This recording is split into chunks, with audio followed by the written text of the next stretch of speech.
The story begins with a desolate scene of ruins in a deserted city. A young man with tired, dull eyes looks around the dusty place that seems to obscure the sky. My name is Taotiu Luong. I was just an ordinary college student because my roommate unplugged my charger. My alarm didn't go off while I was rushing to school. At 8 a.m., he got into a traffic accident when a car hit him, sending him flying 800 meters. He looked ahead with a weary gaze, but when he woke up, the whole world had changed. He transmigrated into an apocalyptic world full of danger in front of him. Now was a chaotic scene. A group of people were struggling to fight a giant octopus. Its tentacles swung like the arms of death. A blond man jumped high. His sword flashed and cleanly severed a wriggling tentacle. Everyone thought victory was certain, but unexpectedly, right where it was cut, a new tentacle grew back in a flash. Someone in the group panicked and shouted, "This is bad. This mutated beast can regenerate. What do we do?" Taotiu Luong watched the terrifying scene silently from a distance, his heart as heavy as a stone. At first he thought he was fate's chosen one, destined for a glorious halo, like a protagonist in a novel roaming freely and creating miracles, but he soon realized things weren't as simple as he imagined. He began to sink into his memories, painful memories of his failures. The first time he led survivors to escape a zombie siege but was bitten to death when he opened his eyes. He returned to the starting point the second time using his past experience. He led everyone to avoid the zombies, but they starved to death due to lack of food. The third time he disguised himself as a zombie victim to find food, but the military shot him in the head. The fourth time he finally awakened a special ability and built a base, but he was betrayed by a trusted brother, leading to a tragic death. Then came the fifth time and the sixth. Every time he died, he always returned to the first day he arrived in this world. This was already the ninth time his hope had run out, leaving only resignation, but fate wouldn't leave him alone. He was forced to enlist, becoming a soldier in this brutal war. The situation was extremely tense. The giant octopus's tentacles twisted like demonic snakes, ready to take anyone's life. The group was gradually exhausted, unable to hold on any longer. Those who still had strength were all running for their lives. But what about Zhao Ya? And the food, too. The people in the safe base were waiting for every bit of food to survive. We can't hesitate anymore. If we don't run, we'll all die here. Zhao Ya was tightly wrapped by a giant tentacle, unable to escape. She could only scream and cry, "Help me, don't leave me here." The octopus lifted her up, preparing to swallow her whole. Xiao Ya let out a piercing, desperate scream. Taotiu Luong stood below, witnessing the scene. A reckless feeling rose within him like a broken vase. Fears no more cracks, he thought to himself. If I can't escape this damn world anyway, then at least this time, before I die, I want to do something worthwhile. He let out a long shout, his whole body like a bolt of lightning rushing towards the giant monster. The fleeing group turned back to look. They were stunned.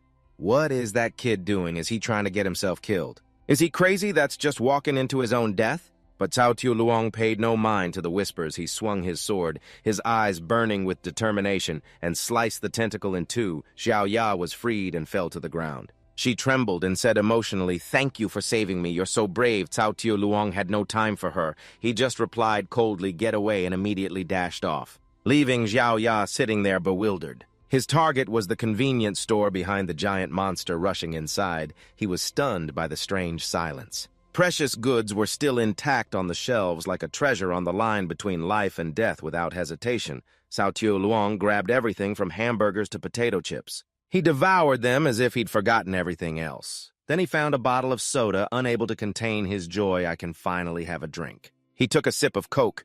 The refreshing feeling was like being reborn. Outside, the octopus was furious for losing its prey. It growled, its eyes glowing red, staring straight at the person in the convenience store. Taotiu Luong was engrossed with his drink, completely unaware that a giant shadow was silently approaching. A huge tentacle swayed behind him, ready to deliver a fatal blow. He casually sighed and smiled. No more regrets, just as expected. A second later, his vision turned blood red, but then his eyes opened again. He was still lying in the convenience store, exactly as he was before passing out. He looked around and exclaimed in surprise, "Why am I still in the same place? No, didn't I return to the starting point?" He hastily felt all over his body, wondering if he hadn't died. Suddenly, a mechanical voice echoed from the void, "No, you died, but you're alive again." Taotiu Luong was startled. "Who's talking?" The system replied, "Congratulations, host, for activating the system. I am your unbonded system number 2333. A ball of light gradually appeared before him. Taotiu Luong stammered, "System." Then he rushed forward and hugged it tightly, tears and snot streaming down his face. "Why did you only show up now? I've waited for ages. Do you know how miserably I died?" He rubbed his face against the sphere while wailing loudly, "Give me a reasonable explanation. Otherwise, I'll file a complaint against you." The system couldn't stand it and shot up into the air, mumbling, "Host, please calm down. The reason I was late is because, there was a small incident." He pressed what happened. The system avoided his gaze and said, "You might not believe this, but my roommate's system stole my charging cable so my alarm couldn't go off." The corner of Cao Tu Luong's mouth twitched. He scratched his head and replied, "No, I believe you. There's no point in pursuing it now." He immediately changed the subject. "All right, then. Better late than never. Did you bring all the golden finger cheats and equipment?" The system replied confidently. Of course, it held out a scroll with a map and some text on it. "But according to procedure, please let me read the mission to you. You are currently in an apocalyptic world. The host's mission is to save this world. Help it restore peace. As long as you complete the mission, you will be resurrected in the real world. If you fail, you will be completely erased." After explaining it, rolled up the scroll. "You have a total of 10 chances and you've wasted 9. This is the last one." Cao Tu Luong couldn't help but shout, "I wasted them." The system laughed awkwardly. "Don't mind these details. Precisely because there isn't much time left, we must make use of every precious moment." As soon as the system finished speaking, the surrounding space immediately distorted and twisted as if manipulated by an invisible hand. Forming a shimmering portal of light, "Brave young man, prepare to receive your first mission." In just an instant, Cao Tu Luong appeared on a desolate street where buildings were in ruins. As if after an apocalyptic storm, the system's mechanical voice rang out again. "First mission for today, sell snacks to earn 50 crystals. You will receive accumulation points to exchange for attribute, space area, and many other attractive rewards." Witnessing this scene, Cao Tu Luong was so angry he gritted his teeth. He jumped up and yelled, "What kind of savior has to be a street vendor?" His shout echoed, attracting the attention of the zombies lurking nearby. They all turned their heads at once, their cloudy eyes fixed on him. One of them was even gnawing on something. It looked like the remains of a horrific meal. He was horrified by the zombies preparing to charge. Cao Tu Luong stammered, "Also, did you choose this location so they could treat me like a snack?" His scream seemed to tear through the blue sky, but right now, he had no mind for business and could only run for his life. Cao Tu Luong dashed off frantically, trying to escape the zombies. The system asked blankly, "Host, why are you running?" He yelled back, "What nonsense! If I don't run, should I wait to be bitten?" But as soon as he finished speaking, he suddenly stopped, as if remembering something important. His eyes lit up with excitement, and he said, "That's right, I have a system now. Why should I be afraid of these losers?" He stood straight with his hands on his hips and called out, "Old 2. The system immediately replied in an annoyed voice, "Please call me number 2333. Cao Tu." Luong gave a dangerous and smug smile.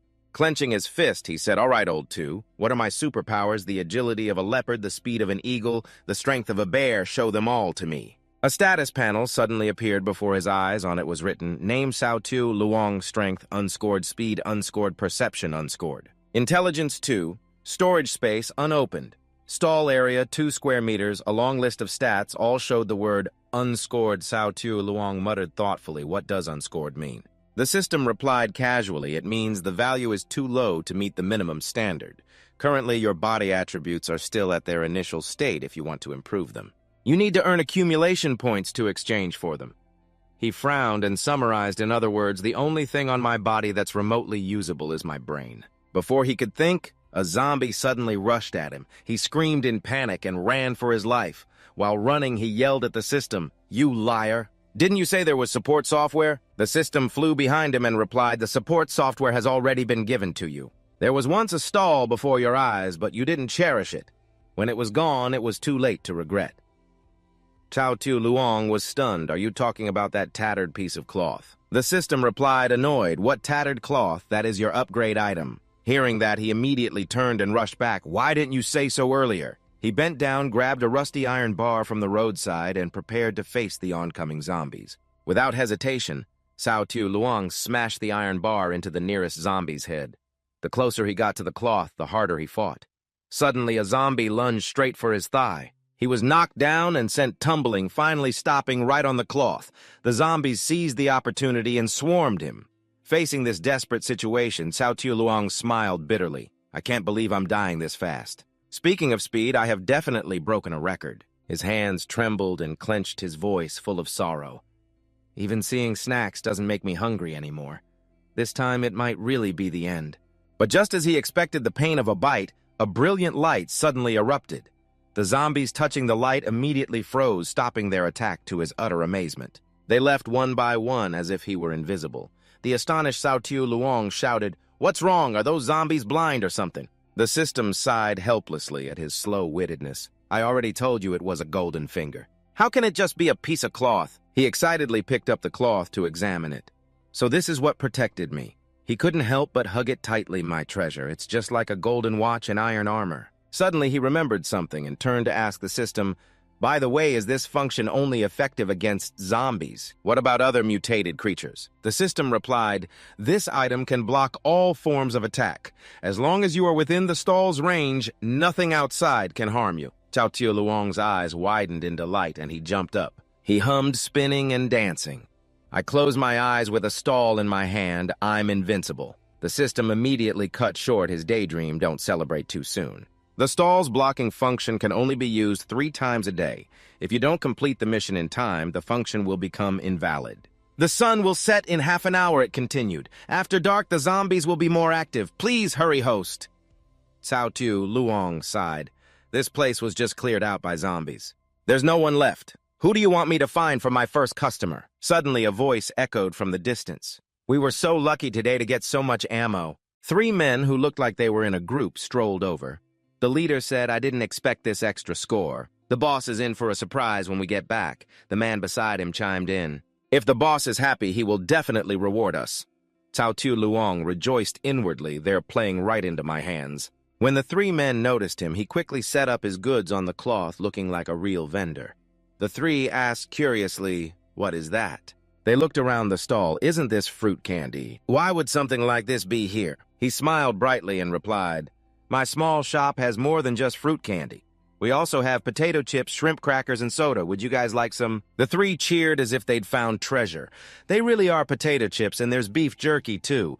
I haven't had soda in 3 years. I almost forgot the taste." Cao Tiu Luong continued, "It is my first day of business. Since fate brought you to me, not 98, but for just 50 crystal cores, you can take all these snacks home. How about it? It is a great deal, isn't it?" The 3 men suddenly went silent, glancing at each other before bursting into laughter. "This kid dares to ask us for money. He must be an idiot." The masked man picked up a bottle of Coke, his other hand holding a gun. He said in a low voice, "I'm in a good mood today. Leave the stuff and get lost. Or I'll let you have a taste of hot iron." Cao Tiu Luong frowned at them, then suddenly stepped forward and snatched the Coke back, muttering, "I thought I'd found my saviors." Who knew it would be a waste of time? The masked man immediately aimed his gun at Cao Tiu Luong, his killing intent radiating like a cold blade. "You're asking to die, kid." A loud shot rang out. But at the same time, Cao Tiu Luong's invisible shield activated. Not only did the bullet not hit him, but the gun also exploded in the man's hand. The explosion stunned the masked man, sending his body flying several meters before he landed unconscious. His panicked accomplices stared wide-eyed. What happened? Why did the gun backfire? Could this kid have superpowers? The other man shook his head, his voice trembling. "No way! I have never heard of such a strange superpower." Cao Tiu Luong ignored their chatter, happily pressing his face against the cloth and cooing, "This is amazing, my treasure. It can even reflect bullets." The other 2 men looked at his foolish expression and couldn't help but whisper, "No matter how you look at him, he's just an idiot." One of the 2 spoke up, his voice suspicious. "Speak. Who the hell are you, and what tricks are you playing?" Cao Tiu Luong replied in a drawn-out voice, "You simpletons. In this world there are countless superhumans, but there is only one chosen one." He rubbed his hands with a sly grin. "So for just 50 crystal cores, you get a bunch of snacks plus a free photo and autograph. Are you sure you don't want to reconsider?" Feeling insulted, the 2 men roared in anger. "What chosen one do you think were 3-year-olds? It must have been a faulty gun. Watch me shoot you dead." Seeing how stubborn they were, Cao Tiu Luong sighed helplessly. They really don't listen, bringing trouble on themselves. One of them threw a powerful fiery punch at him. But as expected, the punch was blocked by the invisible shield. The recoil sent him screaming in pain, clutching his arm. "Oh no, my arm!" Witnessing the plight of his 2 comrades. The remaining blond man began to hesitate, his feet frozen in place. Seeing him falter, the other 2 yelled, "What are you standing there for? Kill him!" Cao Tiu Luong said nothing, just silently staring at the blond man. His gaze was knife-sharp, making the man tremble in fear. He raised his hand as a blue electric current crackled in his palm. Then he shouted, "Hey!" The blond man flinched, took a step back, then turned and ran like the wind. "This kid is a monster, I don't want to die." His two accomplices were stunned by his cowardice. They roared in anger. "Don't leave us behind, you spineless coward!" Then the two of them said nothing more, and ran for their lives. Cao Tiu Luong called after them, "Don't run. I just want to ask if there are other people around here." Suddenly he noticed a strange object. A burlap sack lay on the ground, clearly left behind by those three men. He looked at it curiously. "What's this?" The top of the sack suddenly moved. He jumped back, startled. It moved. Unable to contain his curiosity, he poked the sack a few times. Is it some kind of animal? He then carefully untied the rope. A living being immediately leaped out of the sack. He watched stunned, realizing it was a woman with shimmering silver hair. It was like a sparkling waterfall in the orange sunset. Her body was alluring with a slender waist and full chest exuding a captivating beauty. She turned her head and her eyes met his. Cao Tiu Luong was dazed and blurted out, "So beautiful." But immediately the silver-haired woman's eyes widened, a crazed light flashing in them. She lunged at him like an arrow. A terrified Cao Tiu Luong turned and fled. "This is no time to admire a beauty," he yelled, his voice cracking. "She's obviously a zombie." Her hand smashed down where he had just stood. It created a terrifying force that shook the ground. He narrowly dodged it, then looked up in fear at the monster. He exclaimed, "What the? How can a zombie be this fast?" In his panic, his hand brushed against a black object on the ground. Without a second thought, he threw it at her. The silver-haired woman raised her hand to block it. The intense chase continued. Using his prior experience, Cao Tiu Luong ran straight for his stall, hastily grabbing his precious cloth and quickly packing up his goods. He cursed as he packed, "Damn it, I used all 3 chances. I should have saved one. If I get caught now, I'm finished." He was about to run again, but when he looked up, the silver-haired woman flew over his head. She landed softly in front of him. Startled, he fell backward, scattering snacks everywhere. The silver-haired woman stared at him, energy gathering in her hand, preparing to deliver the finishing blow. Facing this overwhelming power, Cao Tiu Luong could only scream in despair, "Don't come any closer." Despite his fear, he kept picking up the fallen snacks and throwing them at her. This only seemed to make her angrier. Not giving up, he grabbed another bag of snacks. Without looking, he threw it forward and closed his eyes, awaiting his fate. But after a moment, nothing happened. He timidly opened his eyes, stunned to see the silver-haired woman happily chewing on dried squid. She gulped with a satisfied look as if she had just enjoyed a delicacy. Cao Tiu Luong was stunned. This zombie likes dried squid. After she finished eating, she crawled towards him, her eyes sparkling and drool dripping from her mouth, looking like she wanted more. He frantically fumbled on the ground, screaming internally. "Oh no, there's no more dried squid. What do I do now?" His mind raced as he muttered, "I wonder if she'll eat other things." He clumsily picked up a bag of snacks. He tore it open and threw a piece forward. She immediately opened her mouth, caught it, and chewed with a satisfied look. He sighed in relief. This is great. Tossing snacks, he slowly backed away until he reached a deep crevice. Below, a strange red glow emanated from a stream of molten lava. Without hesitation, he threw the bag of snacks into the crevice. The silver-haired woman immediately lunged after it without a second thought. Standing above Cao Tiu, Luong wiped his sweat and sighed in relief. "I'm saved. Now that you've had your snacks, you can't eat me anymore, okay?" As he was about to leave, he suddenly spotted something shiny on the ground. He picked it up and examined it closely. "This dagger is high grade." Then he gasped. Engraved on the hilt was a golden gear symbol. He immediately recognized it as the mark of the Thunderclap Legion, the most notorious bandit organization in the apocalypse. I remember their leader is an evolved being with terrifying power. His underlings are all reckless thugs who use their numbers to pillage so brazen they even ignore the military. Thinking of this, Cao Tiu Luong broke out in a cold sweat. Could those 3 from earlier have been their people? No wonder they were carrying so many ammo clips. He put the dagger away and bent down to pick up the sack that held the silver-haired woman. "This bag isn't bad. It's sturdy enough. Might be useful later." As he picked it up, he accidentally opened the sack's mouth. He found another small bag inside. Curious, he muttered, "What's this?" He opened it and was stunned to see it was full of sparkling crystal cores. Talk about a lucky break. He exclaimed excitedly, "These are crystal cores! So many there must be 50 of them." He clutched the bag like a treasure. Happiness came so suddenly.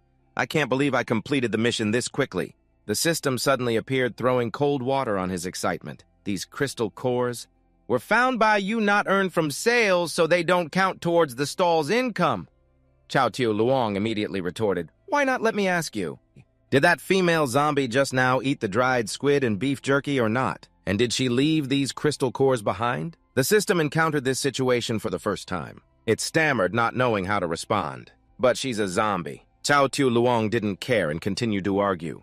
"You're trying to cheat. You never said the customer had to be human.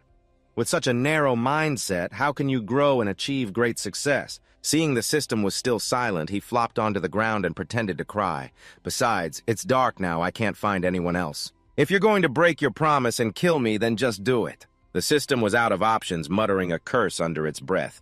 "Damn it, I'm caught in a bug." Then it announced loudly, "Congratulations, host, for completing the mission. You've received reward points, space has been unlocked, and the stall has been upgraded." A magnificent, dazzling cart appeared before his eyes. It far surpassed the original ragged cloth. All the tools on the cart were clean and tidy. Chao Tiu Luong stared blankly for a long time. When he came to his senses, he opened the notification panel to check. This is the legendary storage space. But inside there were only 4 items: water, rice, meat, and vegetables. He turned to the system and asked, "Is this all? I've seen other people's storage spaces with all kinds of medicine weapons, even planes and cannons." The system replied scornfully, "We are a stall system, not an armory. You haven't even left the newbie village and you're already asking for a bicycle." Chao Tiu Luong muttered, "I'm stuck." He then asked, "What can these reward points be exchanged for?"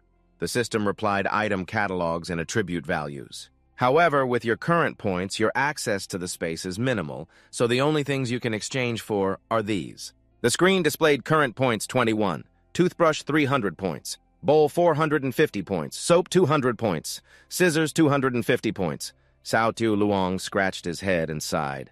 "This is really pathetic." He continued sadly, "Although the stall can block attacks, I only get 3 chances a day. Besides, I can't hide in it 24 hours. Right now, the most important thing is to improve my self-defense ability." Without hesitation, he told the system, "Xiao convert everything into physical strength points." The system happily accepted the order. Received host, physical strength +1. Conversion complete. One person and one system looked at each other, waiting for the result. But after a long wait, nothing changed. Chao Tiu Luong was disappointed. "I don't see any changes." The system made no comment. It just announced a new mission. Earn 100 crystal cores and hire 1 waitress within 24 hours. Chao Tiu Luong's face fell. 100 cores, that's too many, and what's a waitress? The stall is so small, do I have to share it with someone else? Just then, a gust of wind blew a piece of paper straight into his face. On it was a picture of a waitress in a maid outfit with the words, "Welcome, esteemed guest." He looked at the paper and muttered, "This is from the milk tea shop across the street." Memories flooded back. "I remember this girl. She used to come to school to hand out flyers and even offered me a free sample." The memory made him wistful. "I wonder how she is now, if she's still alive." But his seriousness didn't last long as his imagination ran wild. He daydreamed about the beautiful blonde girl in a maid outfit calling him boss. The image energized him. He cheerfully pushed his cart. He shouted, "I feel motivated all of a sudden." The scene shifts to the lava-filled crevice. A dark figure suddenly leaped into the air. It was the silver-haired woman he had tricked into jumping down earlier. She looked around and slowly stood up. She had a sad, pensive look on her face. Then she ran off in an unknown direction for no reason. Dawn broke. Chao Tiu Luong, who had been pushing his cart all night, finally stopped in front of a ruined shop. He cautiously poked his head in and called softly, "Anyone here?" 4 zombies heard the sound and slowly tilted their stiff necks to look at him. Seeing the situation was bad, he quickly closed the door and said respectfully, "Sorry to bother you." Then, without another word, he turned and ran for his life. "Aren't these the same zombies I met yesterday? Why won't you just let go?" The system replied in a monotone voice, "They were here before you. You're the one who's haunting them." The zombies with their mouths wide open like bloody basins chased him frantically. One with incredible jumping power leaped and charged straight at the cart.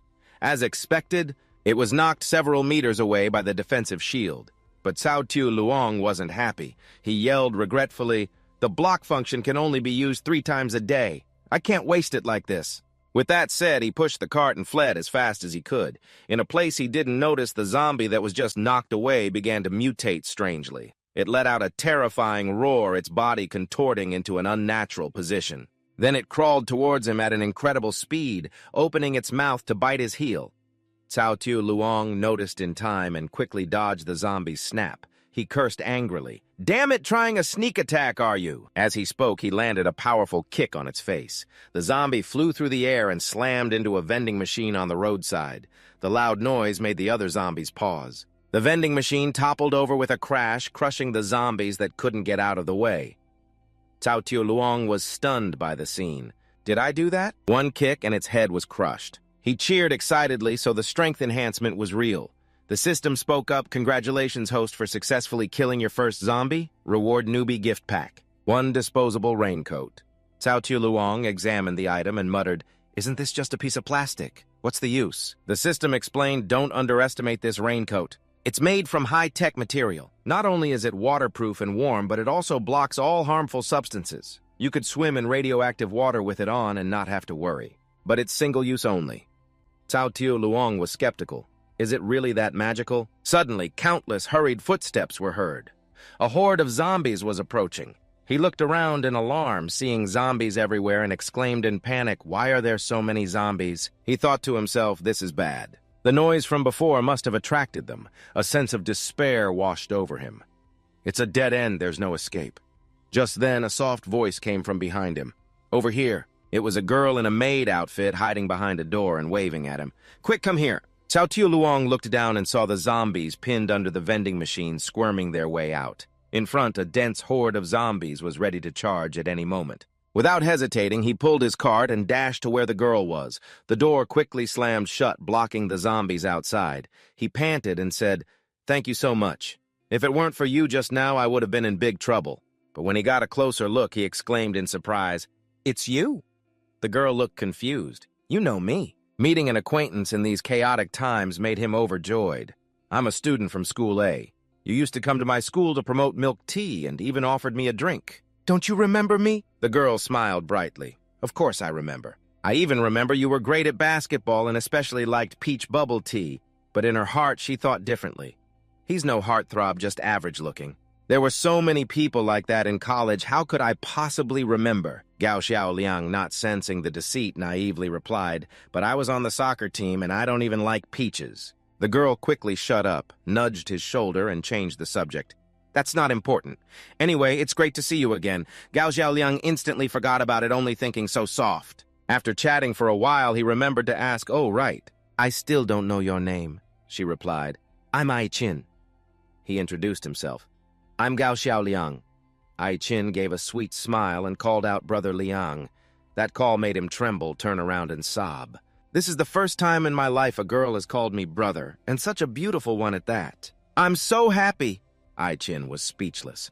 "What are you crying about?" Suddenly a sound rang out. Gao Xiaoliang cautiously turned his head and shouted, "Who's there?" He walked over and picked up a can rolling on the ground, thinking to himself, "This is..."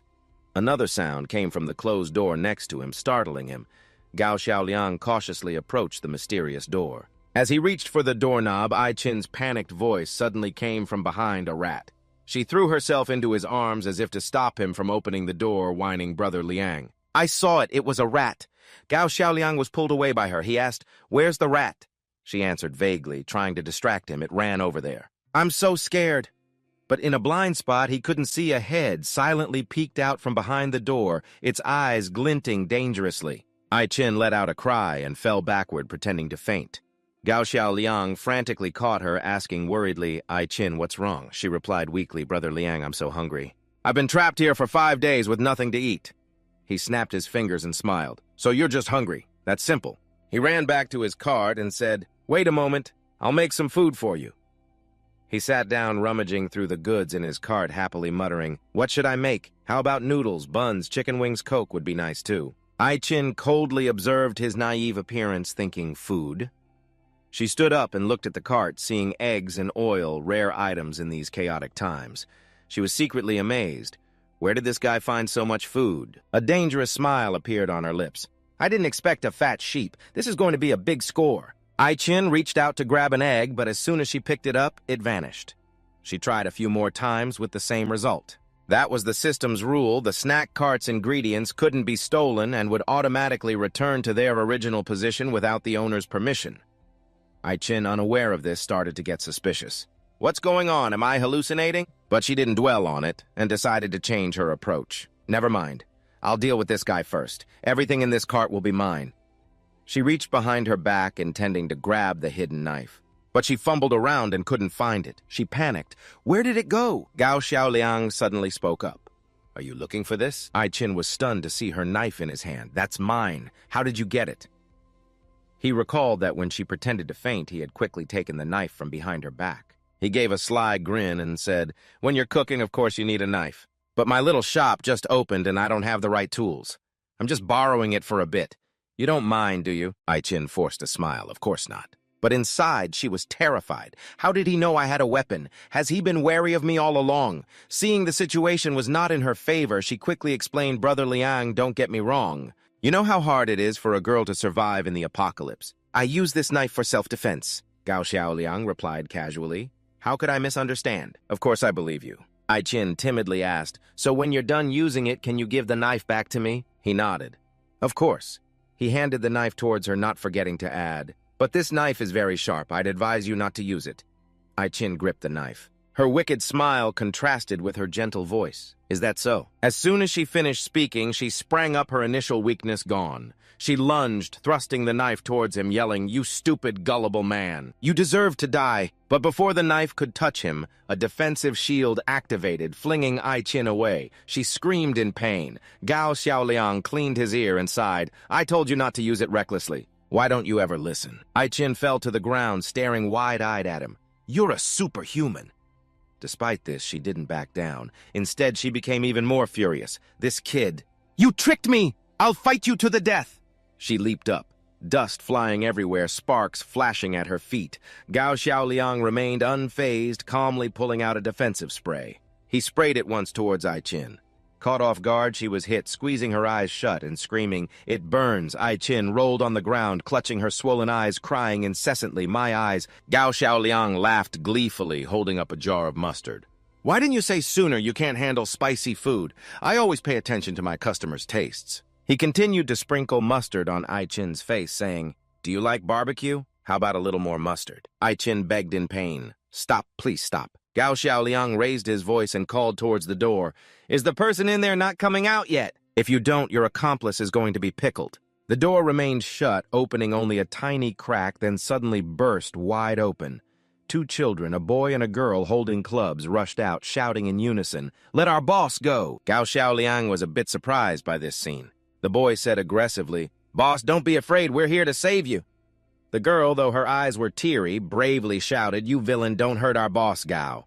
Xiaoliang easily grabbed both of them with little effort. He scolded them in a stern voice. So young, and instead of studying, you formed a gang to harm others. The two children shouted in unison, Let us go. Ai-Chin struggled to get up, yelling, Don't hurt them. If you've got guts, come after me, Gao Xiaoliang replied coldly. You said it. He threw the two kids towards her, and all three tumbled to the ground. He entered the secret room and saw food and drinks piled everywhere. He listed them off Nice. Instant noodles, cookies, canned goods. He stroked his chin, smiling as he looked at the three culprits tied up in the corner. Looks like quite a few people were tricked before me. Seeing how calm he was, Ai-Chin asked, I've never made a mistake all this time. How did you figure it out? Gao Xiaoliang replied. Then I can only say those people were really stupid. He explained, You said you were trapped here for nearly 5 days without eating, but there was still soup left in the can. It was obviously just opened. Furthermore, there were fresh bloodstains on the ground over there, but you don't have any wounds. He concluded, So there is only one answer, someone else here is injured or dead. After his analysis, he muttered softly to himself, So dangerous. I almost became one of them. The boy said angrily, Those people deserved it. If they weren't trying to take advantage of others, they wouldn't have been tricked. The girl chimed in, That's right. We've never scammed good people. The ones we tricked are all bad guys like you. Gao Xiaoliang, labeled a bad guy, was stunned and thought, How do I look like a bad guy? Ai-Chin spoke up, In this chaotic world, everyone is just trying to survive. They can't blame me. Gao Xiaoliang nodded. That makes sense. But then his tone changed and he flashed a fierce smile. So now that you've fallen into my hands, no matter what I want to do, you can't blame me either. Ai-Chin's face turned pale. What do you want to do? Gao Xiaoliang stared at the three of them and smiled. It's been a while since I've had fresh meat. Looks like I'll have a good meal today. The two kids panicked and started crying loudly. He's a cannibal! No, I don't want to be eaten! Despite his fierce expression, Gao Xiaoliang was inwardly pleased. How dare you two doubt my appearance? Scared you didn't. I learned your lesson. Ai Qin shielded the two children, pleading, If you want to eat someone, eat me. They're still just children. Please let them go. The girl cried, Don't eat our boss. The boy said toughly, Adult meat isn't tasty. I'm a kid, my meat is tender. Eat me instead. But Gao Xiaoliang had only meant to scare them. He never expected the situation to turn out like this. He thought to himself, What's with this? These three scammers are so close it makes me look like the bad guy. Suddenly, the little girl started coughing violently. The boy cried out worriedly. Little sister Ai Qin said Xiaoling is injured. If she's tied up, she won't be able to breathe. Gao Xiaoliang considered himself level-headed and not easily fooled. Trying to trick me into loosening the rope so you can stab me right. Xiaoling continued to cough non-stop. Seeing this, he wavered a little but still said stubbornly, This little girl's acting is even better than yours. The boy yelled, We're not tricking you! Ai Qin pleaded. It's true she'll die like this. Seeing their urgency, he didn't untie them right away but whispered, System, run a check. The system emitted a beam of light that surrounded the girl to scan her, then reported, This girl has a severe internal infection. It has festered and become septic. If not treated in time, she only has 3 days to live. While they were talking, Zhao Ling suddenly coughed up a mouthful of blood. Startled, Gao Xiaoliang quickly used his knife to cut the ropes. The ropes slowly came undone, and the little girl fell forward. Ai Qin and the boy shouted in unison, Xiaoling, little sister. After taking off her outer shirt, he discovered a spreading blood stain on the bandage on her chest. Seeing this, Xiaotu Luong angrily cursed that it was a gunshot wound, and who could be so cruel to a child. Ngai Kam resentfully replied it was the Keen Loi Legion. She lowered her eyes and sadly recounted the story. Their mother was a regular at my shop. When the chaos erupted, their family was buying milk tea at the store. I had watched many apocalypse movies, so when I saw people on the street biting each other, I knew the situation was bad and immediately closed the shop. Soon after, the news announced a zombie virus outbreak and advised everyone not to go outside, so the customers stayed. At first, everyone was united and encouraged each other while waiting for rescue, but as time passed and food ran out, people's true nature was revealed. One man did not hesitate. He snatched a pack of bread from the two children's mother. The helpless mother said, Who are you? Your portion has already been taken, that is ours. He sneered back, They are so small, how can they get the same share as an adult? 1 portion is enough for the 3 of them. The mother tried to explain, My daughter is sick and can't go without food. Please give it back to me. The man looked down at the little girl, his voice cold, saying she looks like she won't live for 2 days anyway. Eating it would just be a waste. It's better to give it to someone else. The little boy jumped up and bit the man's hand hard. That's for my sister, you bad guy. The man flew into a rage, lifted the boy up high, and yelled, You little brat. You dare to bite someone, I will throw you to your death and save some food. The terrified mother rushed forward, screaming Zhao Luo. Ngai Kam couldn't stand it anymore and stepped out gently, tripping the man. He was caught off guard and fell to the ground. Ngai Kam caught Zhao Luo and scolded the man. Food is limited. What right do you have to rob others? The man cursed furiously. You call this food? Who can eat such a small piece of bread? Do you want us all to starve to death? Ngai Kam was speechless at this ridiculous logic. I don't owe you anything. If you want food, there's plenty outside. Go find it yourself. She looked at him like he was a coward who didn't dare fight zombies but only bullied women and children. The man got angry. You bitch, how dare you talk to me like that? A middle-aged woman in the shop interjected. Miss, there are so many people here. This little bit of food really isn't enough. Can you share more? Another customer added, That's right. When this chaos is over, we will pay you back double. Ngai Kam explained this is a milk tea shop, not a supermarket. I've already taken out all the food there is. A young girl pointed to a room and questioned, Have you really taken it all out? Then why is that door locked so tight? What's inside?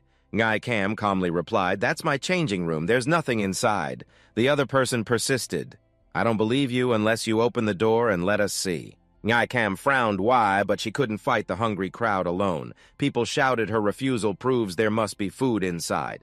Letting everyone starve while you eat alone, how can you be so selfish? Zhao Luo and Zhao Ling's mother stood up to intervene. Everyone don't be like this. If not for the kind Miss Nai taking us in, we wouldn't have survived this long. We can't be so heartless. But when hunger overshadowed reason, these words were useless. Someone yelled, if it wasn't for her meddling, I would have gone home long ago. Another person added, that's right. If we had left earlier, we might have met the rescuers and retreated to the safe zone with the government forces. Guy Cam gave a bitter smile. What a bunch of ungrateful people. If you want to go, it's not too late to leave now. The aggressive man yelled, you bitch, you're getting cocky, aren't you? The crowd rushed to restrain Guy Cam. He boldly said, ignore her, break down the door. He yelled, don't let me find any food or you'll see how I deal with you. After a few strong rams, the door burst open. Inside were only women's dresses. The man was stunned and said, it really is just clothes. He walked in, looked around and mumbled, isn't this a milk tea shop? What's the point of so many dresses? A middle-aged woman said maliciously, I've long thought she wasn't a proper woman. A young girl chimed in. Good girls don't dress like that. It must be to seduce someone. Ngai Kam angrily shouted, don't go too far.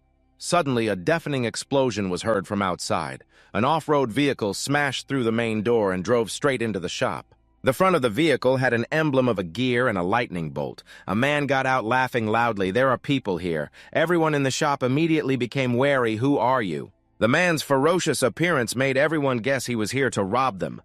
As expected, he announced, we are the Kin Loi Legion. Anyone who doesn't want to die, hand over your food. The man who had yelled at Ngai Kam was now trembling and begging, please, please don't hit me, I was just passing by. He pointed at Ngai Kam, all the resources are in that woman's hands. She's the owner here. The members of the Kin Loi Legion grinned sinisterly and said one by one, there are women, not just one. It's been a long time since I've seen such a beautiful woman. Brothers, we get to eat some meat today. Ngai Kam only had time to shout run before grabbing the two children's hands, turning around and fleeing. Two robbers had restrained a young couple. The boy cried, I'll give her to you, just please don't kill me, spare me. The panicked girl screamed, no, save me. A blond man chased closely behind Ngai Kam, reaching out to grab her shoulder. Little girl, don't run. I'll send you to heaven. Ngai Kam twisted her wrist and a dagger appeared. She swung the dagger at him, cursing ecstatic, my ass. The surprised blond man roared, you bitch, you even hit a knife. He pulled out a gun and fired a shot, go die. The bullet should have hit Ngai Kam, but Xiaoling suddenly rushed out to block it. The bullet pierced the little girl's shoulder. The incident horrified Ngai Kam Xiao Luo and the children's mother. They shouted in unison, Xiaoling. The robber's leader yelled, you idiot who told you to fire the gun, don't you know it will attract zombies? He turned and shot the young girl who had confronted Ngai Kam in the head. Seeing the situation was unfavorable, he no longer cared about the women, just wanting to loot all the supplies and retreat. He ordered, take everything, leave nothing behind. Anyone who tried to run was taken down by a bullet. In the end, only Ngai Kam Xiao Luo and Xiaoling were cornered. With no escape, the children's mother suddenly rushed forward and hugged the man's waist to hold him back, shouting, run. Xiao Luo cried in fear, Mom. The man brutally hit her head, you damn woman, let go. But she didn't let go one bit. Don't worry about me or everyone will die. The mother weakly spoke her last words. Miss Ngai, please take care of Xiao Luo and Xiaoling. Ngai Kam held back her tears, hugged the stunned Xiao Luo, gritted her teeth, and jumped through the window to escape. Seeing the three of them escape, the mother pulled the pin of a grenade on the man's thigh. The explosion blew the milk tea shop to dust. Back in the present, Ngai Kam sat listlessly on the ground and said, I promised Sister Lee I would protect them. To survive, I could only do this. She couldn't help but sob. I'm sorry, I'm useless. Xiaoling woke up, reached out to wipe her tears, and obediently said, Boss, don't cry, Xiaoling is not in pain. If Xiaoling dies, will I get to see Mom? Ngai Kam quickly comforted her, Xiaoling, you won't die. Xiao Luo said in a panic, I don't have a mother anymore. Little sister, please don't leave me. The system listened to the story and sobbed, they're so pitiful. Cao Tiu Luong glanced at it, pitiful now, but you showed no mercy when you tried to kill me earlier. He thought to himself in this chaotic world. Bringing two children along is not just a burden, but also causes trouble and increases the risk of death. For her to persevere until now, she must have a conscience. He turned to ask the system Xiao Air, don't you have medicine in your space? Is there anything that can cure this child? The system replied, there is, but you need to unlock a high-level space to use it. But your authority is insufficient. He pouted, you just said they were pitiful, now you'd watch them die without helping. You're a system, can't you be a little flexible? The system saw through his intention and replied flatly, you're trying to trick me into upgrading your authority, aren't you? Cao Tiu Luong's face darkened, thinking to himself, I was found out so easily. This system is quite smart. Although the system couldn't grant him authority, it did offer another inflexible solution. But it's not that there's no way. The second function of the snack bar is that food handmade by the owner has healing properties. Cao Tiu Luong got excited. Why didn't you say so earlier? This precious thing. Are there any other surprises I don't know about? The system calmly replied, the specific effect is related to your level. The higher the level, the better the effect. At your current level, you can only rely on luck. Cao Tiu Luong rolled up his sleeves and decided, well, I have to give it a try. He looked at the eggs, flour, and oil on the table and thought, with only these ingredients, what can I make? An idea flashed in his mind, and he exclaimed, I've got it. He cracked eggs into a bowl, kneaded the dough, added seasoning, and cooked it in a pan. The fragrant smell made Ngai Kam's group curious. Xiao Luo wiped his drool and said it smells so good. A moment later, Cao Tiu Luong held up the new pancake and said it's ready. Ngai Kam asked warily, What are you trying to do? He smiled. Don't worry, it's not poisoned. He gave the pancake to Xiaoling. This is an egg pancake, my favorite as a kid. Xiaoling, give it a try. The little girl took the pancake with a bright smile. Thank you, big brother. She took a bite and while chewing praised its fragrant, sweet, and delicious. Suddenly, Xiaoling's eyes widened and she jumped to her feet. Ngai Kam was shocked. Xiaoling, you can't get up yet. The dazed little girl said, I don't think I am in pain anymore. Ngai Kam, in disbelief, touched her forehead. Really, the fever is gone. Even her wound is starting to heal. Great, Tulak was excited. Does this mean my sister won't die anymore? That is amazing. Ngai Kam noticed something strange, looked at the egg tart, and asked, what did you put in it? No medicine can reduce a fever this quickly. Could it be your special ability? Cao Tiu Luong replied, of course I can't tell you that. But Tulin has only just started to improve. To fully recover, she will need to eat my egg tarts for a while. He gave a sly smile. This was just a sample. Next time I will definitely charge you. Ngai Kam pointed at the pile of food on the floor. No problem. As long as you can cure Tu Lin, all of this is yours. Tu Lak nodded.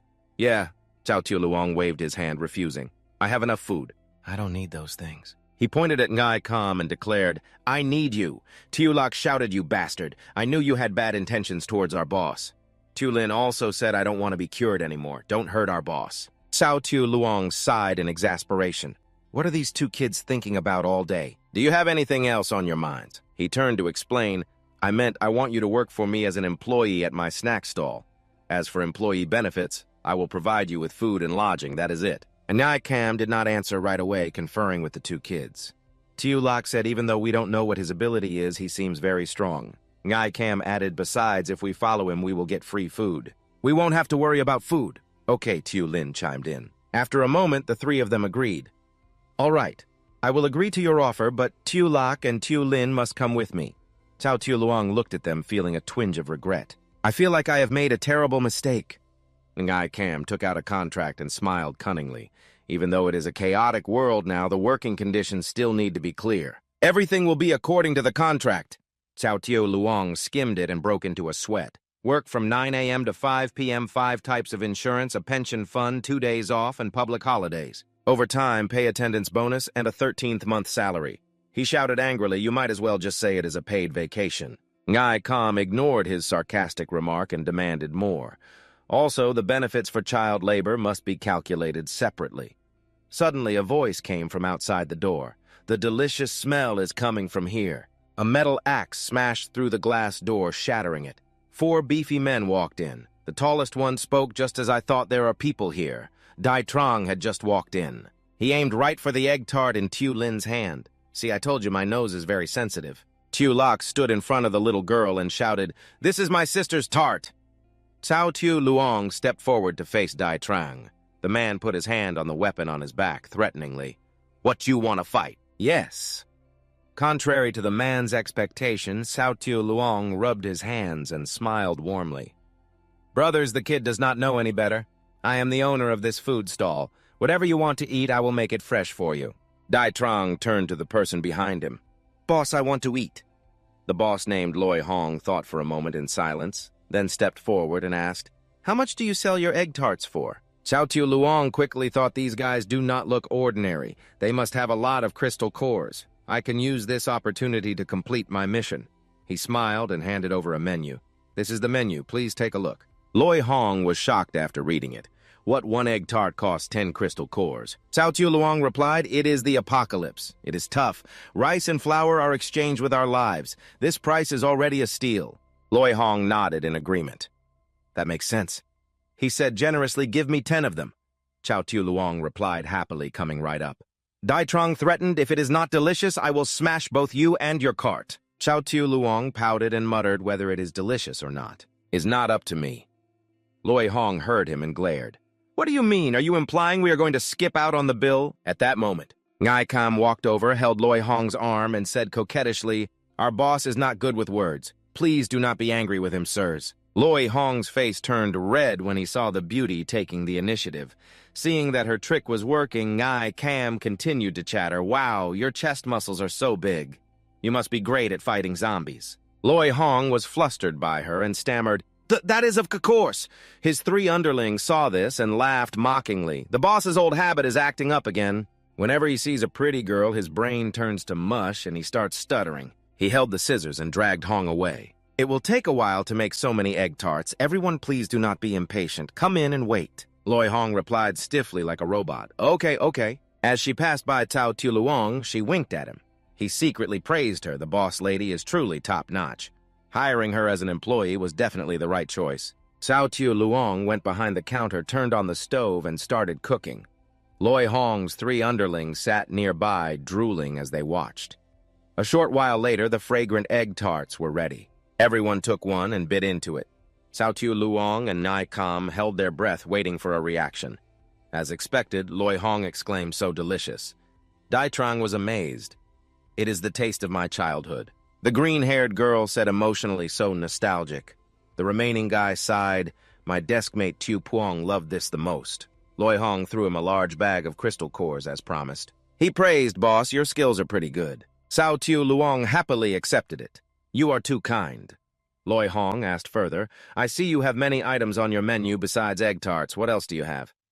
He replied a lot and then listed fried chicken. Meat skewers, spicy mala soup, grilled squid skewers, sausages, donuts, fried dough sticks, tofu and soy sauce, Coke, beer, plum juice, and also. Loi Hong cut him off, do not say anymore. Give me 10 of each. Chao Tu Luong was in a difficult position, but I only have flour and eggs on hand. To make these dishes, I need many ingredients, which are probably not easy to find these days. Loi Hong said confidently, that is simple. Whatever ingredients you need, just name them. There is nothing I cannot find. Chao Tu Luong frowned, thinking such a big talker. Ngai Kam leaned in and whispered, from the looks of them, they might be apocalypse merchants if we let them supply us. Then we won't have to risk our lives looking for ingredients anymore. He nodded. That is right. After conferring Chao Tu, Luong put on a friendly smile. Boss, I wonder what your prices are for supplying ingredients. Can we cooperate long-term in the future? Ngai Kam added coquettishly. Please give us a good price, sir. At worst, the next time you visit our stall, it will be on the house. Loi Hong and Dai Trong looked at each other, surprised by the address boss. The underlings burst out laughing. That is right, our big brother is indeed a boss, but he does business with no capital. Upon hearing this, Chao Tu Luong and Ngai Kam's faces darkened. Loi Hong suddenly remembered something and turned to Dai Trong. Why is a Hus group taking so long? Dai Trong replied. I have already sent people to look for them. I left signs along the way, they will find their way here. Outside, an off-road vehicle rolled up. A man ran in, frantically reporting boss bad news. He said a Hus group is injured. Everyone looked grimly towards the door. 4 tattered and ragged people stumbled in, supporting each other. Chao Tu Luong recognized them immediately. He had a bad feeling. So these brats finally dragged themselves back. Loi Hong was stunned by the pathetic state of a Hu and his men. One was nearly lame, another had a bandaged arm, and their clothes were dirty and smelly. He asked urgently, who beat you guys up like this? Loi Hu looked at his big brother as if seeing a savior, his eyes welling up with tears. Big brother, you are here. A little fox was beaten until its tail was cut off. Another guy, raising his arm in pain, described him. It was a kid with a food stall who said he was some chosen one. Loi Hong shouted angrily, nonsense. This is not a novel.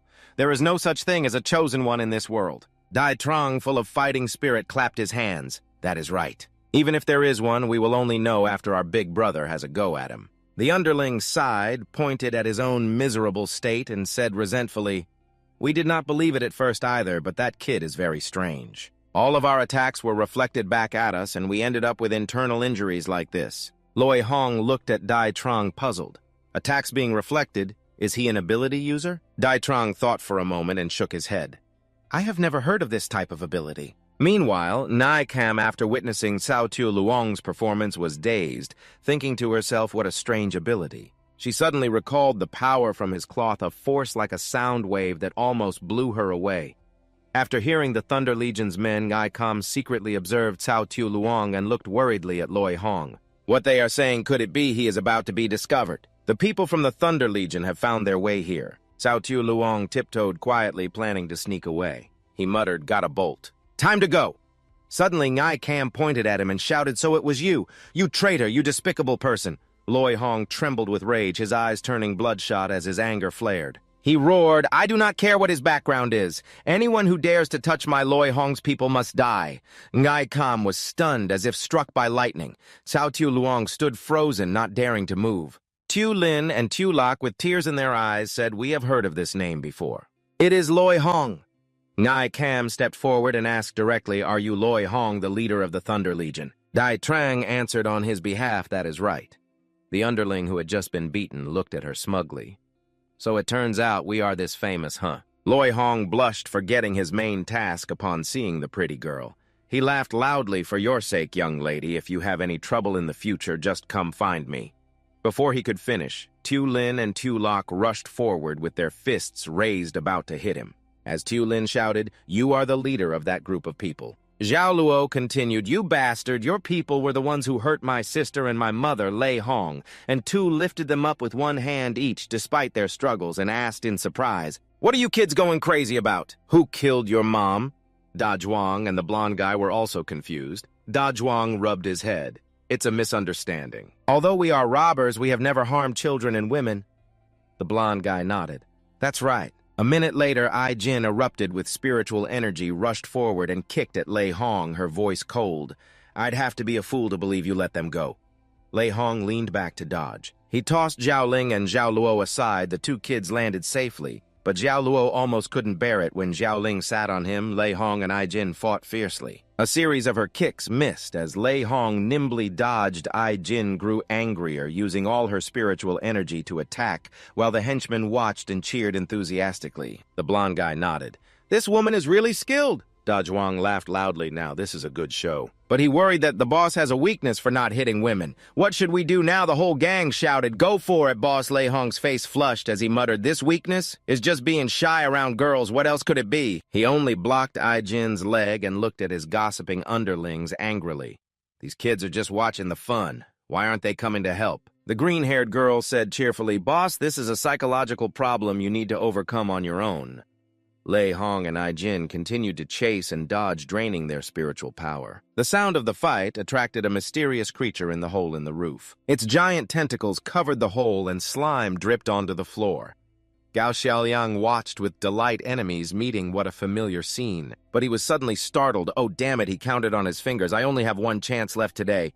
Panicked, he rushed to the cart, intending to sneak it away to the safe zone. Ah Hu saw him and shouted along with the bald guy, "It's him, he's the chosen one." Lei Hong turned to where his men were pointing. "It's you." He grabbed Ai Jin's leg and threw her away without mercy. She cried out in pain as she fell. Da Zhuang came over and grabbed both her hands. She struggled, but he held her tight and said wearily, "Just behave, will you? Today is your last day." Lei Hong blocked Gao Xiaoliang's path, cracking his knuckles, his voice bitter. "You beat my brothers and took my crystal cores. It's been a long time since anyone has messed with me like this. Go meet your ancestors." Gao Xiaoliang played dumb, resting his chin on his hand and smiling. "Big bro, this is all just a misunderstanding." His confident smile made Ah Hu and the bald guy jump up in frustration. "Boss, don't listen to him. This kid is an expert at playing weak to ambush the strong.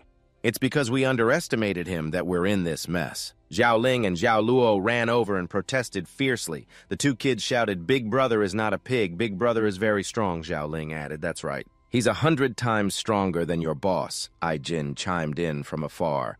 "Our boss is a real man, unlike some people who act tough but are weak inside. He doesn't even dare to hit a woman." Hearing both sides gossip about him, Lei Hong felt like steam was coming out of his ears, thinking this is a hopeless situation. Gao Xiaoliang frustratedly shouted, "Can you all just shut up?" Lei Hong erupted with demonic energy, clenched his fist, and charged forward. Enough nonsense. Let me see what you're made of. Powerful demonic energy radiated as he punched the floor. In an instant, the floor shattered and cracked. Terrified, Gao Xiaoliang scrambled backwards from the cracks. Demonic energy billowed up with blazing flames, heating the entire area. Just as his name suggests, Lei Hong was surrounded by the pressure of fire and thunder. In the black smoke, his tall figure loomed in a corner. Every breath sounded like a crackling fire, making the flames ahead of him rage even stronger. No one dared to get near, not even his henchmen. After a while, as Lei Hong's anger subsided, the flames gradually died down.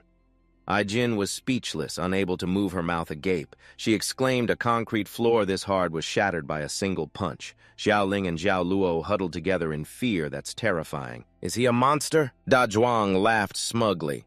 The power of an ability user is already monstrous, not to mention our boss is the best of the best, Ah Hu said proudly. Now, do you know who you're messing with? Gao Xiaoliang quietly observed Lei Hong, astonished by the technique he had just used. Is this the power of an ability user? If that punch had hit, even a light touch would have shattered my bones before he could compose himself. Lei Hong rushed in with a punch as hard as steel. Gao Xiaoliang nimbly dodged. Lei Hong sneered. What are you spacing out for now? Weren't you so arrogant a moment ago? Show me what you've got, you trash who only knows how to run. He furiously channeled his spiritual energy, intending to end it with one punch, so who's the woman now? Lei Hong threw a barrage of punches at Gao Xiaoliang. He desperately blocked the fiery fists with both hands. The immense power made him tremble as shockwaves echoed with every blow. Gao Xiaoliang coughed up blood. Although he survived, he was severely injured internally. Lei Hong watched in surprise. This kid took so many of my hits and didn't turn into a meat paste. He's truly stronger than an ordinary person. This made him even more determined to defeat him. He threw a few more punches, his voice mocking, but you're still a long way from being my opponent. Xiaoling and Zhao Luo cowered in a corner in fear. Xiaoling cried loudly, tugging on her brother's sleeve. Big brother can't take it anymore. Gao Zhao Luo said sadly, does this mean we won't get to eat chicken drumsticks anymore? Ai-jin stood still, her face dark, thinking if that guy dies, everything on the cart will be ours. Gao Xiaoliang angrily dodged Lei Hong's iron fist. He hadn't intended to fight back at first. But his opponent's crazy actions enraged him. He shouted, you guys are the real scum. Lei Hong laughed loudly, completely unimpressed. Some chosen one you are. Just as I thought a lunatic who's read too many novels, an iron fist slammed into Gao Xiaoliang, pinning him to the wall in pain. He grimaced and forced his eyes open to look at Lei Hong. The wound on his stomach was bleeding, soaking his shirt. The pain made him kneel. He covered the wound with his hand and slowly got up. His clothes were in tatters, revealing numerous injuries. As he struggled to walk, he thought running away is not an option, but fighting him head-on, even with enhanced strength, won't hurt him. I have no chance of winning. Suddenly, he looked at the vending cart and thought gleefully, but if I can just borrow that thing. The stronger the attack, the greater the rebound. Gao Xiaoliang immediately rushed towards the vending cart. Ignoring Lei Hong's surprise, he thought fearlessly, I only have one chance. Lei Hong muttered smugly, so you finally stopped running, huh? Now that's more like a man. Go to hell! He unleashed a combo of punches, but he didn't expect that Gao Xiaoliang had no intention of fighting. He suddenly ducked and slid between Lei Hong's legs, yelling. With a cool attitude, he yanked Lei Hong's pants down to his ankles. Lei Hong was stunned, feeling a strange cold breeze on his lower body. His mind went blank. WTF. Lei Hong is exposed. Ai-jin was frozen in place, her eyes wide and unblinking. Xiaoling and Zhao Luo were stunned, their legs trembling. Lei Hong's henchmen witnessed their boss being publicly shamed and tried to suppress their laughter. Ah Hu and Da Zhuang looked away. But the blonde guy and the green-haired girl burst out laughing, so embarrassing how hilarious. Gao Xiaoliang shouted excitedly, it worked. Lei Hong's eyes were bloodshot, blazing with killing intent. He roared, you bastard! He charged at him, I'm going to kill you. Zhao Luo seized the opportunity and spotted a dagger on Da Zhuang's hip. As if possessed, the boy rushed forward and hit Da Zhuang in the groin. He screamed in pain and pushed Ai-jin away. Zhao Luo quickly snatched the dagger and ran towards Lei Hong, shouting, evil leader, I will avenge my mother. Ai-jin and Zhao Ling were horrified by the scene. Zhao Ling worried, oh my god, Zhao Luo has gone crazy. Da Zhuang immediately raised his gun and fired at Zhao Luo. Boss, watch out, both sides attacked simultaneously. Gao Xiaoliang glared angrily at Da Zhuang's action. You bastard, and you claim you don't harm women and children. He pushed the vending cart towards Zhao Luo with all his might. Just as the bullet was about to hit him, the cart flew in front of him, blocking the shot. The bullet scraped against the cart, making a piercing sound. Zhao Luo cried out in fear, but the one in real danger was Gao Xiaoliang. Lei Hong charged forward, blazing with fire that swirled like molten lava. He roared, "Go to hell." Gao Xiaoliang lay there. He lamented inwardly, "What a cruel fate. I finally got the chance to be the protagonist, and now it's all over." He thought of Zhao Ling and Zhao Luo. Bitterly troublesome kids are the worst. He closed his eyes, bracing for the blow, but as the fiery fist was about to hit his face, it suddenly stopped. A loud explosion erupted, and the entire house was blown to bits. From within the black smoke, Bai Feifei appeared. She walked forward, looking at everyone with cold, murderous eyes. Without a word, she charged straight at Ahu and Dazhuang's group. Her first target was Lei Hong. Bai Feifei launched a kick at him, leaving him both surprised and terrified. As her fair white legs neared his face, her eyes radiated a deadly aura, as if warning him for attacking Gao Xiaoliang. Lei Hong glanced down at her bouncing chest and muttered, "I've been had brothers." His mind reeled. He was both embarrassed and angry. "Woe women." Gao Xiaoliang recognized her. "It's her," he said in surprise. "Bai Feifei." She used a spiritual art to kick Lei Hong away. Her movements were as swift as a flood, making him cry out in pain. Just a single blow from Bai Feifei sent Lei Hong flying into a wall. The room exploded with a bang, sending up black smoke. A massive explosion shook the heavens and earth as Bai Feifei stood there majestically. Seeing Lei Hong in trouble, his underlings realized the situation was bad. The blue-haired girl quickly asked her comrades, where did this person come from? The guy next to her was stunned. The boss was taken down. How is that possible? The blonde guy recognized Bai Feifei, pointed at her, and said to his gang, "Isn't that the person we captured? She's a zombie." They immediately formed a battle formation. 2 heavy guns were quickly loaded and aimed at Bai Feifei. Gunshots rang out as a blonde guy gave the order. "Brothers, get ready to fight. Be careful not to let her bite you." Hundreds of bullets rained down on Bai Feifei, but she dodged them gracefully with her agile body, dodging every bullet without getting hit once. The blonde guy started to panic, dropping his weapon in amazement. Her movements are so fast. This is no ordinary zombie, it's a mutant type. Bai Feifei leaped onto the roof of Cao Tiu Luong's food cart. Dai Trong immediately rushed forward, raising a sharp iron blade into the air, intending to fight her one-on-one. Witnessing this scene, Cao Tiu Luong was heartbroken. Not because he was worried about Bai Feifei, but for the fate of his food cart. He yelled, "If you're going to fight, then fight, but don't damage my stall." He used all his strength to rush over and push the cart away. Thanks to this action, Bai Feifei easily dodged the slash from Dai Trong. Another guy took advantage of the chaos, secretly took a sniper rifle aimed at Bai Feifei and yelled, "Everyone get out of the way! This monster lady is about to eat one of my bullets." Cao Tiu Luong ran from afar, desperately trying to stop him. "Don't." The gunshot sounded like it was tearing his heart apart. The bullet flew towards Bai Feifei, who was sitting casually on the cart's roof. She looked at the bullet as if it were just a toy. Suddenly, she jumped up, dodging the bullet's path.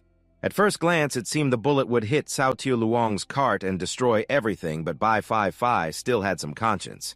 She grabbed the cart's handle and pulled it back slightly just as the bullet passed, helping the cart avoid the explosion. Cao Tiu Luong almost fainted from happiness, gesturing praise. Beautiful. The bullet flew straight into the wall and exploded violently. Lei Hong slowly sat up from the rubble. His body ached as he cursed, "Damn it, how dare you sneak attack me!" Before he could finish, a piece of wood flew from nowhere and smacked him on the head. Lei Hong collapsed in pain. "I'm in so much pain." "I'm down for the count. It's over." The blue-haired girl and the masked guy prayed silently, panikedly, calling out Boss Lei Hong with a lump on his forehead was too stunned to cry. He looked at the blonde guy and yelled, "Where were you aiming, huh?" That guy looked bewildered, scratching his head and playing dumb. "I wasn't paying attention. This is too cunning." Lei Hong jumped up, regained his composure, and ordered a full-scale attack. "Damn it, get him for me." The bald guy quickly reloaded and fired repeatedly at Cao Tiu Luong. "You're the chosen one, right? Let's see me turn you into a sieve." Lei Hong's men opened fire simultaneously. Hundreds of bullets flew like rain. Bai Feifei was forced to find cover while Mr. Kam Cao Tiu Luong Xiao Luo and Zhao Ling were scared out of their wits. The 4 of them clung to each other, fleeing in panic amidst the chaos under a dense rain of bullets. Cao Tiu Luong still didn't forget to worry about his beloved cart. Determined to drag it with him, he casually asked, "My cart isn't damaged, is it?" Mr. Cam rushed off without looking back, annoyed, and yelled, "What time do you think it is to be worrying about this shabby cart?" The whole group was in a tight spot, not knowing what to do. Cao Tu Luong replied resentfully, "Of course now is the time. While they're being held up by that zombie, we should quickly escape. Are we supposed to stay here and take the bullets?" But Zhao Luo, though trembling with fear, still cursed loudly at the bandits. These scumbags. Tot nat labitang di antuoidi. Bai Fifi suddenly turned her head to look at Cao Tu Luong's group fleeing in disarray. She puffed her cheeks in annoyance, thinking to herself, "They run pretty fast." Suddenly, she gripped the iron bar at her feet. Turning it into a powerful weapon, she decisively deflected every incoming bullet with extraordinary strength. Bai Fi threw the iron bar hard into the air.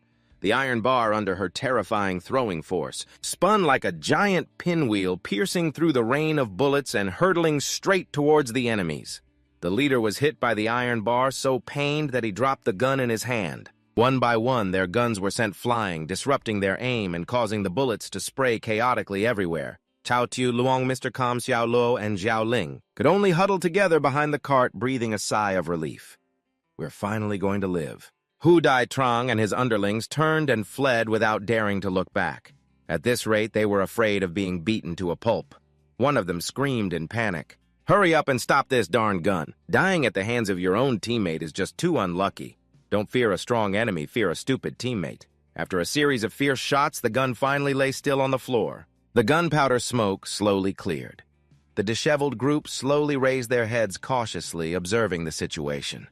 Some were hiding here, others were hiding there in all sorts of cool poses. The blonde guy cheered excitedly. "The gun has stopped." The blue-haired girl looked around in surprise. Why is she gone? The thing that puzzled them the most right now was, where did that female zombie go? On this side, Cao Tu Luong's group, Mr. Cam and the two kids, Zhao Luo and Zhao Ling, also slowly got up, sneaking a peek to observe the situation, especially the enemy's side. Zhao Luo and Zhao Ling cautiously reported no movement. The group sighed in relief, finally able to relax a little. Cao Tu Luong turned to everyone and said urgently, "Let's use this chance to run quickly." But he didn't expect that Bai Fi had suddenly appeared right in front of him. Her hair fluttered in the wind, looking like a hovering ghost. She was hanging from the cart's awning. She playfully swung the fist towards Cao Tu Luong, intending to give him a scare. It was just a joke. The other four stared blankly, thinking Bai Fi was going to eat them. A moment later, the whole group took off running faster than a speeding bullet. Zhao Ling and Zhao Luo cried and begged, "Kids don't taste good!" Out of habit, the frightened Mr. Cam tightly held the two kids' hands, not knowing if anyone was actually chasing them. But he screamed first anyway, "Don't bite me!" Cao Tu Luong agilely led the way, looking back in panic at the other three, thinking to himself, when did she start chasing us? Actually, Bai Fi had no intention of eating them. She was a vegetarian zombie after all. Watching Cao Tu Luong's group run for their lives, she chuckled. It was quite fun after all. But the real danger was just now revealing itself. A monster was stealthily observing their every move. Using its tentacles to cling together, it slowly moved from above, looking down at the panicking Cao Tu Luong. Bai Fi suddenly heard a strange noise from the roof. With her keen senses, she immediately realized the lurking danger. Without a word, she dashed like lightning towards Cao Tu Luong, who was accelerating and running like mad. Cao Tu Luong looked back and exclaimed in horror, "Oh my God!" His feet felt like they had wheels attached as he continued to dash away, screaming, "I have no grudge against you. Why are you only chasing me?" Just then, giant tentacles pierced through the ceiling. They shot down swiftly, sticky slime dripping down like spider webs. The monster attacked Cao Tu Luong with its tentacles. He screamed, "Help me, guys!" Bai Fi looked at the hundreds of octopus tentacles. She was surprised for a moment, but immediately realized the danger. Her beloved Cao Tu Luong was in danger. With a whoosh, Fi accelerated, moving faster than the monster. Disregarding the danger, she blocked the monster's path. Just as the tentacles were about to touch her, the monster feared no one. It swung a few more giant tentacles, wrapping them tightly around Bai Fi and lifting her into the air. She struggled in pain, but it was useless. Cao Tu Luong ran over to help, but he couldn't pull her out of the monster's grasp. In a moment of desperation, Bai Fi reached her hand out to him, her eyes helpless. Cao Tu Luong's heart felt like it stopped. He stood there terrified, not knowing what would happen next. This giant octopus is so annoying. After playing around enough, it gently retracted its nasty tentacles, dropping Bai Fi. She free fell from above onto the cold, tiled floor. Slime from the tentacles flowed through a hole in the wall, dripping onto the floor and emitting a strong, foul smell. Finally, the monster decided to come out. It flew down from above like a bird, landing majestically. Its chubby body made a heavy impact. Cao Tiu Luong was almost crushed. The giant octopus blocked out, the surrounding light emitting a thick, mysterious black smoke. Its bright red eyes, like two fireballs, burned with resentment as it stared at Cao Tiu Luong. Lei Hong suddenly rushed out, roaring a reminder to his comrades, "That's a mutant creature!" The group immediately got into position to ambush it. A series of sniper rifles were fully loaded, ready to fire on Lei Hong's command. As soon as the order was given, artillery shells exploded, continuously aimed straight at the monster. The giant octopus was enraged. It swung its long tentacles like iron arms, forming a solid shield. In an instant, it agilely caught hundreds of bullets. Its thick skin was like an armored life vest. It puffed up, blocking all attacks. Bai Fai Fai lay motionless in a pool of blood next to the wall. The serious wound made her lose consciousness. Cao Tiu Luong and Mr. Cam hurriedly ran to her side, filled with worry. Bai Fei Fai grimaced and panted heavily. Blood from the wound soaked her body, making her even more exhausted. Mr. Cam stammered as he turned to Cao Tiu Luong. It seems she was just protecting him. Cao Tiu Luong knelt down gently, holding Bai Fei Fei, looking at the girl who ended up like this to protect him. His heart ached with an indescribable pain. Why Bai Fei Fei, though weak, recognized Cao Tiu Luong's voice. She struggled to open her eyes, her blood-covered hands trembling, clutching something tightly. She held it out towards him. In her small, blood-stained hand, she held out a long, crumbled candy wrapper. Cao Tiu Luong immediately recognized the familiar wrapper. He paused as memories flooded back. This was from that time. He remembered the first time he met Bai Fei Fei when he threw that piece of candy to her. Taking the wrapper from her hand, Cao Tiu Luong asked emotionally, "Did she come here just to give me this?" Bai Fei Fei nodded slightly, only managing a few weak whimpers. Her strength was gone. She couldn't say anything more. Her eyes slowly closed from exhaustion. Xiao Luo stood beside them, eyes wide with astonishment. "She can understand what we're saying." Cao Tiu Luong immediately contacted the system, his voice urgent. "System, she's a zombie, so why is she acting so human?" The system quickly analyzed the data from Bai Fei Fei's body. A stream of spiritual energy flowed through her. The system sent out continuous analysis signals, then it answered Cao Tiu Luong in surprise. Based on the analysis, the target's body does contain the zombie virus. Research shows that some special evolutionary mutations can restore partial brain function. Exhibiting intelligent behavior with an IQ equivalent to an intelligent animal or a 4-year-old child. Bai Fei Fei groaned in pain, coughing violently as tears streamed down her face. Mr. Chin couldn't help but feel pity and spoke with concern. "It seems she's in a lot of pain." Xiao Luo asked innocently, "Can zombies feel pain too?" Zhao Ling also looked confused and wondered, isn't she already dead? Countless questions swirled in the two kids' minds. Xiao Luo scratched his head, bewildered. "Don't zombies only die when their heads are destroyed?" Zhao Ling cringed, refuting everyone's opinions. "She's a good zombie. She doesn't bite people, and she even saved the boss. I don't want her to die." Mr. Chin observed Bai Fei Fei's injuries. He sadly shook his head. "But her spine seems to be broken, even for a zombie if she can't move." Cao Tiu Luong clenched the candy wrapper in his hand, bowing his head in anguish and yelling, "She's like this because of me." He ran to hold Bai Fei Fei in his arms, silently wondering how to help her recover. But could the pills work? The system immediately reminded him. This function is only effective on humans. To heal other creatures, the host must complete a mission to exchange for a special item. Without a moment's hesitation, Cao Tiu Luong said decisively, "Give me the mission." The system immediately received the command and found a new mission. Within 24 hours, you must obtain a level 2 crystal core. Cao Tiu Luong's eyes glinted with unprecedented determination. A level 2 crystal core is equivalent to 100 normal crystals. It only exists in evolved zombies or mutated creatures. He looked towards the giant octopus behind him. He said decisively, in other words, "I just need to kill that thing." Lei Hong also rushed over to support his men. The whole group fired crazily at the monster, but with its enormous size and skin as thick as a fortress wall. The octopus was nearly invulnerable. Dozens of long tentacles blocked its front, absorbing every cannonball. Hu Dazhuang complained tiredly, "This guy is too big, our bullets can't even penetrate it." The bald guy aggressively shouldered a large gun and charged forward. "Let me!" He fired a massive cannonball that shot like an arrow aiming straight for the monster's head. The monster seemed to sense the danger. It immediately arranged its tentacles around its body, forming an impenetrable fortress. A gap opened, revealing its blood-red eyes. They gleamed with cunning and craftiness. The air grew tense, suffocatingly suspenseful. The cannonball flew straight at the octopus, making everyone expect it to explode. But it didn't. Dozens of long tentacles surged like ocean waves, wrapping tightly around the shell. The octopus curled up and stood motionless, as if challenging the whole world. The subordinate who just fired the shell thought the stupid monster was defeated. He gloated and confidently declared, "If it doesn't blow to pieces this time, I'm not human anymore." Lei Hong, providing cover from behind, suddenly felt uneasy. With his extensive combat experience, he knew things couldn't be this simple. Anxiety washed over him. He grew impatient. Why isn't there any movement? The two subordinates in front looked at their weapons in utter confusion.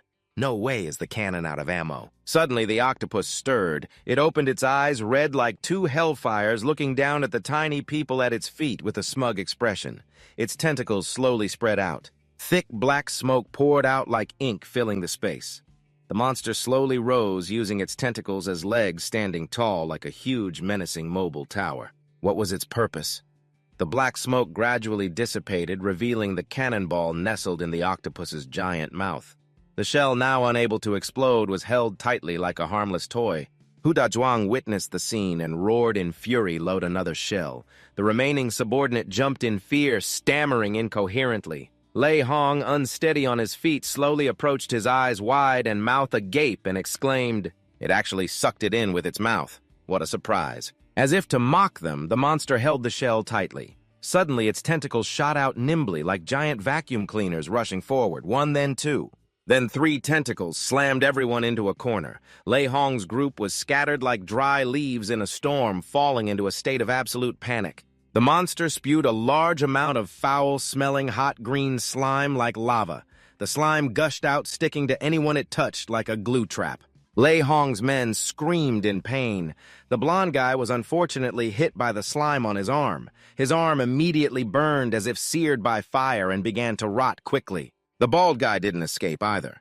His back was covered in slime that ate through his clothes. He screamed it hurt so much Lei Hong watched his injured men, his heart filled with rage. He yelled a warning, "Get away, this liquid is corrosive." Quick as a flash, Lei Hong found a large stone slab nearby and set it up as a temporary shield protecting the group from the monster's pursuit. The giant slab became their temporary shelter. Lei Hong held his ground, waiting for his men to arrive. A moment later, Hu Dazhuang and another man hurriedly hid behind the rock. But the monster relentlessly continued to spew its toxic fluid towards their hiding spot. Lei Hong, with extraordinary strength, lifted the slab onto his back and moved forward with heavy steps. Hu Dazhuang was so scared he cowered, holding his head and trembling. Suddenly, a giant tentacle swung and slammed hard against the slab. The monster struck it repeatedly. It broke through the defense. Slime flowed down through the cracks. The pressure from the monster grew more terrifying. A pungent, foul smell rose with smoke billowing from the corroded slab. Hu Dazhuang broke out in a cold sweat and said to his comrades in panic, "The concrete is being eaten away. We can't hold on like this for long."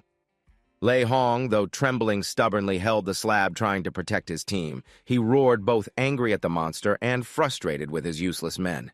"Damn it! You guys have to help me!" The monster's strength truly exceeded Lei Hong's capabilities. No matter how strong and resilient he was, being overpowered and defeated by the monster was only a matter of time. Lei Hong trembled, his hands losing control, his legs growing weak. Suddenly he buckled under the immense pressure. The giant slab could no longer hold. It was pierced by one of the monster's tentacles. A loud crash came from above. The giant tentacle, like a pillar holding up the sky, slammed down into the ground. One of Lei Hong's men was unfortunately caught by a tentacle and pulled high into the air. The monster tightened its grip on its prey, aiming for the hole in the ceiling. Preparing to deliver the final blow, the subordinate screamed in panic. "Boss, save me!" Lei Hong, unable to let go of the slab, watched the monster with a heart full of worry and fear. He sighed helplessly. Damn it! There was no other way. Lei Hong was determined to save his teammate. Once again, he gathered all his strength. His firepower erupted like a raging flame as he faced the terrifying pressure from the monster. Lei Hong roared, using his internal energy to lift the massive slab and hurl it at the enemy. "Let him go!" The slab shot through the air like a meteor. Lei Hong was as fast as lightning. He nimbly appeared in front of the octopus, intending to face it head-on. The small man broke through the monster's defense, grabbed a tentacle, and angrily shouted, "I'll tear you to shreds!" True to his word, Lei Hong placed his hands on its body, unleashing his divine power. But after struggling for a while, he couldn't even scratch a piece of the monster's skin. He cursed under his breath, "Damn it, the slime is too slippery, I can't get a grip." The octopus, annoyed by Lei Hong's provocation, immediately used a tentacle to strike him hard, sending him flying. Lei Hong screamed in pain, "So you thought you could mess with me?" But it didn't stop there. The monster continued to spray toxic fluid from its tentacles like giant hoses. Lei Hong almost fainted, standing frozen like a statue, his eyes wide, his mouth agape inside his divine energy shield. But he couldn't hold on and began to fall freely to the ground. Suddenly, a familiar figure appeared. Cao Luong, wearing a protective suit that covered his entire body. He coldly rushed towards the octopus. While it was distracted, he ran along a tentacle approaching from behind. Cao Luong's eyes glowed a deep blue as a terrifying power surged through his body. Even as the slime shot out in thousands of toxic waves, he gracefully dodged them. Lei Hong's men slowly got up, staring in amazement. "Up there, it's that kid. How is he unharmed?" A question arose. "Is that a superpower?" Lei Hong, who just landed safely, couldn't believe his eyes. Impossible. There are no power fluctuations on him. He suddenly recalled something and yelled, "Could he really be—" The monster thought Gao Xiaoliang was an easy target and continuously attacked with its giant tentacles, but he nimbly dodged every blow, leaning left and right like a perfect dance. The monster could barely touch him. Gao Xiaoliang leaped high, aiming for the tentacle in front of him. Using his power, he moved as fast as lightning. Like a move from an action movie, he vanished without a trace in just a second. A chilling aura emerged as Gao Xiaoliang tightly gripped his dagger, burning with hatred. He charged straight at the monster, aiming for the cannonball stuck in its mouth. He shouted, "Here it is!" Risking his life, Gao Xiaoliang plunged his dagger into the cannonball in a life-or-death gamble. Only then did everyone realize that Gao Xiaoliang was the chosen one. Under the dagger's impact, the cannonball immediately shot out intense sparks and was successfully detonated. A deafening explosion erupted and flames engulfed the monster's body. An earth-shattering blast blew it to pieces. The fire grew larger as black smoke filled the sky. Bloody pieces of the monster's corpse rained down. The rest of the octopus's carcass lay motionless, roasted by the flames like grilled octopus. Blood was everywhere, and the strong stench filled the air. As the black smoke cleared, Gao Xiaoliang took off his protective suit, smiling in satisfaction. "This raincoat works pretty well." He was pleased with his treasure. Even the explosion's shockwave was perfectly blocked. "High-tech stuff is really amazing." He called out to the system, "Hey, system, can you give me a few more of these next time?" The system laughed at the silly request and replied, "Rewards are drawn randomly, but as long as the host performs well, there will be plenty of opportunities." Gao Xiaoliang then remembered his main mission. With the monster destroyed, he immediately rummaged through the pile of rotten flesh. Under a layer of slime, he found an object emitting a warm golden light, just what he needed. He cheered happily. "I found it, a level 2 crystal core." The system announced, "Congratulations, host, on completing the mission. You've obtained a level 2 crystal core. Reward, a healing candy. Function, instant healing, unlimited uses. Bonus, an apocalyptic cookbook." Gao Xiaoliang stared at the book confused and asked, "What's the use of a cookbook?" The system explained that in the apocalypse, many creatures and plants have mutated. As long as the infected parts are removed, they are edible. But ordinary people don't know this and dare not eat them. This book details their anatomy and cooking methods. It's essential for anyone wanting to open a restaurant. Cooking delicious food in the apocalypse? Upon hearing this, Gao Xiaoliang's anger subsided. He happily accepted the reward, thinking, "This is a good item too. I'll keep it." But the most important thing was saving people. He rushed to the weakened Bai Feifei, gently lifted her head, and fed her the crystal core he just got. Bai Feifei grimaced, struggling to swallow it. But a few seconds later, her eyes shot open as she looked at Gao Xiaoliang.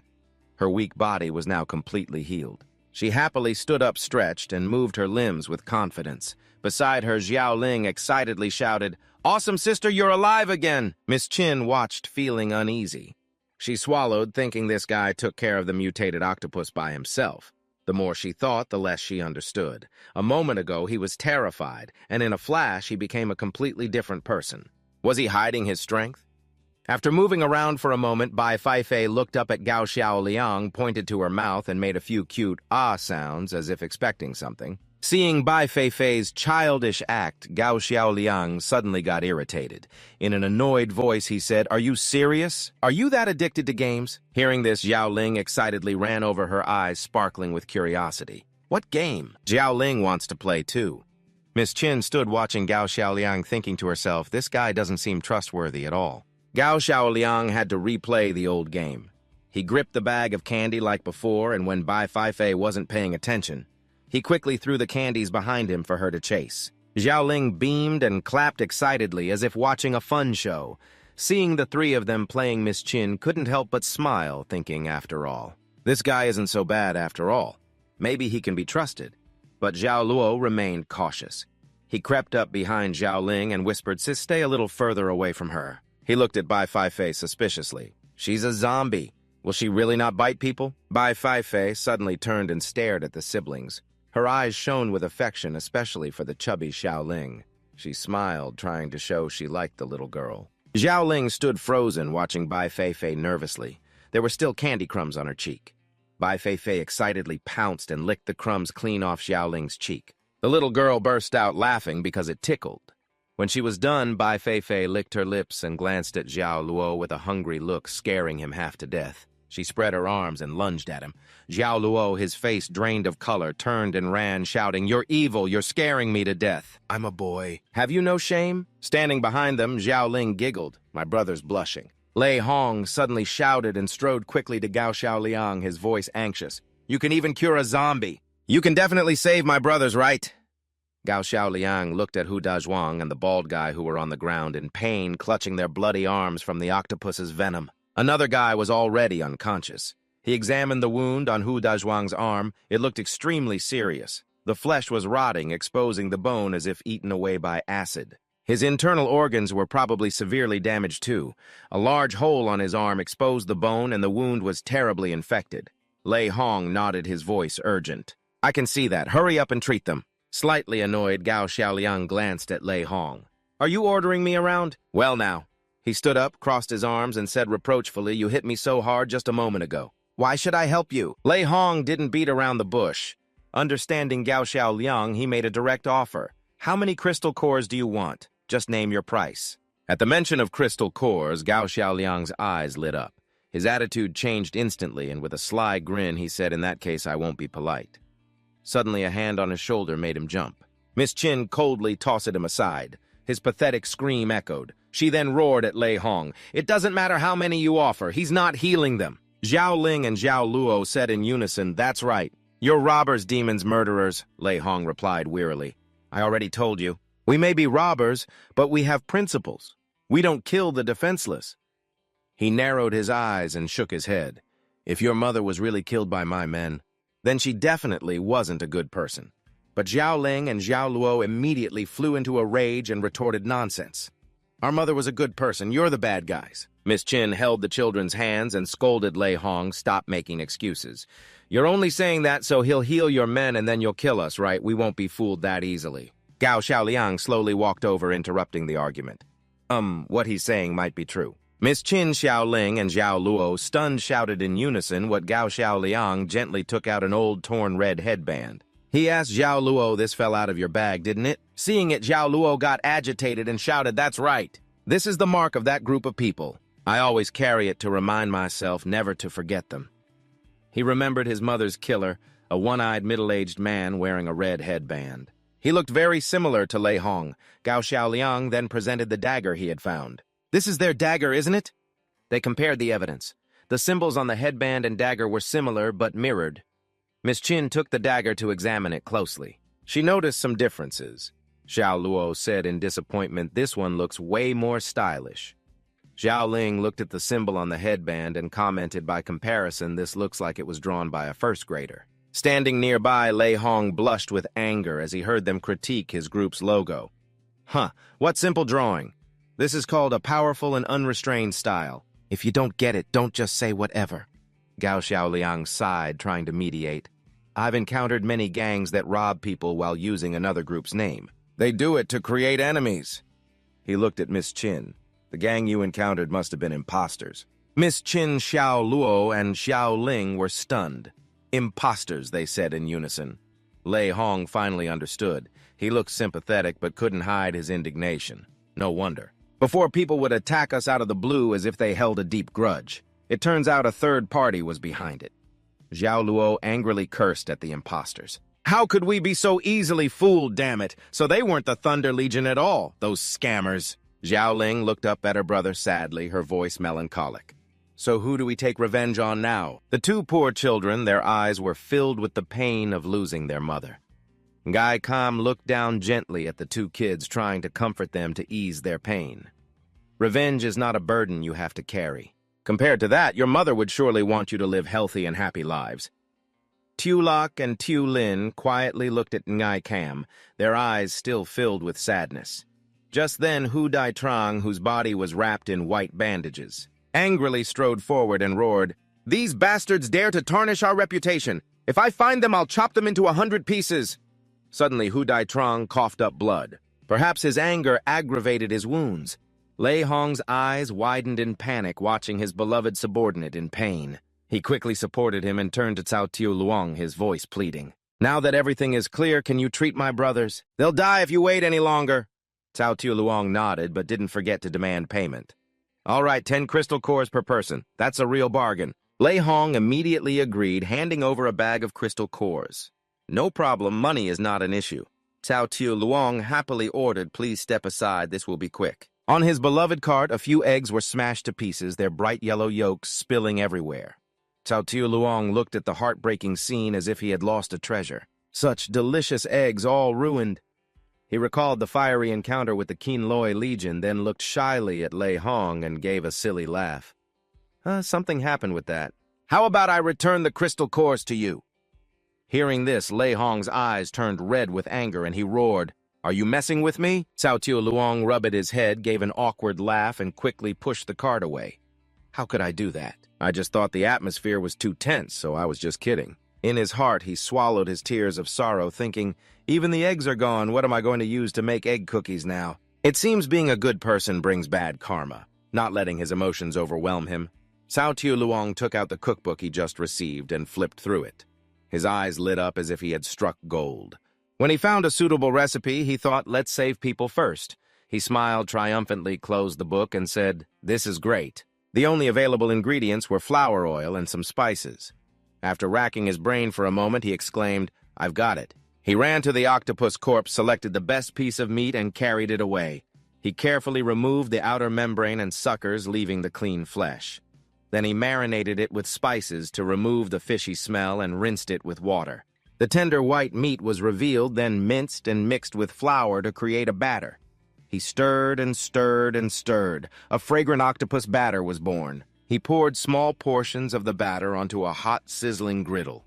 He flipped them until golden brown, then added tomatoes and salad dressing. The octopus cakes were arranged beautifully, like a work of art. For the soul of the dish, he used finely mashed potatoes as a substitute.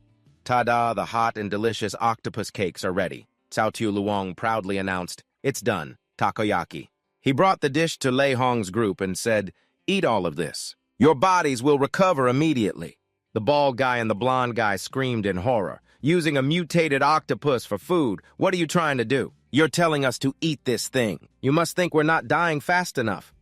But Lei Hong was captivated by the alluring aroma. He kept sniffing it and hesitated. "Can this thing really be eaten?" Cao Tiu Luong wearily shook his head and explained, "Have you ever read a wuxia novel? Wherever there's a poisonous snake, an antidote is always within 5 steps. I've already taken the crystal cores and there are no refunds. Eat it if you want." Unable to bear the pain, Hu Dai Trong stepped forward and sniffed the aroma. "It smells so good. The pain is too much, I'll risk it." He put the food in his mouth, thinking, even if I die, I should enjoy this first. Suddenly, Hu Dai Trong's body froze and began to transform. He was surprised, "What is this?" Then he clutched his stomach, coughing violently. His underlings panicked, shouting, "Dai Trong." Lei Hong worriedly warned Cao Tiu Luong, "What did you do? If anything happens to my brother, I won't spare you." Before he could do anything, Bai Fei rushed to block Lei Hong. He backed away in fear, stammering, "Miss, please don't come over here. This is bad." Hu Dai Trong covered his mouth, making strange moaning sounds, then burst out in excitement. "It's so delicious." He ecstatically described the batter is as soft and fragrant as a cloud, and the octopus meat is chewy and fresh. Every chew feels like a fairy dancing on my tongue. The exquisite taste is like a vibrant ocean wave crashing into my soul. He praised it profusely. "This is unbelievably delicious." Hu Dai Trong's answer left the bald guy and the blonde guy dumbfounded. "Really? Is that thing actually delicious?" Lei Hong and his underlings immediately ran to Cao Tu Luong's cart, scrambling to order. "Forget it. I'll have one too, give me a portion." "Easy now, calm down, there's enough for everyone." They ate the food, bursting with happiness. Cries rang out, "It's so delicious, I'm so happy, good brother." The blonde guy quickly brought a takoyaki to Ahu. "Ahu, you should try it too." Ahu snatched it and chewed greedily as if he were swallowing the stars in the sky. He shouted, his eyes sparkling, "The wound has healed. The pain is gone too. It's a miracle." He lifted his shirt, showing his muscular six-pack abs. "Even my old scars have healed." Excited, Ahu ran to ask Cao Tu Luong, "Is this also an effect of the octopus meat?" Cao Tu Luong was stunned, not knowing how to answer Ahu, so he forced a smile. "I added some special spices to your portion. Consider it a special gift." But inwardly, he was worried sick. "There's a bug here. My current strength isn't enough to fight against ability users. If this group finds out about the system, I'll be captured and exploited to death." Cao Tu Luong was so lost in thought that he didn't notice someone calling his name. Suddenly, he flinched and dodged as if avoiding a plague, thinking to himself, "Have I been found out?" It turned out to be Lei Hong, who walked up and patted his shoulder, his eyes full of gratitude. "I didn't realize you were actually a pretty good guy." Cao Tu Luong silently prayed, "Thank goodness this guy is simple-minded and easy to fool." He laughed loudly and said, "So about that partnership we discussed earlier." Lei Hong nodded, "I'll consider it." But his underlings immediately protested loudly. "Boss, don't listen to him, that's right. Aren't we injured like this because of him? He should be the one responsible for this." Cao Tu Luong immediately retorted, "You guys robbed my stall. Am I not allowed to fight back?" Lei Hong's group burst into laughter as if they heard a joke. The blonde guy gave a reason that was both logical and absurd. "We are robbers. We saw you carrying so much food. Of course we had to rob you. Every profession has people who love their work, you know." Ahu added, "This is what you call professional ethics." Lei Hong laughed heartily and nodded in agreement. "Well said." Cao Tu Luong pointed towards Bai Fei Fei and asked, "Then what about that girl? Didn't you say you don't rob women and children?" He ran to Bai Fei Fei's side to lecture them. "Even if she's a zombie, she's still a girl. You guys tied her up in a sack. What were you secretly planning to do?" Lei Hong's group looked all around and said in unison, "We didn't do anything. We didn't even touch her." The bald guy said shyly, "Well, who told her to be so beautiful?" "We only did it for our boss." Cao Tu Luong smirked triumphantly. "The truth comes out. So what kind of weird hobby is this?" Ngai Kam covered her mouth in horror. "They wouldn't even spare a zombie. That's disgusting." Tulok covered Tu Lin's ears and said, "Don't listen." Hu Dai Trang looked at Lei Hong shyly. "Boss, you!" The underlings burst out laughing. "Earlier I saw the boss talking privately with someone, so it turns out..." Lei Hong's face turned red with frustration as he yelled, "This is a complete injustice." "I am completely innocent!" He shook his head vigorously. "It has nothing to do with me." Lei Hong angrily glared at the three wise guys and yelled, "What is really going on? Tell me." The blonde guy hesitantly confessed, "You're all getting the wrong idea. We came up with this and did it on our own." Ahu looked sorrowful with glistening eyes. "Our boss gets shy around beautiful girls. He's never even had a relationship. We wanted to find a pretty zombie for him to try interacting with. We thought it might cure his fear of women." The bald guy chimed in, "We only meant well." The furious Lei Hong rushed over and started punching the three of them. "Good intentions, my ass. How could you even come up with such a bizarre idea? Do you think I'm some kind of pervert?" The blonde guy cried, "I told you the boss wasn't like that. We almost died for nothing, boss." Suddenly, the system interface appeared. "Mission time has expired. Host, please hire an employee quickly to complete the mission." Cao Tu Luong looked at the notification panel anxiously. "Has it already been 24 hours? That was fast." He wondered, if I've already hired the proprietress as an employee, the mission should be complete, right? The system calmly delivered a bombshell. "It is not yet counted. To hire an employee, a contract must be signed by both parties and the employee must wear a special uniform for it to be valid. Cao Tiu Luong jumped, an employee uniform. He imagined all kinds of uniforms, a seductive maid, a sexy doctor, or a naughty bunny girl. His nose almost started bleeding as he thought excitedly, "This could be good." As if reading his mind, the system said, "Host, please refrain from lewd thoughts. We are a serious system and do not provide such clothing." Cao Tiu Luong grinned wickedly. He turned to see a modest maid outfit, a far cry from his imagination. A flock of crows flew overhead. Annoyed, he mumbled, "It's just a plain old design like this. I got my hopes up for nothing." He handed the uniform to Ngai Kam with a pitiful expression.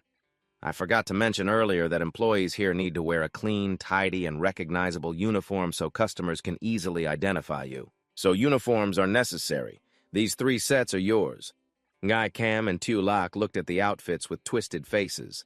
Tu Lak complained resentfully, "Even kids like us have to wear them." It's so annoying, but Tu Lin happily admired her new dress, excited that it was a new outfit. Cao Tiu Luong spoke up to remind everyone, "We have new clothes now. Let's change into them now." In broad daylight, Ngai Kam casually lifted his shirt about to change. Cao Tiu Luong quickly stopped him, pointing to a hidden corner and saying seriously, "There's no need to rush. There are too many people here. You can go inside to change." Loi Hong's group shook their heads, gulped, and said in unison, "No need to worry about such details." Ngai Kam ignored them and put on the white shirt, but because of his oversized chest, he struggled and complained, "This outfit is too tight. I can't even fit my chest in. Do you have a larger size?" Witnessing the alluring scene, Loi Hong had a massive nosebleed and fainted before he could react.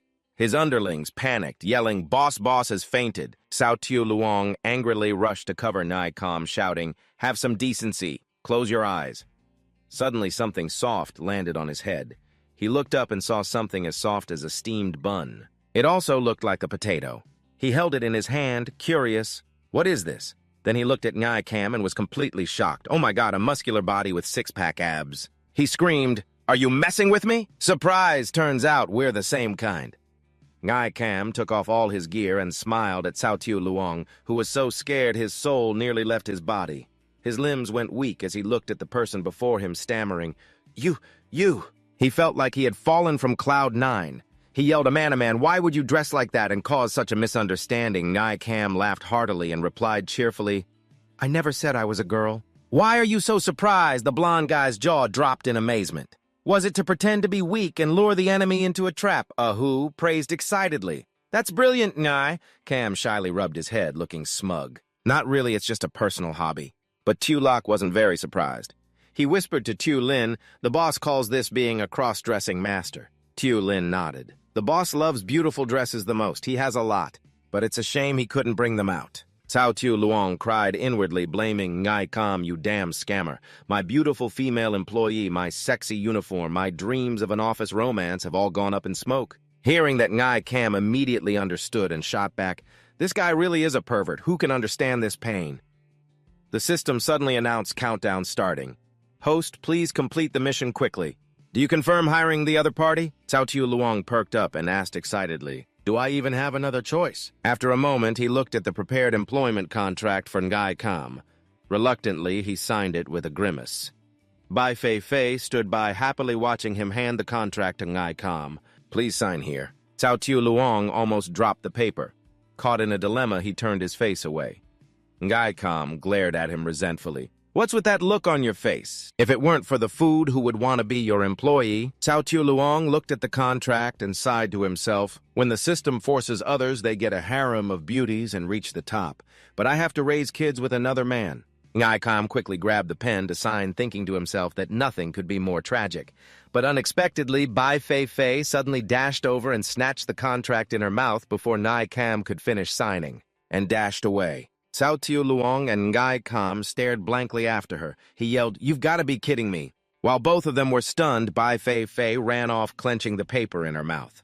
Cao Tiu Luong reluctantly tried to pull the contract from Bai Fei's mouth, yelling, "This isn't for eating." The employment contract was now covered in teeth marks.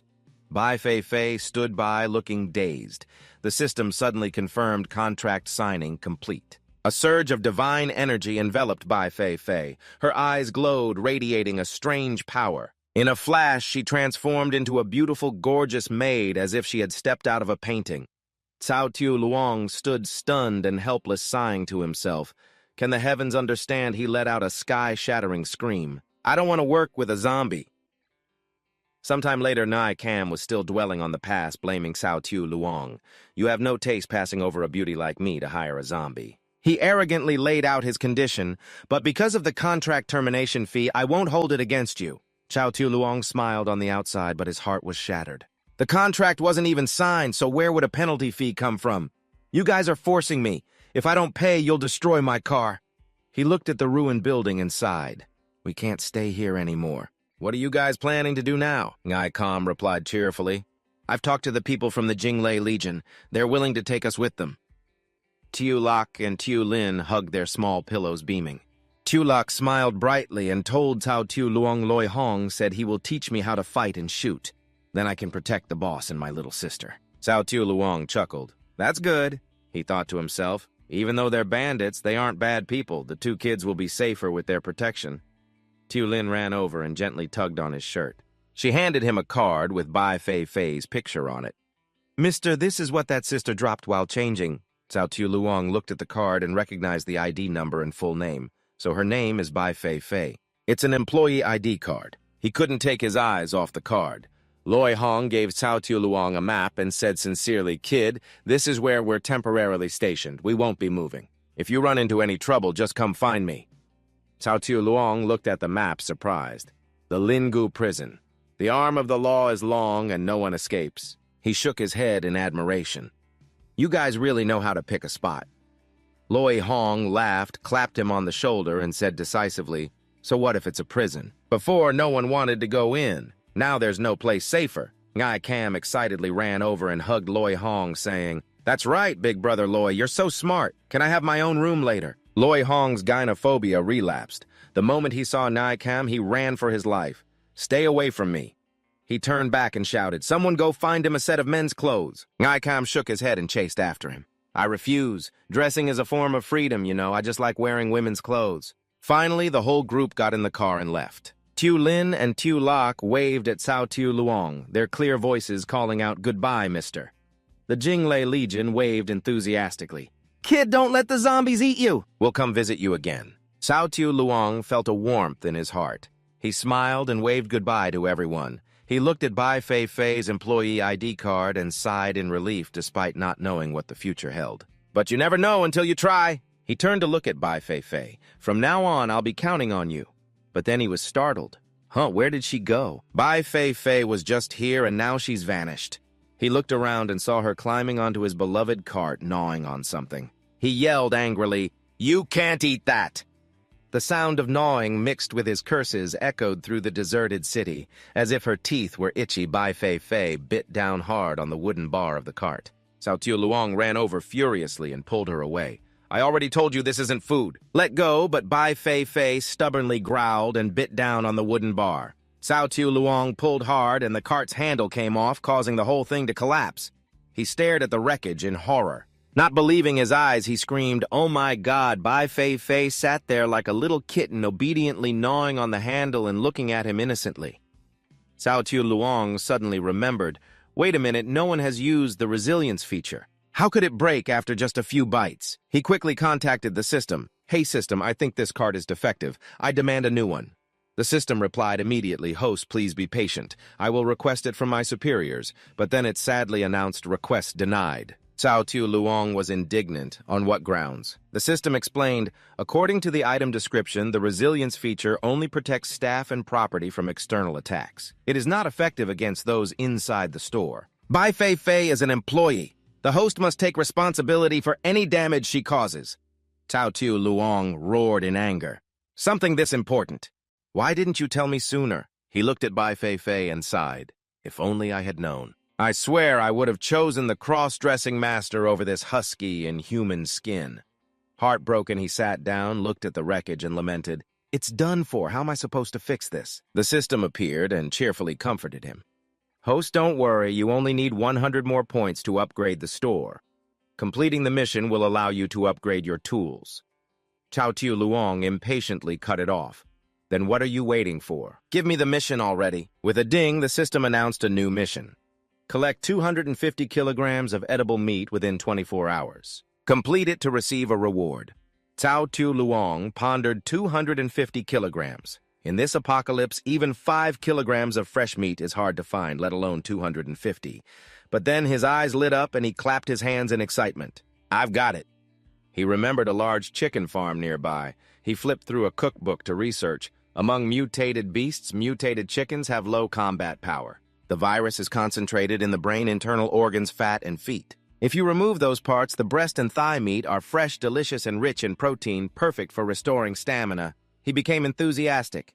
It's time for the little chickens in the coop to meet their maker. But a mutated rooster entered combat mode, its eyes glowing red as it let out a deafening crow. Cao Tu Luong hid behind a rock, thinking to himself, mutated chickens are just bigger. Overall, they're not much different from regular chickens. The problem is their sheer number.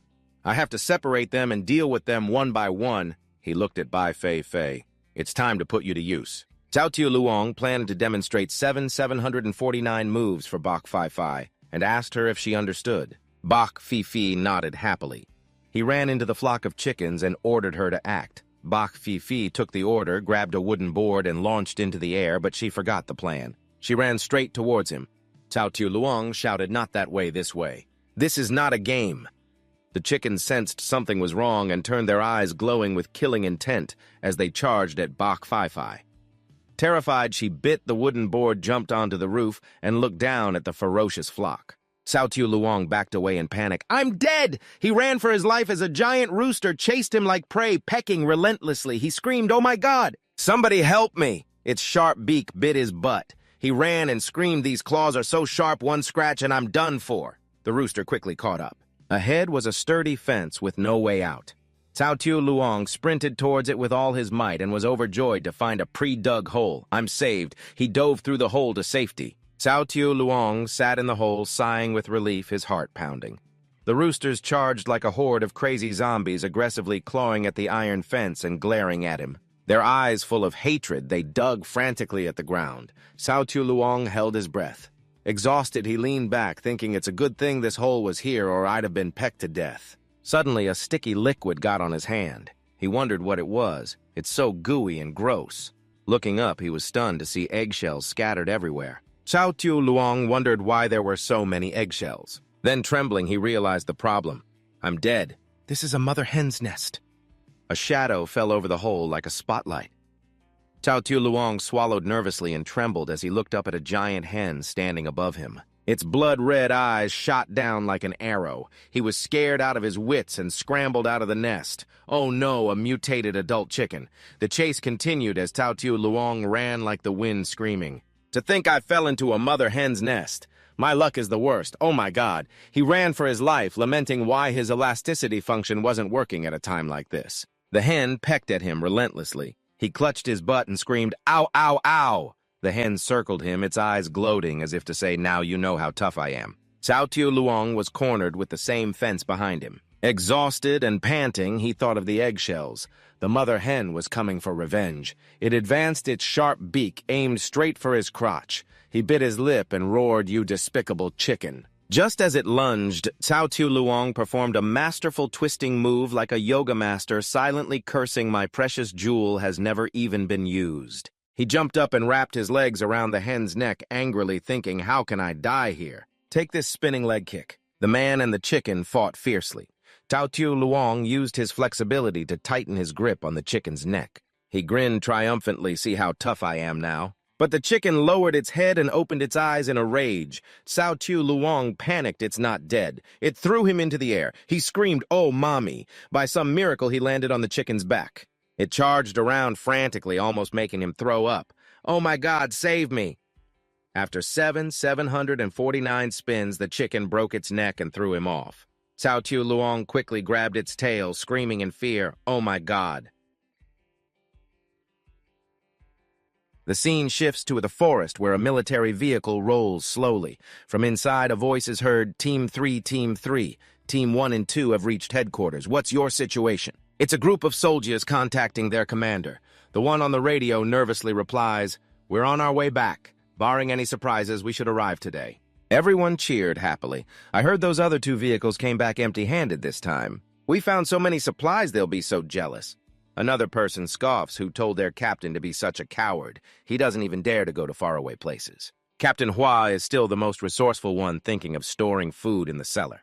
A young soldier says regretfully, "Too bad that entire village turned into zombies. No one survived. Anyway, returning safely is a reason to celebrate."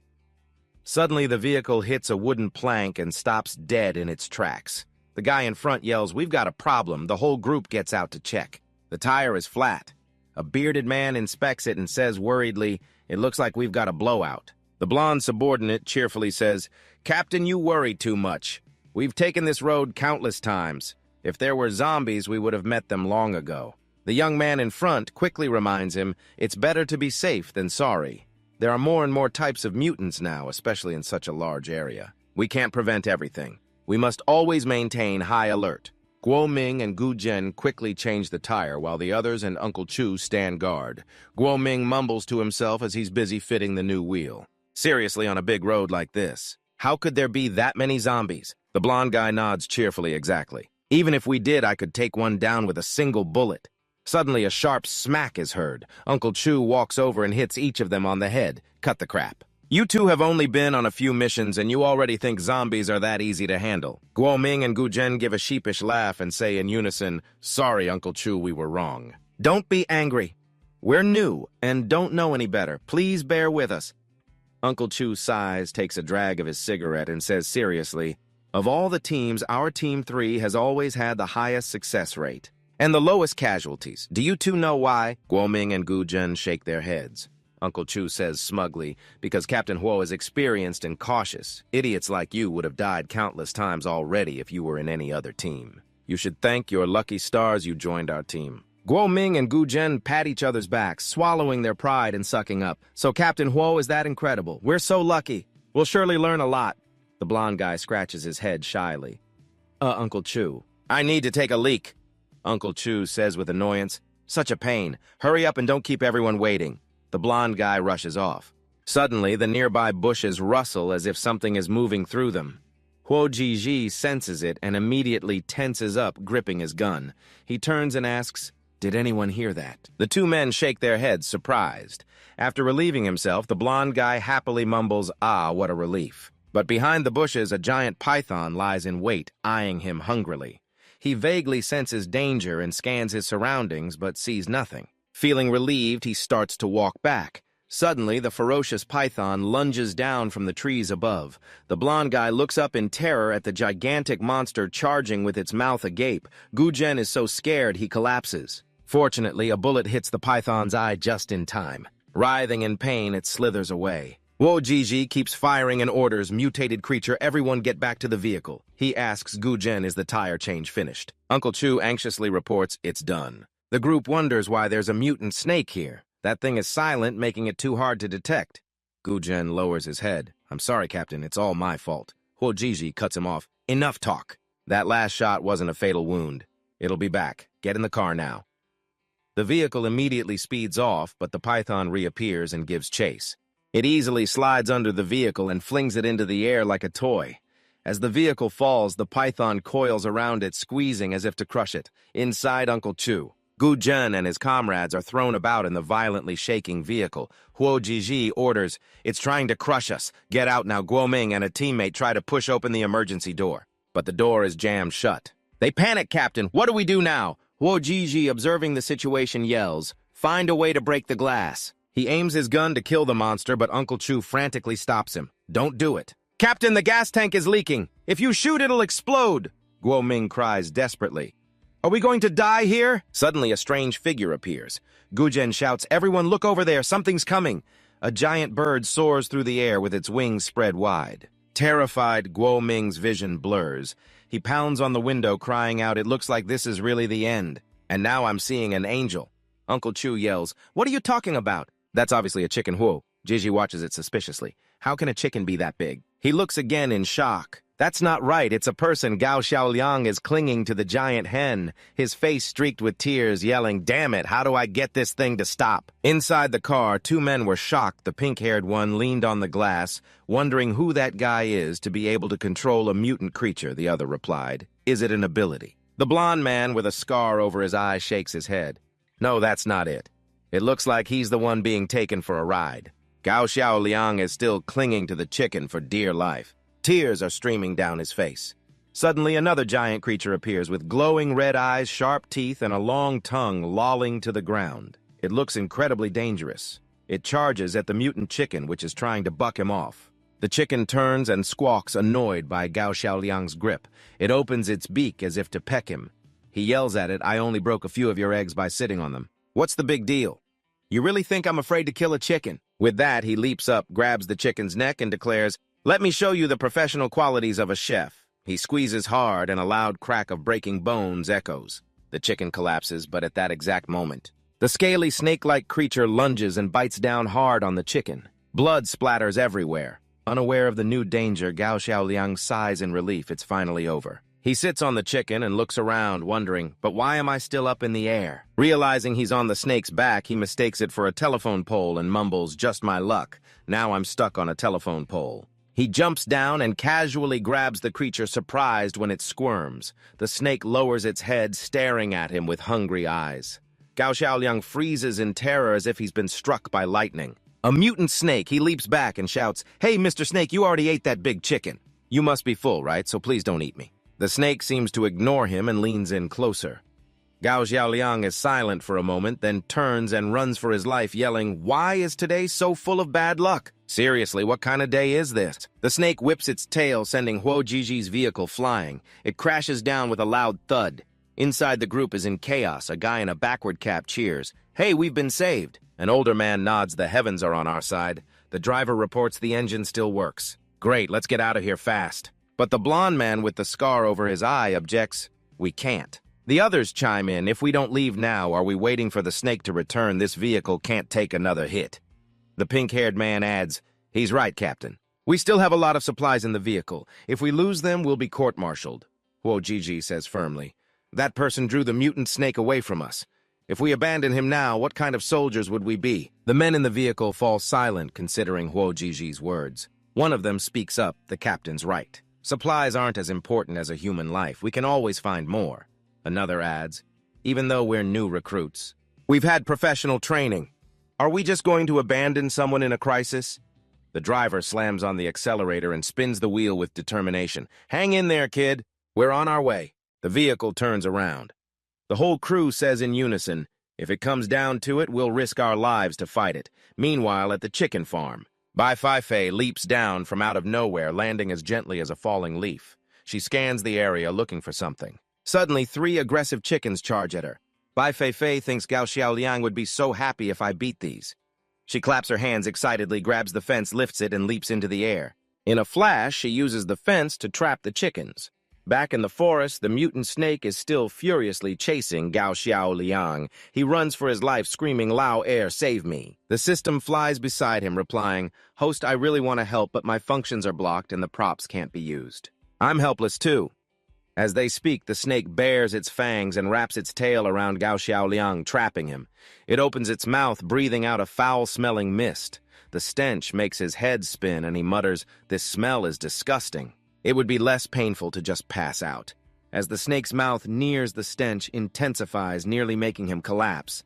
Suddenly, a deafening squawk rings out. He yells in frustration, "Why is that stupid chicken back again? That noise is going to rupture my eardrums." Bai Fei appears carrying the giant chickens trapped in the fence. She leaps and lands squarely on the mutant snake's head.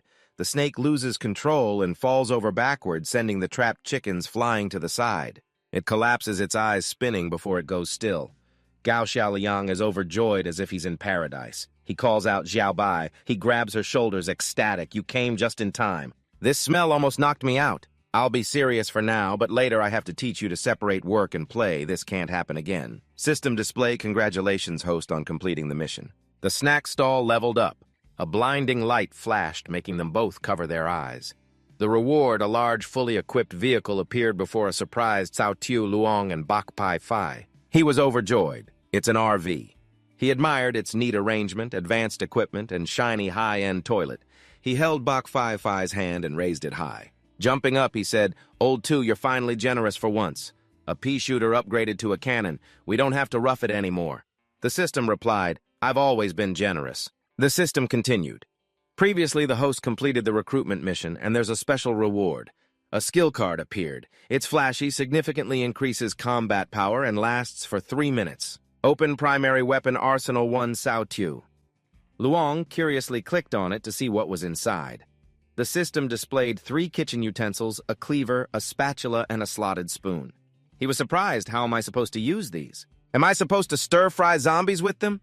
The system explained, don't underestimate them. They come with skills that upgrade with the host's abilities. Everyone who uses them loves them. He cracked his knuckles happily. Really, I can't wait anymore. Let's try them out right now. In the jungle, Cao Tu Luong gave a weird smile looking at the mutant snake. You ate my chicken, I'll use you to christen my new knife. The system advised host, don't smile like a pervert. He shouted, cut the crap. Then he turned to Bok, Fi, little Bok, want to play a game. He swung the knife at the snake, shouting, this time I'll let you have your fun. Watch my knife, sharp slashes cut through the snake's flesh, he yelled as he slashed snake carver tendon and bone separation. Final move, flesh and bone separation. The snake meat fell down neatly arranged Bok Fi. Fi leaped up and caught it gracefully with a blank expression. He looked at the knife and exclaimed, it's really easy to use. The system added, I didn't lie to you, did I? The system announced a new mission use available ingredients to make 3 new snack dishes. Find customers to try them and get 100 5-star reviews. No time limit, but if you get a bad review, all the host's points will be wiped out, Cao Tu Luong yelled. Hey, what do you mean wiped out? All my work these past few days will be for nothing then. He argued with the system. You're too petty. Everyone has different tastes. Even if I were the world's top chef, I couldn't please everybody. The system laughed. Host, don't worry. A great challenge comes with a great reward. It whispered, I'll let you in on a secret if you complete this mission. Besides the standard reward, there will be an unexpected surprise. Cao Tu Luong was suspicious. I suspect you're making an empty promise, but I have no proof. He rested his chin on his hand, thinking no time limit. This is good. In the apocalypse, with so many survivors, I can't find enough in a day or two. I'll take this chance to rest a bit. The system was startled and shouted, Master, you must try your best. Giving up gets you nowhere, he replied. What do you know? A great master named Lu once said resting is for working better. The system turned and mumbled, just to be clear, I never said that. Cao Tu Luong put his hands on his hips, admiring the RV. To be honest, this vehicle looks amazing on the outside, but I wonder about its features. He looked helplessly at Bok Fi and continued, the main thing is, I don't know how durable it is. If it falls apart from a light bump like the last one, I can't take it. Despite saying that he still got in and called, let's go, little Bok, I'll take you for a spin, Bok Fi happily ran into the car, her eyes sparkling. Scene change. A military vehicle sped down the road. The blond man asked, where did that snake go? The driver replied, we're heading in the right direction. There's only this one road. Could it have gone into the forest? The man with the backward cap pointed and shouted, everyone look, the group got out of the car holding their guns warily. In front of them was a large pile of bones with fresh blood. One person knelt to examine it. The blood is fresh. It was just eaten. Another person guessed. Could it be that person? The pink-haired person added, we're too late, Huojiji observed and shook his head. That's not right. A human's leg bones are the largest and strongest, but this bone is even bigger. It's definitely not human. Another person discovered something else and shouted, Captain, look at this. Another pile of bones. The group buzzed with chatter. One person identified them. These are the bones of a mutant snake, and those look like bird bones. The bones were picked completely clean. It sent a chill down their spines. One person trembled. What could devour such a large mutant snake so quickly? It's terrifying. The man stroked his chin. Even so, these bones aren't human. Maybe that person isn't dead yet. Huojiji looked at the bones, deep in thought. This is clearly the aftermath of a fierce battle. Could he have escaped alone, or are the deaths of these mutants related to him? Scene change. Cao Tu. Luong drove the RV with Bok Fi in the passenger seat, happily sticking her head out and cheering. He laughed out loud. This is the life every college student dreams of. And I achieved it 2 years early. If I had a signal, I would have posted this moment already. He asked little Bok, how is it? Isn't it awesome? Bok. Fi nodded, her eyes shining brightly. Suddenly, he spotted a horde of zombies ahead and was surprised. Why do they look so familiar? Turns out they're old acquaintances. He grinned slyly, since we're fated to meet. Help me test out my new ride. I'm sure you guys won't mind, right? He floored it. The vehicle shot forward and crashed right into the zombies, sending them flying like scattered leaves. They fell, snarling angrily, and gave chase. Cao Tiu Luong ordered System Old 2 turn off the rebound function. I want to test the vehicle's blast resistance, the system replied cheerfully. Roger that, host. The car sped on, while Bach 5-5 excitedly looked back at the flying zombies. The horde surrounded the vehicle, clawing at it. Cao Tiu Luong yelled, "Time to show off my real skills." He spun the wheel, swerving the car and sending zombies flying everywhere. Bach 5-5 smiled brightly. "This is so much fun." Inside the car, the lights glowed brightly. The bathroom was filled with steam and the scent of shower gel. Cao Tiu Luong was happily showering, lathering his hair with shampoo and sighing. "It's been so long since the apocalypse began that I've had a shower this comfortable. Hot water shampoo shower gel. This feels first class." Suddenly, a shadow appeared behind the curtain. He pulled it back, but saw no one. He mumbled, "Who's there?" but there was no sound. He pulled the other curtain closed and continued his shower, but he still felt uneasy. "Why do I feel like someone's staring at me?" The shadow appeared again. He yelled, "Stop sneaking around." He yanked the curtain open, and there stood Bach 5-5. He panicked, covering himself with a towel, and stammered, "Little Bach, when did you get in here?" "Abba." Bach 5-5 moved closer, stammering, Abba, Cao Tiu." Luong yelled in a panic, "What are you doing?" "I'm in the middle of a shower. Don't come any closer." The system appeared out of nowhere and teased, "Can't you see what's happening? She's craving your body." His heart skipped a beat as he yelled, "Old 2, are you a pervert? Are you peeping on me while I shower?" The system said angrily, "Who's peeping? I'm working overtime out of responsibility for your body if you won't thank me. At least don't slander me." As Bach 5-5 got closer, Cao Tiu Luong blushed and thought to himself, "Even though little Bach is a zombie, she's really beautiful." He closed his eyes, thinking, "If I have to, I'll just reluctantly go along with it." But then he waved his hands and shook his head frantically. "No way. This is basically doing it with a zombie. It's so shameless." Bach 5-5 bared her pearly whites and bit him. He recoiled in panic. "I'm bitten, I'm going to turn." But then he checked and was surprised there was no blood. Looking closer, he saw the foam from his hand and sighed in relief. Luckily, the shower gel took the hit. Bach 5-5 spat out the foam and turned to him with a terrifying smile. He immediately ran with Bach 5-5 in hot pursuit. He called the system, "Old 2, what's happening? Why did little Bach suddenly lose control?" The system replied, "Didn't I already tell you? She's craving your body," it explained. "A zombie's stomach is a bottomless pit. They constantly need to eat to satisfy their hunger. What has she eaten today? Now there's a delicious piece of fresh meat like you right in front of her. Of course she'd lose control," he yelled. "You didn't make it clear you meant craving literally." As he ran, he shouted, "Stop chasing me. I'll go get you some food." A table full of meat appeared, and Bach 5-5 happily devoured it. Cao Tiu Luong sighed in relief. "Good thing I had that snake meat, otherwise I don't know how I would have filled her up." He rested his chin on his hand worriedly. "I was lucky this time, but if I don't solve this, little Bach is like a ticking time bomb. What if I get eaten in my sleep one day?" He asked the system, "Old 2, isn't there any way to keep me safe?" It replied simply, "Feed her before she gets hungry."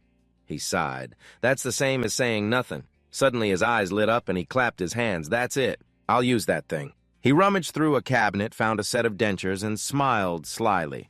The next day, the RV was ready for a new journey. Cao Tiu Luong was dressed neatly. He looked incredibly handsome and full of confidence.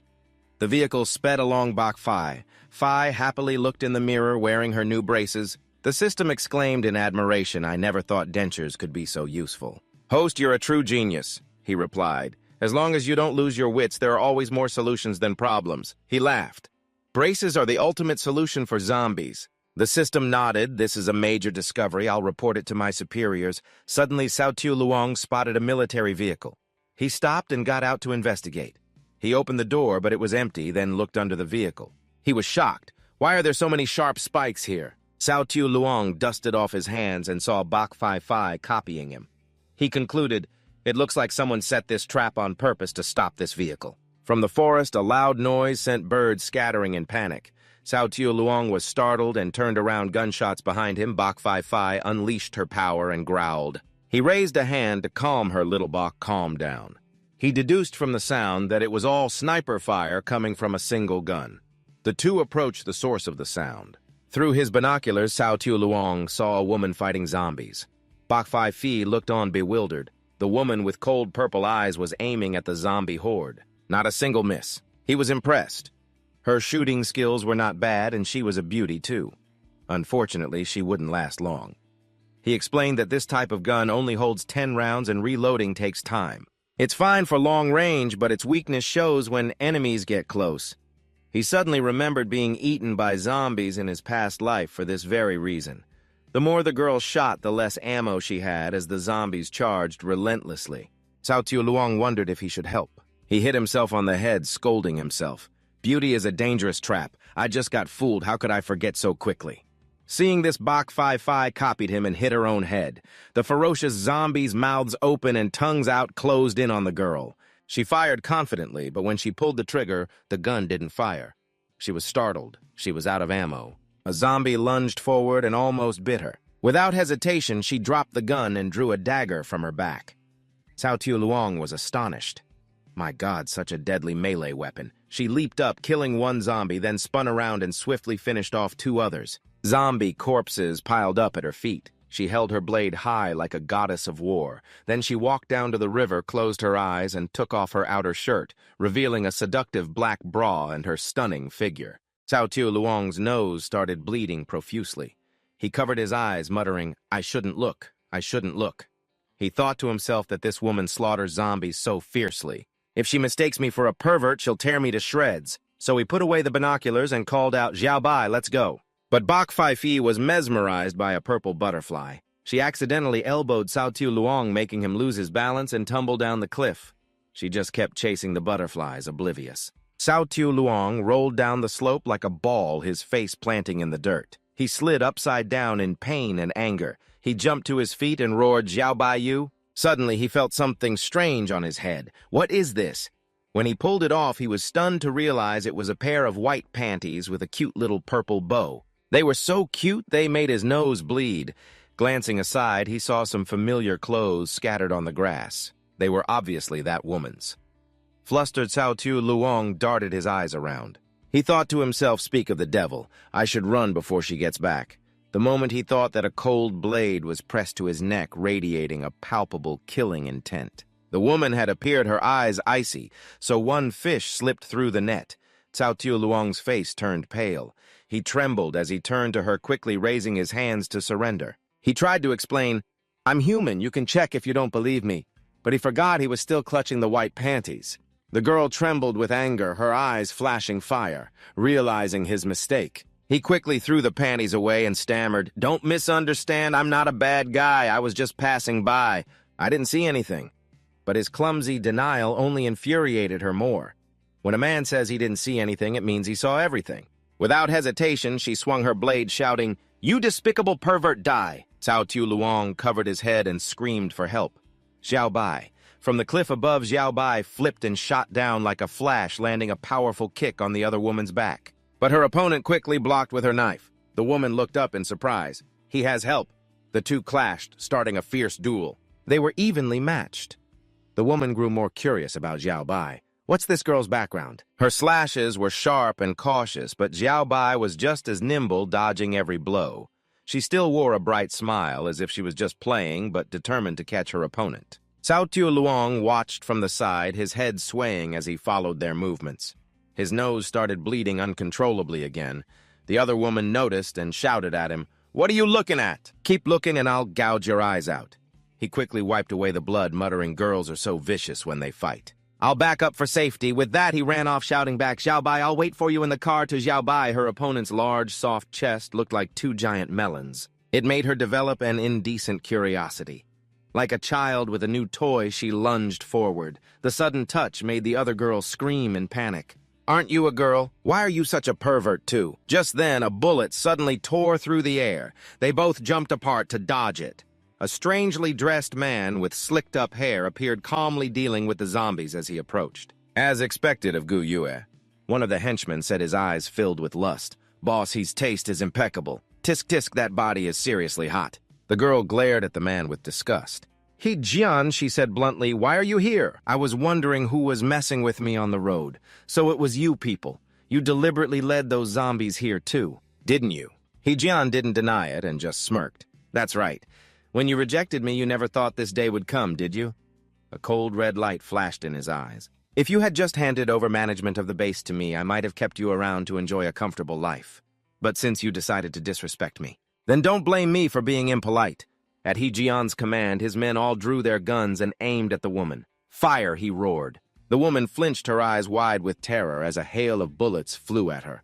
With barely anything on, she was forced to desperately defend herself as the men fired continuously. Every bullet was aimed right at her, but with her nimble movements she flipped and skillfully slipped barefoot into the dense forest. A woman in gaudy makeup yelled, "She's getting away." He-jian remained calm, a sinister smile playing on his lips.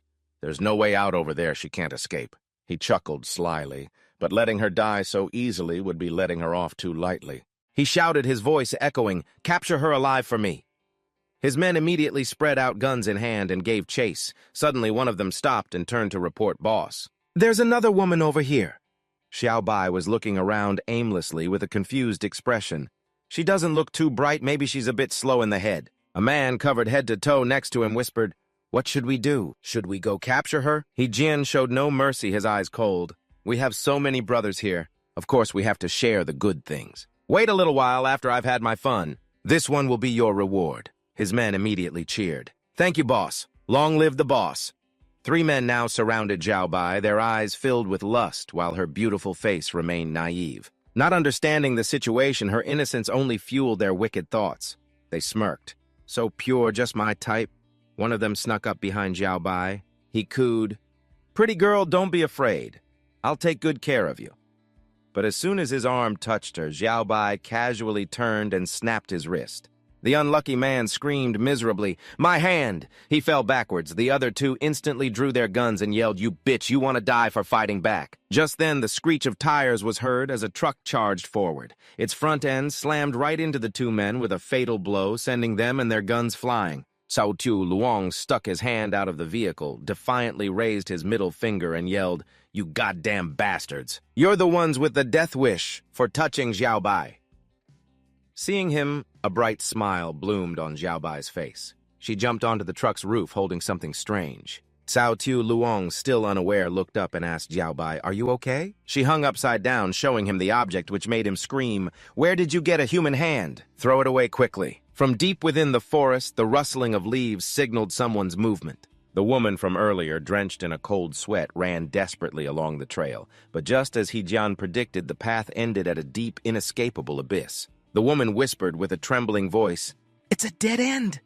He-jian and his men had caught up right behind her. He roared in a triumphant voice, "Don't bother resisting anymore. You can't run." One of the women swung her weapon at her, forcing her to defend herself. With only one hand, she was easily tripped by her opponent and fell to the ground. A cold gun barrel was pointed at her beautiful, now helpless face. He-jian grinned, his voice sharp with mockery. "See that? This is how useless women are.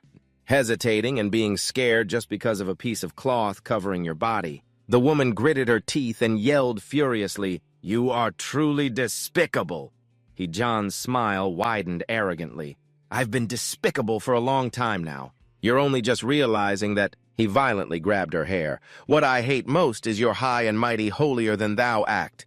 He whispered in her ear, his tone infuriatingly perverted. "Today I'm going to show you what true depravity is." Still gripping her, he forced her towards his crotch. "I'll have my fun first, then I'll tie you to the front of the truck and return to base so everyone can see just how lewd their goddess really is." The woman's face contorted, her eyes blazing with indignation. "This bastard!" Just then, Cao Tu Luong's truck suddenly appeared before them. Xiao Bai decisively leaped from the roof like a tornado, landing right on top of He-jian. Knocking him to the ground, she instinctively grabbed him and ruthlessly tore his clothes off. He-jian panicked and yelled, "Where did this crazy woman come from? Help me!" The other 2 girls stared in shock, yelling, "Boss!" 2 massive trucks sped by, blocking their way. Cao Tu Luong expertly spun the truck in a screeching drift to get close to the girl. The truck door slowly opened. Seeing she was still dazed, he pointed inside from the driver's seat and said simply, "Get in." The girl flinched and reflexively replied, "Huh, okay." Before leaving, she quickly grabbed the gun from the ground. He-jian was still pinned down by Tu Bok, leaving her free to act. She looked at him, her voice cold. "You want to be comfortable, right? I'll grant you that wish." A bullet from the gun shot out, aimed straight at his crotch to make him as comfortable as possible. The bullet missed, only hitting the dirt, but it was enough to make He-jian piss his pants in fear. Clutching the scrap of fabric on her body, she looked at him with contempt. "Men are so useless. Getting scared enough to wet your pants over something so small." With that, she turned and got into the truck. Cao Tiu Luong shouted, "Tubok, you get in the truck too." Tubok jumped and landed lightly on the wooden floor inside the truck. The vehicle immediately roared to life and sped off like an arrow. Hak Kian snapped out of his daze and started screaming, "Son of a bitch, you dare mess with me! Fire!" His men immediately opened fire. Bullets flew like rain, hitting the plants on either side of the road, but even well-aimed shots just ricocheted off a shield. The vehicle's sturdy system deflected them. The blinding flash from the shield made the men cover their heads in panic. Why are the bullets flying back at us? In the chaos, the truck escaped, cruising smoothly down a quiet road. From the driver's seat, Cao Tiu Luong called back, "There are no girls' clothes on board. There's some of my stuff in the drawer you can change into, but it's a little torn. If you don't mind, you can wear it." The girl glanced at the wooden cabinet beside her and replied, "Then I won't stand on ceremony." She casually pulled out a dark shirt, mumbling, "I guess this will do." Seeing the strange rip on the shirt, she exclaimed in surprise, "What a weird tear." Without hesitating, she tore another piece of fabric from the cabinet and buttoned up the shirt, covering herself up. Once decent, she pulled back the curtain and stepped out, looking scorching hot. Cao Tiu Luong looked back and was startled. "Whoa, you're wearing the shirt like that. A figure like that is enough to tempt a man to sin." The girl smiled and came closer, her voice full of gratitude. "Thank you for the clothes." But suddenly a cold, sharp blade was pressed against Cao Tiu Luong's neck and his face fell. The girl whispered threateningly, "Now if you don't want to die, do as I say. Pull over to the side of the road." She had already noticed that Tubok was distracted playing with some fabric. "She isn't paying attention to you." She smiled slyly. "If you call for help, what do you think is faster, my knife or her?" Cao Tiu Luong's jaw dropped as if he wanted to scream. Why is this happening again? Is there no one normal left in this world, no one whose humanity isn't warped and whose morals haven't decayed? He silently begged the system in his head, second in command, eject her now. But the system replied helplessly, "Host, that's not possible. Because you personally invited her into the vehicle, the protection program has designated her as a VIP guest. The system's tools will not harm a VIP guest." He screamed in desperation. "What kind of rule is this?" The girl behind him heard him and asked suspiciously, "Who are you talking to?" Cao Tiu Luong trembled and quickly replied, "No one. No one. Miss, please calm down. I'll do whatever you say." The truck gently swerved and pulled over to the side of the road. As he drove, Cao Tiu Luong cried internally, vowing, "I, Cao Tiu Luong, swear that if I ever meddle in other people's business again, I'll be a dog." The girl was now sitting comfortably in the passenger seat, still holding the cold knife to his neck. In a frigid tone, she said, "Talk. Why did you save me?" With teary eyes, Cao Tiu Luong replied, "If I said it's because I'm a good person, would you spare me?" The girl pressed the blade closer, her eyes sharp. "You must have heard the saying in the apocalypse, 'Kill the bleeding hearts first.'" He panicked and quickly denied it, "A good person who's a good person. It's definitely not me." Cao Tiu Luong cleared his throat a few times, composed himself, and began to explain seriously. "All right. The truth is, I'm an apocalypse chef. I saw how well you can fight. You must have a lot of crystal cores, so I wanted to make you my customer." The girl was taken aback, muttering "apocalypse chef," but then it started to click. She glanced at the back of the truck. No wonder the back is set up like a kitchen with so much cooking equipment. She nodded. "The timing is good since all the other chefs are long gone. The chef at our base just happened to die from eating a poison mushroom." Stroking her chin, the girl considered his offer. "If what you're saying is true, I can consider making arrangements for you." Hearing what he wanted, Cao Tiu Luong's eyes lit up, and he immediately asked, "How many people are in your base?" "Is it 100 people?" The girl smiled proudly, her voice full of arrogance. "Who are you looking down on? Our steel mill is the largest base for 100 miles around. We have at least 300 people." He clenched his fists, filled with excitement. "This is amazing. I can't believe I found 100 customers this fast. Even if only a third of them give a good review, completing the mission is a sure thing." He started dreaming of grand possibilities, a contented smile on his face. It's true that good deeds get rewarded, but the girl's face suddenly turned serious and suspicious. "But this could also be protecting you. Maybe you just stole this truck. Why should I trust you?" Just then, her stomach growled from hunger, making her blush with embarrassment. She blurted out, "Unless you make me something to eat. If it tastes good, then that will prove you're really a chef." Cao Tiu Luong looked at her immediately, seeing through her facade. This woman is obviously starving, but trying to save face. He nodded and rolled up his sleeves enthusiastically. "All right. Fine, let me show you a little of what I can do." The girl was seated in a waiting area while he enthusiastically entered the kitchen, ready to show off his skills. First, Cao Tiu Luong scrolled quickly on the screen. He looked at the dishes for reference, but then he scratched his head in confusion. He had to develop a new dish, so he couldn't make anything already on the menu. Worried, he mumbled, "Egg tarts, octopus balls, I've already made all of these." Cao Tiu Luong was flustered, thinking to himself, "I'm just a regular student. I only know how to make a few things. I'm really not a great cook." Suddenly, a shadow zipped past behind him. Startled, he jumped and swung a kitchen knife, yelling, "Oh my God, a mutant snake. How did it get in here?" But then Tu Bok appeared from inside the snakeskin, deliberately trying to scare him. Cao Tiu Luong's eyes widened at the sight of the skin, and he suddenly remembered. "Oh, that's right. Earlier I saw Tu Bok's pants were ripped, so I grabbed a piece of cloth to wrap around her. Turns out it was the skin from that snake. She seems to really enjoy playing with the skin." He sat down and gently patted her head, saying softly, "Sorry, I forgot. I remember there's a needle and thread in the drawer. Let me help you patch that up." Outside, the girl was getting impatient, muttering angrily, "What kind of chef takes this long to make a single dish? The customer is about to starve to death out here." Suspecting he was a fraud, she quickly went down the stairs, determined to confront Cao Tiu Luong. Meanwhile, he was meticulously threading the needle sewing with great skill. The thin thread slid through the needle's eye, moving nimbly in his hands. Before long, he had finished a pair of boots for Tu Bok. All done. He put the boots on her. Tu Bok looked down at her feet with interest, kicked them a few times, and happily exclaimed, "This is no longer a problem." The girl's voice suddenly rang out, full of surprise. "I didn't realize you could sew."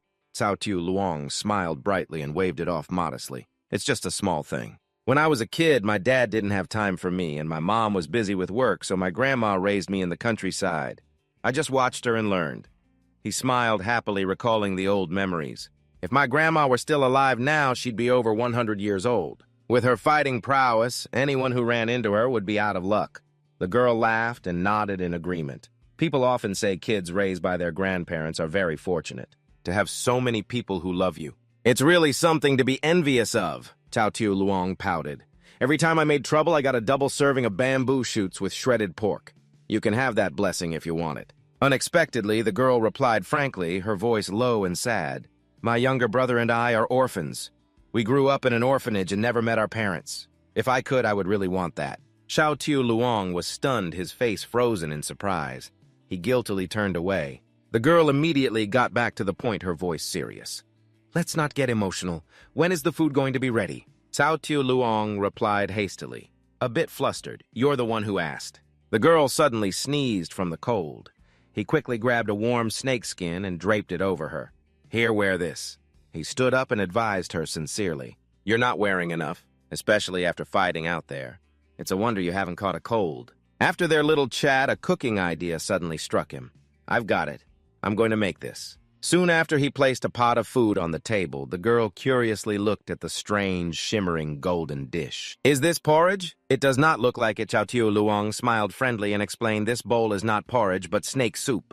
The girl was startled and exclaimed in horror, "Snake." She glanced at the snakeskin draped over her and suddenly understood. With a suspicious look, she questioned in a wary tone, "The meat of the mutant snake is not that infected." "Is it edible?" He confidently puffed out his chest and assured her, "Do not worry, the infected parts of the mutant snake have been removed. It is completely safe to eat." Even so, her heart was still full of doubt. Can this thing really be eaten? Cao Tiu Luong leaned in his eyes, twinkling provocatively. "What is wrong? Are you not scared?"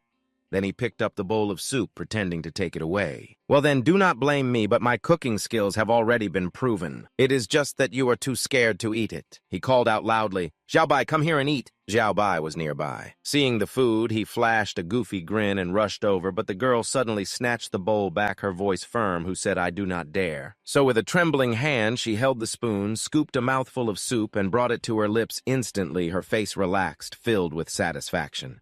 The hot, tender snake meat melted in her mouth, causing her an internal struggle. "Is not it just a mutant snake? I am not even afraid of live snakes, let alone a dead one."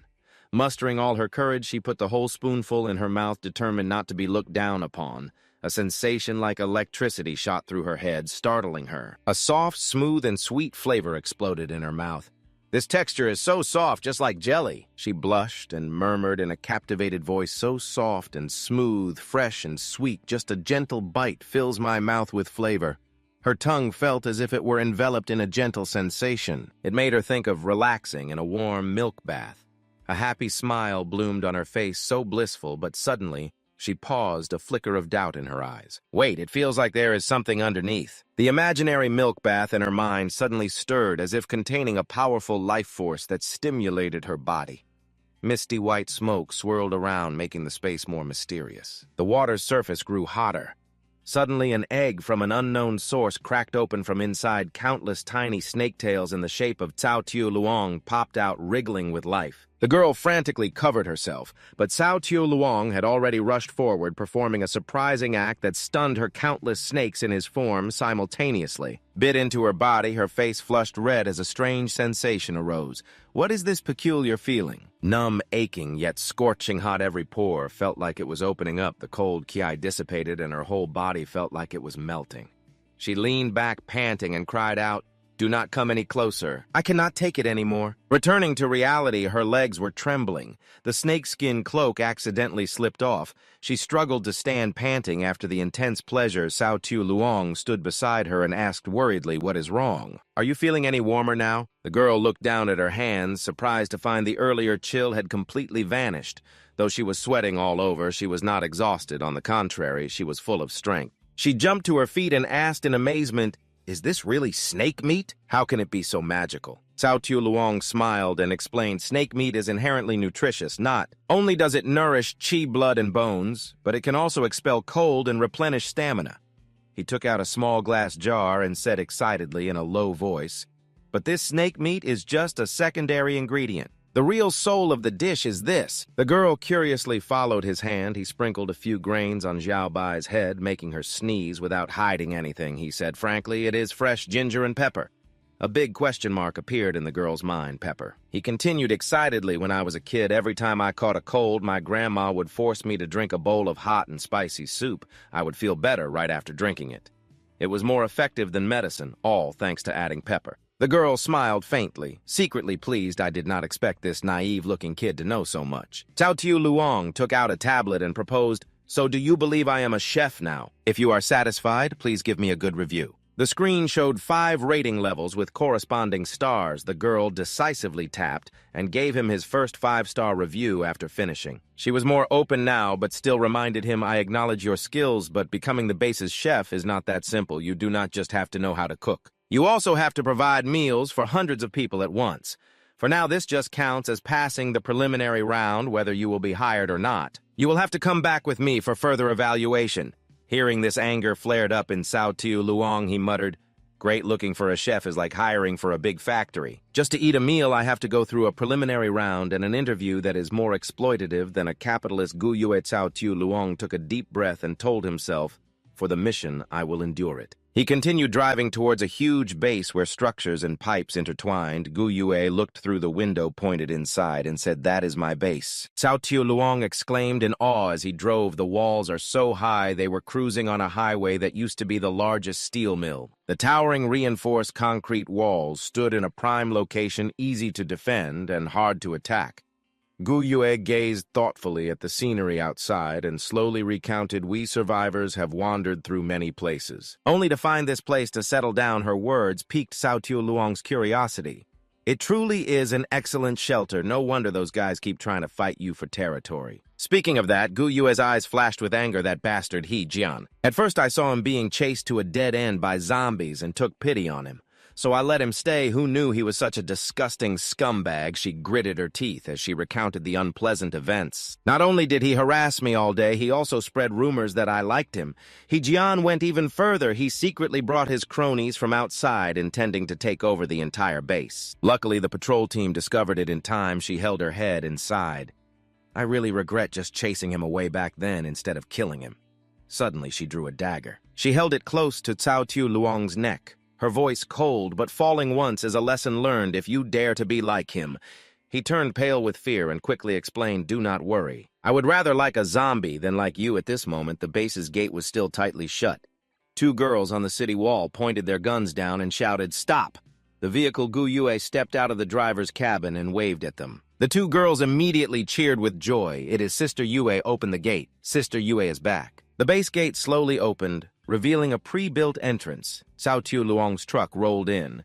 As soon as Gu Yue stepped down, a crowd rushed over to ask Sister Yue, "Why did you change vehicles? We did not recognize you just now." One person frowned, looking at her tattered clothes, and pointed a gun at Cao Tiu Luong with a hostile tone. "What happened to your clothes? Was it you who made Sister Yue like this?" He quickly raised both hands to protest. "You cannot just say things like that. If it were not for me, she would not have any clothes at all." Gu Yue quickly pinched Cao Tiu Luong's mouth and yelled, "Shut up." Regaining her composure, she turned to the two girls and explained, "It has nothing to do with him. On the way back, I was ambushed by Hajian's men. Although I managed to shake them off, I could not bring back the car and supplies." After hearing this, the two girls exclaimed angrily, "It is that bastard again. If Sister Yue had not saved his life, he would have been devoured by zombies long ago." One person gritted their teeth, "That ungrateful bastard, do not let me see him or I will blow his head off." Their attention then shifted to Cao Tiu Luong and Zhao Bai. "Sister Yue, who are they?" Gu Yue smiled cheerfully and introduced them. "These two are the new chefs I hired lately. Eating biscuits every day has been tough on everyone. Today we are going to have a better meal, something hot," she continued excitedly. "I remember we caught a wild boar before, but since the last chef died, no one knows how to cook it. So it is still in the warehouse. Where is old Lu? Tell him to bring that meat out." She waved Cao Tiu Luong over, frying up a few delicious dishes. "Will also be a test of your skills."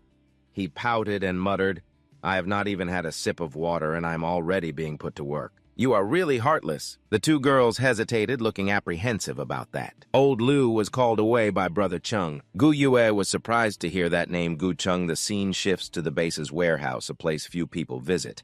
A piece of meat is thrown mercilessly onto the ground. A girl with a disgusted look on her face shouted, "What is this? It is dirty and smells weird. I am not eating it." Gu Chung stepped forward to comfort her. "Hong Hong, do not be angry. Do not worry. How could I let you eat this?" Two other young men turned to yell at a middle-aged man. "Old Lu, are you deaf? Brother Chung said to get the most nutritious food, and you bring us this garbage." Old Liu quickly explained, "This is not garbage. It is wild boar meat." "The nutritional content is very high," Gu Chung impatiently retorted. "Stop trying to fool people. This thing is just a black lump. What is so nutritious about it?" He turned and walked straight towards the warehouse. "Do not you understand what I am saying?" "All right, I'll go in myself." Lao Lu reached out to stop him, his voice anxious. "Mr. Gu, don't make things hard for me. The warehouse is a critical area of the base unless we have orders from Miss Gu.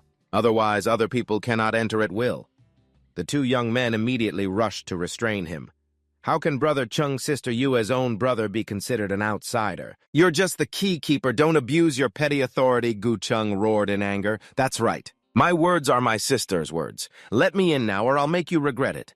Just then, a cold, angry voice rang out. "Gu Chung, what are you doing?" Gu Yue walked over with two girls, her face stern. Seeing his sister, Gu Chung was startled and quickly put on an overjoyed expression. "Sister, you're back." But Gu Yue didn't let him off easily. "You still haven't answered me. Aren't you supposed to be out looking for supplies right now? Why are you at the base? And what are you doing trying to get into the warehouse?" Gu Chung scratched his chin, avoiding her gaze.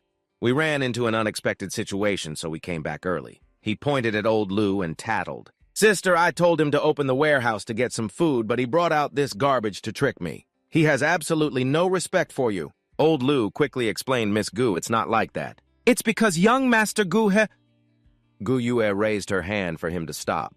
She looked down at the piece of wild boar meat on the ground, growing cold. Her eyes radiated the authority of a leader. "Pick it up," she ordered firmly. Gu Chung looked stunned, not understanding what. Gu Yue glared and repeated, "I told you to pick it up." Seeing him still hesitate, she said sternly, "To bring this wild boar back to the base." 3 people were injured. The most serious one still can't get out of bed. Her sharp words made everyone lower their heads, not daring to look up. Every grain of food, every drop of water in this base, was obtained by people risking their lives. Who gave you the right to waste it like this? Gu Chung clenched his fists with a sullen face and silently picked up the piece of meat. Standing aside, Cao Xiaoliang watched silently, sizing up this woman. When she's serious, she really has the aura of a leader, completely different from her gentle demeanor earlier. He glanced at Gu Chung and muttered, "But this younger brother of hers, the gap between these two siblings is just too wide." Hong Hong peeked out from behind Gu Chung to apologize. "Sister Gu Yue, I'm sorry, it's my fault. Please don't blame Ah Chung." Gu Yue's cold gaze immediately shifted to the girl. Hong Hong, looking frail, quickly hid behind Gu Chung for protection. Annoyed, Gu Yue turned to her brother and yelled, Who is she? The girl behind Gu Chung spoke timidly. Seeing this Chung, Gu Chung gallantly shielded the girl, saying Sister Hong Hong is timid. Don't scare her. Hearing this, Gu Yue thought with suspicion, I haven't done anything to her. How could I have scared her? Seeing her foolish brother, Gu Yue crossed her arms helplessly and said, so she's the unexpected situation that made you return early. Hearing this, Gu Chung turned to look at Yin Hong. Her name is Yin Hong, he said. We found her while we were looking for supplies. At that time, she was hiding alone in a small, empty supermarket. The outside was surrounded by zombies. Gu Chung looked at the sobbing Yin Hong behind him and continued. When we rescued her, she hadn't eaten in days. She was so pitiful, so I brought her back. After hearing this, Gu Yue and Cao Xiaoliang were startled. Starving for several days, you say. Then he cheered up, thinking, as the proverb goes, hunger is the best sauce. A 5-star rating with almost zero difficulty. This is my favorite kind of customer. Hearing this, Gu Yue yelled in anger. Don't you know the rules of this base? How can you just bring back someone whose background is unknown? Gu Chung didn't back down and retorted, Hong Hong is not some unknown person. He quickly explained Yin Hong's background. Her father is the richest man in this city. Her mother is a famous pianist. She's a true pampered lady. Gu Chung said excitedly to Gu Yue's sister, I know you're traumatized by what happened with He Jian, but Hong Hong isn't like him. She's the purest and kindest girl I've ever met. I couldn't just leave her to die. Hearing this, Gu Yue clicked her tongue in annoyance. The two who had opened the door for Gu Yue earlier spoke up indignantly. Brother Chung, how can you say that? Taking in He Jian before wasn't just Sister Yue's decision. You can only blame that bastard for being such a good actor that he fooled all of us. Besides, just because He Jian was a bad person, does that automatically make her a good one? Innocence and kindness aren't written on one's face. Hearing this, Gu Chung's men stood up and retorted, don't judge a noble heart with your own petty minds. She's a rich young lady who's had to face the apocalypse. That's pitiful enough. Can't you show a little compassion? The other two girls retorted without holding back. Just because she's rich, that automatically makes her a good person. Ever heard of the saying, rich and ruthless? I think you guys are the ones who are mesmerized by a pretty face, not even listening to Sister Yue anymore. Hearing this, Cao Xiaoliang was completely confused. He wondered what's going on. Why have they started arguing? But then he seemed to realize something. Cao Xiaoliang cheered up. But the more they argue, the hungrier they get, which means my mission is almost complete. Seeing them argue more intensely, Cao Xiaoliang and Xiao Bai happily cheered them on from the side. Keep going, don't stop. Keep going, don't stop. Hearing this, Gu Chung irritably shouted, what's all the noise about? Gu Chung looked at them and asked, who are these two? I've never seen them before.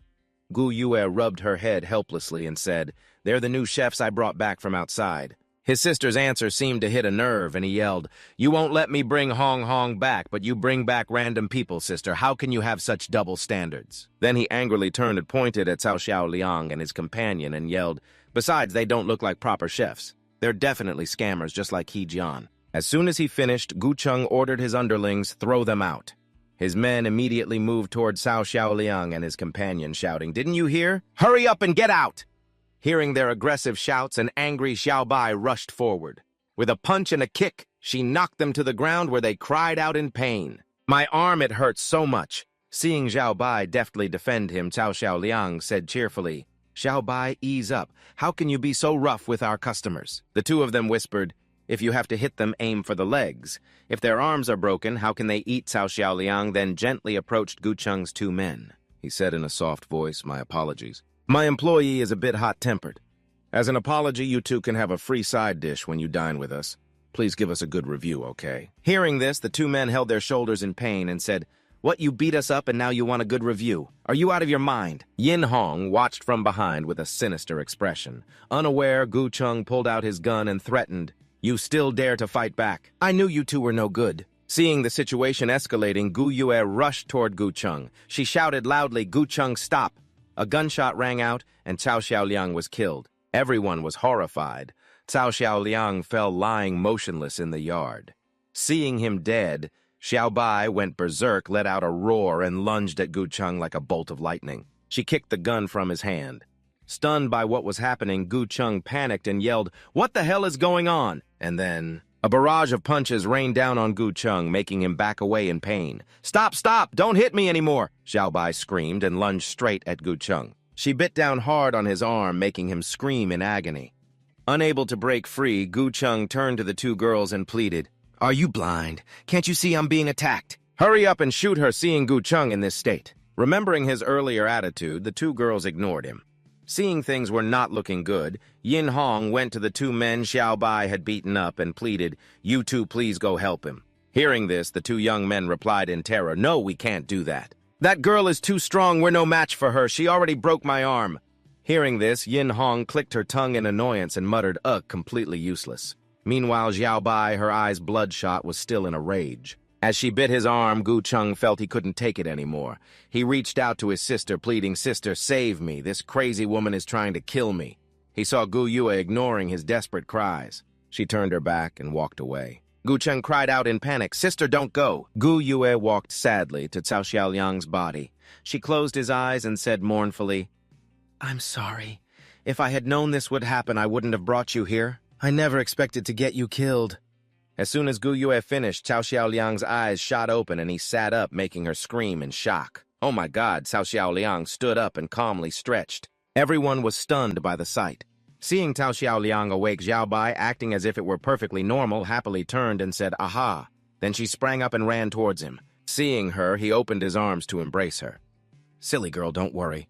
Did you really think your boss would die that easily?" After he spoke, Cao Tiu Luong shot a dagger-like glare at Gu Chung, causing him to panic and stammer, "No, this can't be happening. How could you not be dead?" Ignoring Gu Chung's confusion, Cao Tiu Luong angrily grabbed his collar, raised his fist, and cursed, "You bastard, you shot without saying a word." Then he aggressively punched Gu Chung in the face. If I hadn't reacted quickly, this handsome face of mine would have been ruined. A moment before Gu Chung fired that shot, Cao Tiu Luong had quickly summoned the system. Damn it, system, use the show-off skill card. A bright light appeared and enveloped him, granting him super speed, and in that life-or-death moment, Cao Tiu Luong miraculously dodged the bullet. So this is what super speed feels like. The speed of everything around me has slowed down. I can clearly predict everyone's next move like an Olympic champion racing against the elderly. Showing off really feels great. Seeing Cao Tiu Luong so pleased with himself, the system disdainfully announced, "Show-off skill card usage complete." Duration of use 3.38 seconds. Time remaining 2 minutes 56.62 seconds. Hearing that Cao Tiu Luong thought dejectedly, it even counts the decimals. So damn stingy. Seeing Cao Tiu Luong alive and well, Gu Yue asked doubtfully, "Are you really okay?" Hearing this, Cao Tiu Luong crossed his arms and explained, "Physically, I'm fine, but my spirit has been severely traumatized. I haven't even received my salary yet, and I've already been greeted with a bullet. I guess I'll have to reconsider staying here." Seeing all this, Gu Chung roared in anger, "Sister, you can't let them stay. Can't you see there's a huge problem with these two? I clearly hit him with that shot. How could he be completely unharmed? And this woman, she's strange all over. Her face is deathly pale, she doesn't speak, and she bites people. The two of them are definitely not normal." After hearing that, Gu Yue turned to Cao Tiu Luong doubtfully and began, "Don't tell me." Hearing this, Cao Tiu Luong became anxious, thinking, "This is bad." The two girls behind them also chimed in with surprise. "The two of you are—" Cao Tiu Luong panicked. They couldn't have figured out that Xiao Bai is a— At that moment, all three of them said in unison, ability users. Cao Tiu Luong closed his eyes, expecting them to say zombie, but he was stunned when he heard them, huh? The girl with the high ponytail approached Cao Tiu Luong and asked slyly, "You're definitely an ability user, aren't you? Otherwise, how could you have been shot and not have a single scratch?" The other girl excitedly told Gu Yue, "This is great, Sister Yue. Our base has an ability user now." Hearing this, Gu Yue also got excited and patted Cao Tiu Luong's shoulder. "I couldn't tell you really hit it well." Seeing the scene in front of him, Cao Tiu Luong sighed in relief. "I thought we were exposed." Luckily, these people are imaginative. Seeing him silent, the two girls eagerly rushed over to ask, "What's your ability, Firewater? Since you can dodge bullets, could it be a metal-type ability?" Hearing this, Cao Tiu Luong broke into a sweat and stammered, "Well."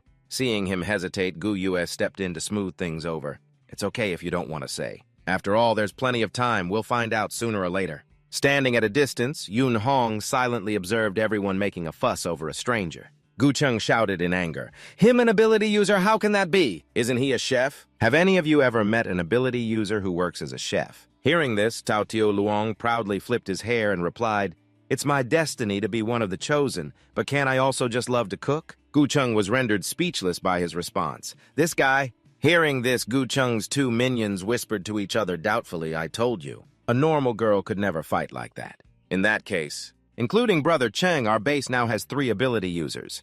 Hearing that, Cao Tiu Luong asked wide-eyed, you're an ability user too. Then he rushed over to Gu Cheng, circling and taunting him. What kind of useless ability do you have to get beaten up by Xiao Bai like that? Annoyed by his teasing, Gu Cheng snapped, is it any of your business? Gu Yue stepped in to explain Gu Cheng as a potential ability user, but he hasn't awakened yet. Hearing this, Cao Tiu Luong was surprised, Seeing that he still didn't get it, Gu Yue crossed her arms and explained before awakening, ability users show signs like high fevers, hallucinations, and special marks on their bodies. Such people are considered potential ability users. Seeing his reputation falter, Gu Cheng turned to Yun Hong and asserted, Hong Hong, don't worry, I've been getting fevers more frequently lately. I'm sure I'll awaken soon. Then he shot a provocative look at Cao Tiu Luong. We'll see then who's too scared to even say what their ability is. Let's see how arrogant you can be then. Hearing this, Yun Hong replied, Cheng, I've always believed you're the best. Nearby, Xiao Bai grew angry hearing his bragging and was about to lunge at Gu Cheng. This startled him and he yelled, don't you come over here! Seeing that another conflict was about to break out, Gu Yue stepped in. All right, that's enough for today. Then Gu Yue turned to Yun Hong and laid down the rules. You can stay, but our base is fair. Everyone has to work for their food. Also, the supplies in the warehouse are communal property and cannot be taken freely. If anyone doesn't follow the rules, they will leave immediately. Understood. Hearing this, Yun Hong fearfully grabbed Gu Cheng's shirt and replied, I understand. Hearing this, Gu Cheng roared indignantly, Sister, I was the one who wanted the food. It has nothing to do with Hong Hong. Don't you dare target her. Gu Yue's cold glance made Gu Cheng shiver and shut up. Ignoring her foolish brother, Gu Yue cheerfully called out, Old Lu, see what ingredients we have left in the warehouse. Then go pick some fresh vegetables from the field. We're adding an extra meal today to welcome our new members. Old Lu heard this and replied grimly, Got it. Gu Yue patted Cao Tiu Luong's shoulder and said cheerfully, Make sure you perform well. I brought you here, so don't make me lose face.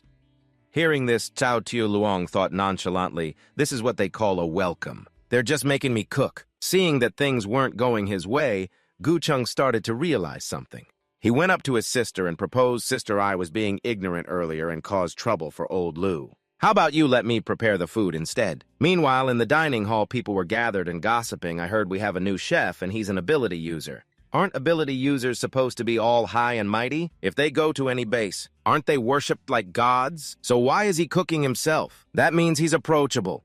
He must be a good guy. Ever since our last chef died, I've been so sick of eating crackers. We can finally eat a proper meal. Food made by an ability user must be extraordinary. I'm really looking forward to it. At that moment, various nearly expired food items appeared before Cao Tiu Luong. Wilted vegetables, rotten eggs, sprouted potatoes. Seeing the ingredients, Cao Tiu Luong said in dismay, You expect me to make a full 8-course meal with this? Seeing the spoiled food, Gu Yue turned and asked, What happened? Gu Cheng nonchalantly replied, It can't be helped. It rained a few days ago and all the vegetables in the field were flooded. The warehouse only has rice and flour. I had a hard time finding even these few eggs. His two minions chimed in.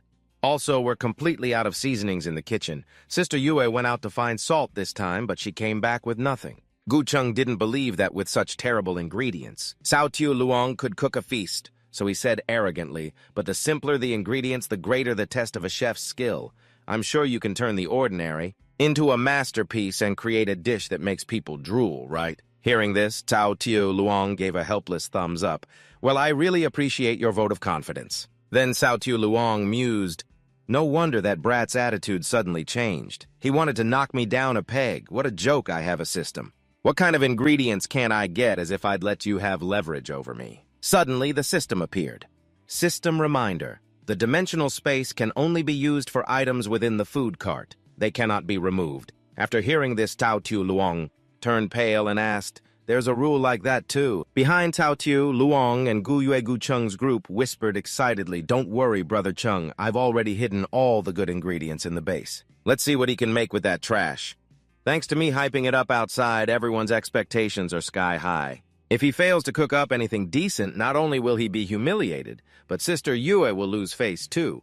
Hearing how well his lackeys had done, Gu Cheng praised them well done. Suddenly, from behind, Don Hong shyly spoke up. Ah Cheng-gu is your sister, after all. Isn't this a bit too much? Hearing this, the two henchmen immediately defended their boss. They just targeted you like that? And you're still worried about her? Hong Hong, you're too kind. Gu Cheng turned back and sinisterly explained, those two are not good people. The base will only be truly safe once they're gone. This base only needs one ability user. I will absolutely not let someone like that threaten my position. Outside, everyone was starving and complaining. Why isn't the food ready yet? How much longer do we have to wait? I'm starving. Suddenly, two of Sister Yue's followers burst in, shouting, Sister Yue, what's going on? Everyone's getting restless waiting. Cao Tiu Luong heard this. He scratched his head in frustration. The eggs are all ruined and the vegetables are rotten. They're completely unusable. Only the rice is still good. He turned to Gu Yue and said, if there's really no other way, we can only make kanji. Hearing this, Gu Cheng eagerly thought, oh, kanji, huh? He then quickly threw open the door to the dining hall and shouted, everyone calm down. The chef says he's making plain kanji for everyone today. Hearing this, everyone was shocked and annoyed. What weren't we promised? 8 dishes, 3 soups, and meat. Why plain kanji? I'd rather eat instant noodles. Seeing the uproar, Gu Cheng's 2 henchmen chimed in. Hess an ability user Sister Yue worked hard to recruit. Of course, he'd keep the good stuff for himself. You're lucky to even get plain kanji. If you keep complaining, he might get angry and leave for another base. Hearing this, the crowd cursed angrily. I knew it. Why would an ability user work as a cook so he can hoard the food for himself? Everyone in this base is equal. What gives him special privileges and the right to skimp on our rations? We can't keep someone like that here. It's better if he just leaves. Hearing everyone mock, Cao Tiu Luong Xiaobai gritted her teeth in anger. Seeing this, Cao Tiu Luong calmly thought, this kid is really good at stirring up trouble. Meanwhile, Gu Cheng thought smugly, he just got here and he's already causing chaos. Let's see how you'll manage to stay this time. Seeing things getting out of hand, Gu Yue shouted an explanation. Everyone listen to me. This is my fault. I ran into trouble on the way and couldn't bring back the ingredients. That's why Chef Cao couldn't prepare a proper feast. I promise I'll find enough ingredients soon. I definitely won't disappoint you next time. Hearing this, the crowd softened their tone and reassured Ah Yue. How can we blame you for this? Scavenging for supplies is hard enough. Your safe return is what matters most. Without Sister Yue, our base wouldn't be here today. Anyone who complains is just ungrateful. It's better than struggling to survive out there. Being able to eat plain kanji every day would be a huge blessing. What more could we complain about? Hearing this, Gu Yue happily exclaimed, thank you all for understanding. Seeing how Gu Yue changed the situation with just a few words, Don Hong sneered. The moment Sister Gu Yue speaks, the group's attitude changes instantly. It seems she holds a high place in their hearts. Hearing this, Gu Cheng thought with annoyance. She actually took the blame for him. Damn it! Don Hong glanced at Gu Cheng with a wicked smile. One of the survivors looked inside and said, you must be Chef Cao, right? This old woman's teeth aren't what they used to be. I love plain kanji. The others chimed in. We didn't understand the situation earlier and said some harsh things. Please don't take it to heart. As it happens, I have some pickled vegetables at home. I'll bring them out for everyone. Cao Tiu Luong rubbed his chin, thinking this woman is so young, yet she's already so well loved by everyone. She'll definitely become a powerful figure in the future. His face suddenly paled. A base this size with her leadership should have thrived. But why in my 9 previous lives do I have no memory of this person at all? Sister U.S. female follower shouted, today's incident wasn't Chef Cao's fault, and it wasn't Sister U.S. fault either. It's because someone ruined the pork in the storage. We wouldn't have been stuck with just plain kanji. Hearing this, everyone protested unhappily. What are you talking about, that wild boar? The one we all worked so hard to catch. Who did this? Hearing everyone's questions, the other follower pointed at Don Hong and said, then you should ask this young lady here. She said the pork was dirty and threw it away because she wouldn't eat it. Hearing this, Don Hong glared and huffed.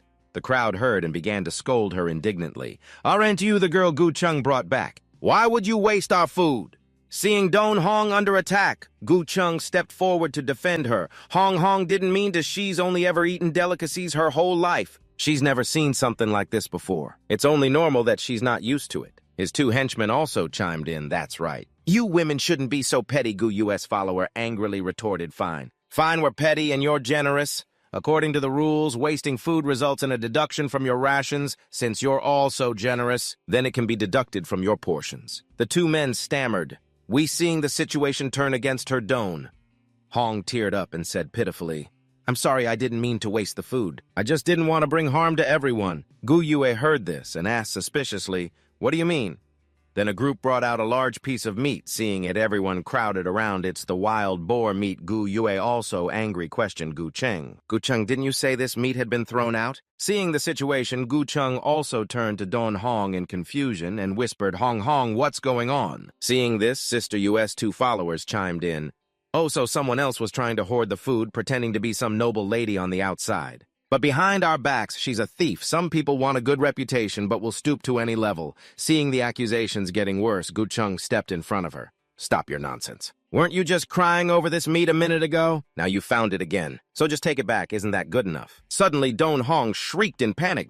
This meat is contaminated with a virus. Hearing this, everyone panicked and asked, what a virus? Do you mean the zombie virus? Don Hong covered her nose with both hands and sobbed. This meat is dark black and it has a very strange smell. I know this smell very well. It's the stench of a zombie.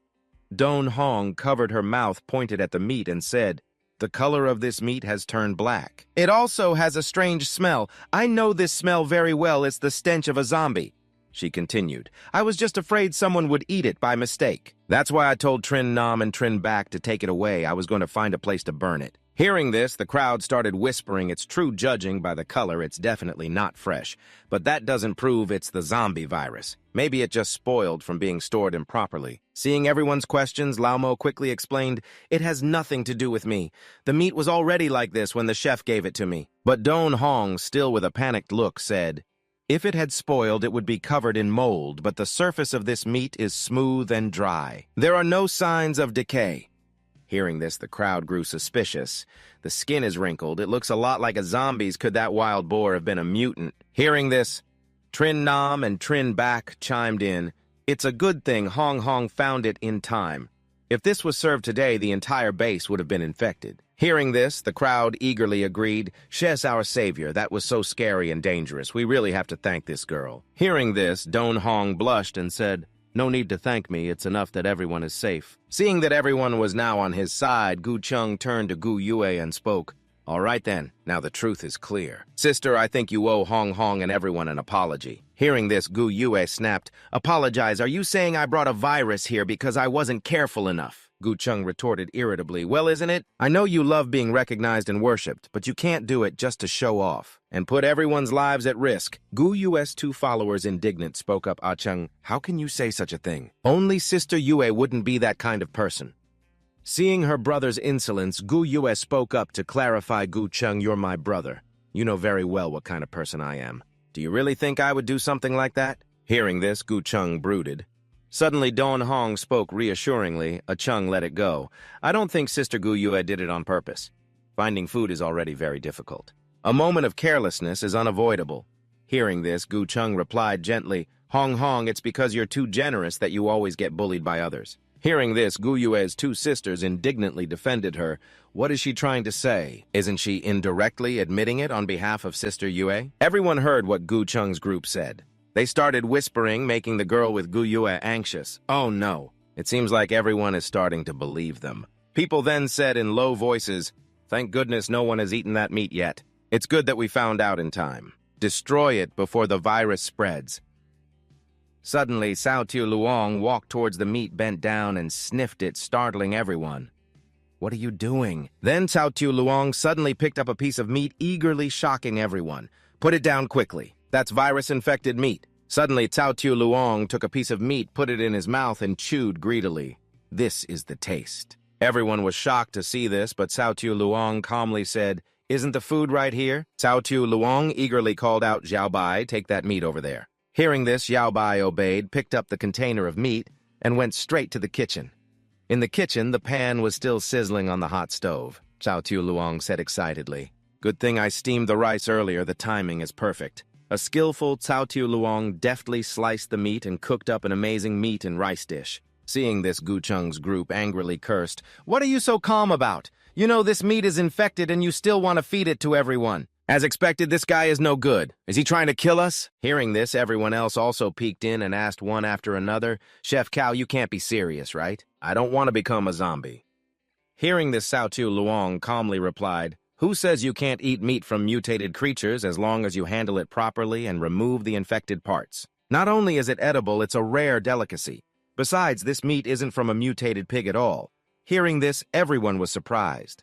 It's not. Gu Yue, also surprised, asked, "Are you sure?" Chao Tu Luong answered firmly. Of course, Don Hong, hearing this, said unpleasantly, "Chef Cao, you want to protect Sister Gu Yue, but you can't gamble with everyone's lives." Seeing this, Chung Nan and Chung Bi also went crazy and started blaming him. Everyone don't believe a word he says. If it's not from a mutated pig, why is the meat black? And it has a smell. It's clearly infected with the virus. Hearing this, Cao Tu Luong calmly explained, "You're so ignorant. This is air-dried cured meat." Everyone was stunned. Air-dried cured meat, Cao Tu Luong continued. "If I'm not mistaken, the previous chef was a man, right?" Gu Yue was surprised. "How did you know?" Gu Yue's younger sister realized something and spoke up.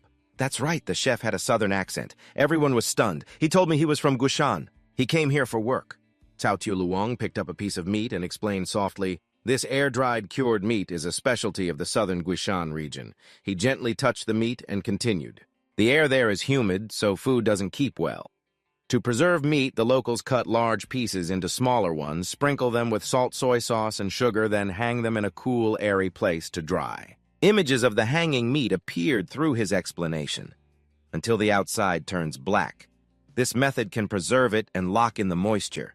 It won't rot even after several months. Cao Tu Luong held the meat towards everyone and asserted, "As for the bad smell, that's because after the air-drying process, a protective layer forms on the outside.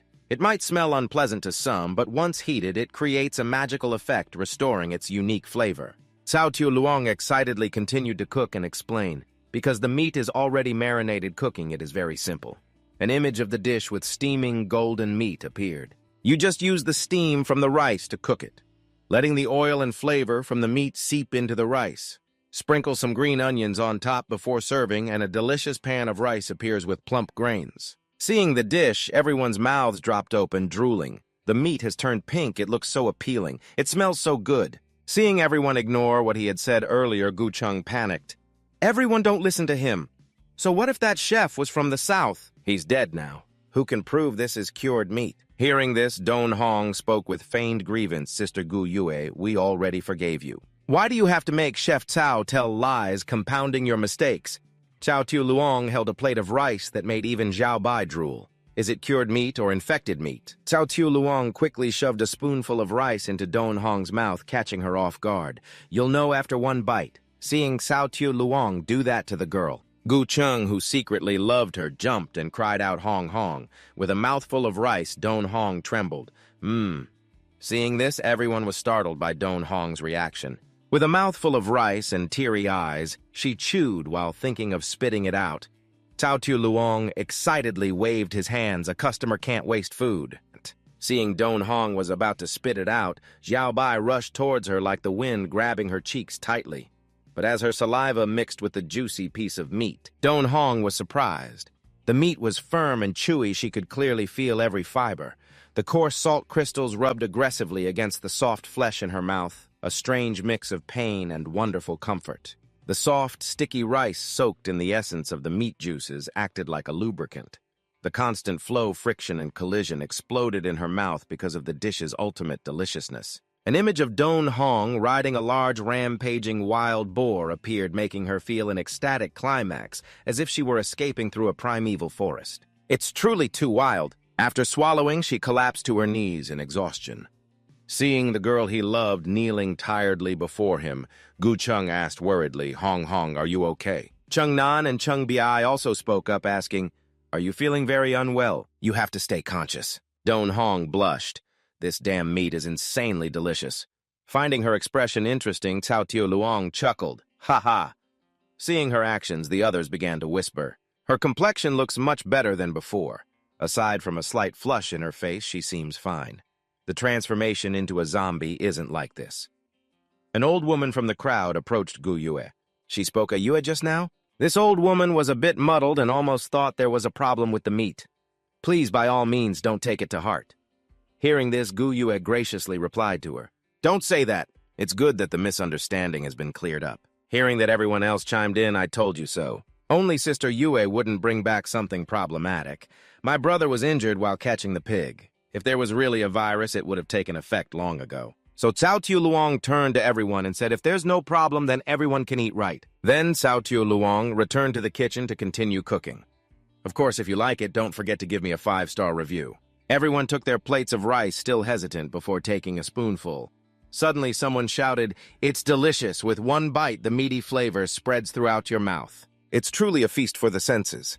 Then a series of people followed, exclaiming emotionally, "This rice is so soft and fragrant. Mixed with the meat juice, it's so tasty. Every bite is so satisfying. People really do need to eat meat." Gu Yue's close, short-haired friend said scornfully, "The great young lady doesn't even know what cured meat is. Is your father a fake millionaire?" Hearing this, everyone chimed in. So ignorant, yet she loves to pretend. What a person. Sister Yue is still young. Why is she speaking so carelessly? If it weren't for Chef Sao, Sister Yue would have been framed. Gu Yue's close friend with the ponytail turned and said, "You're the ones who should apologize." At this, everyone ganged up on Gu Cheng's group. That's right. Sorry. Don Hong suddenly looked up and saw Gu Yue and Cao Tu Luong standing proudly before everyone. The sight filled her with resentment. Like a typical villainess with tears in her eyes, she ran away. "You people are horrible." Don Hong covered her face and ran away sobbing loudly. "Boo-hoo-hoo!" Seeing Don Hong run off, Gu Cheng anxiously called out for Hong Hong. Then he turned and accused Cao Tu Luong. "You damn bastard, you definitely tampered with the meat, didn't you?" Hearing this, Cao Xiaoliang waved his hands and insisted, "I only cook. I'm not responsible for carrying him." Gu Cheng's blood boiled as he roared, "Cut the crap. I want to fight you one-on-one. No one is allowed to help, especially you."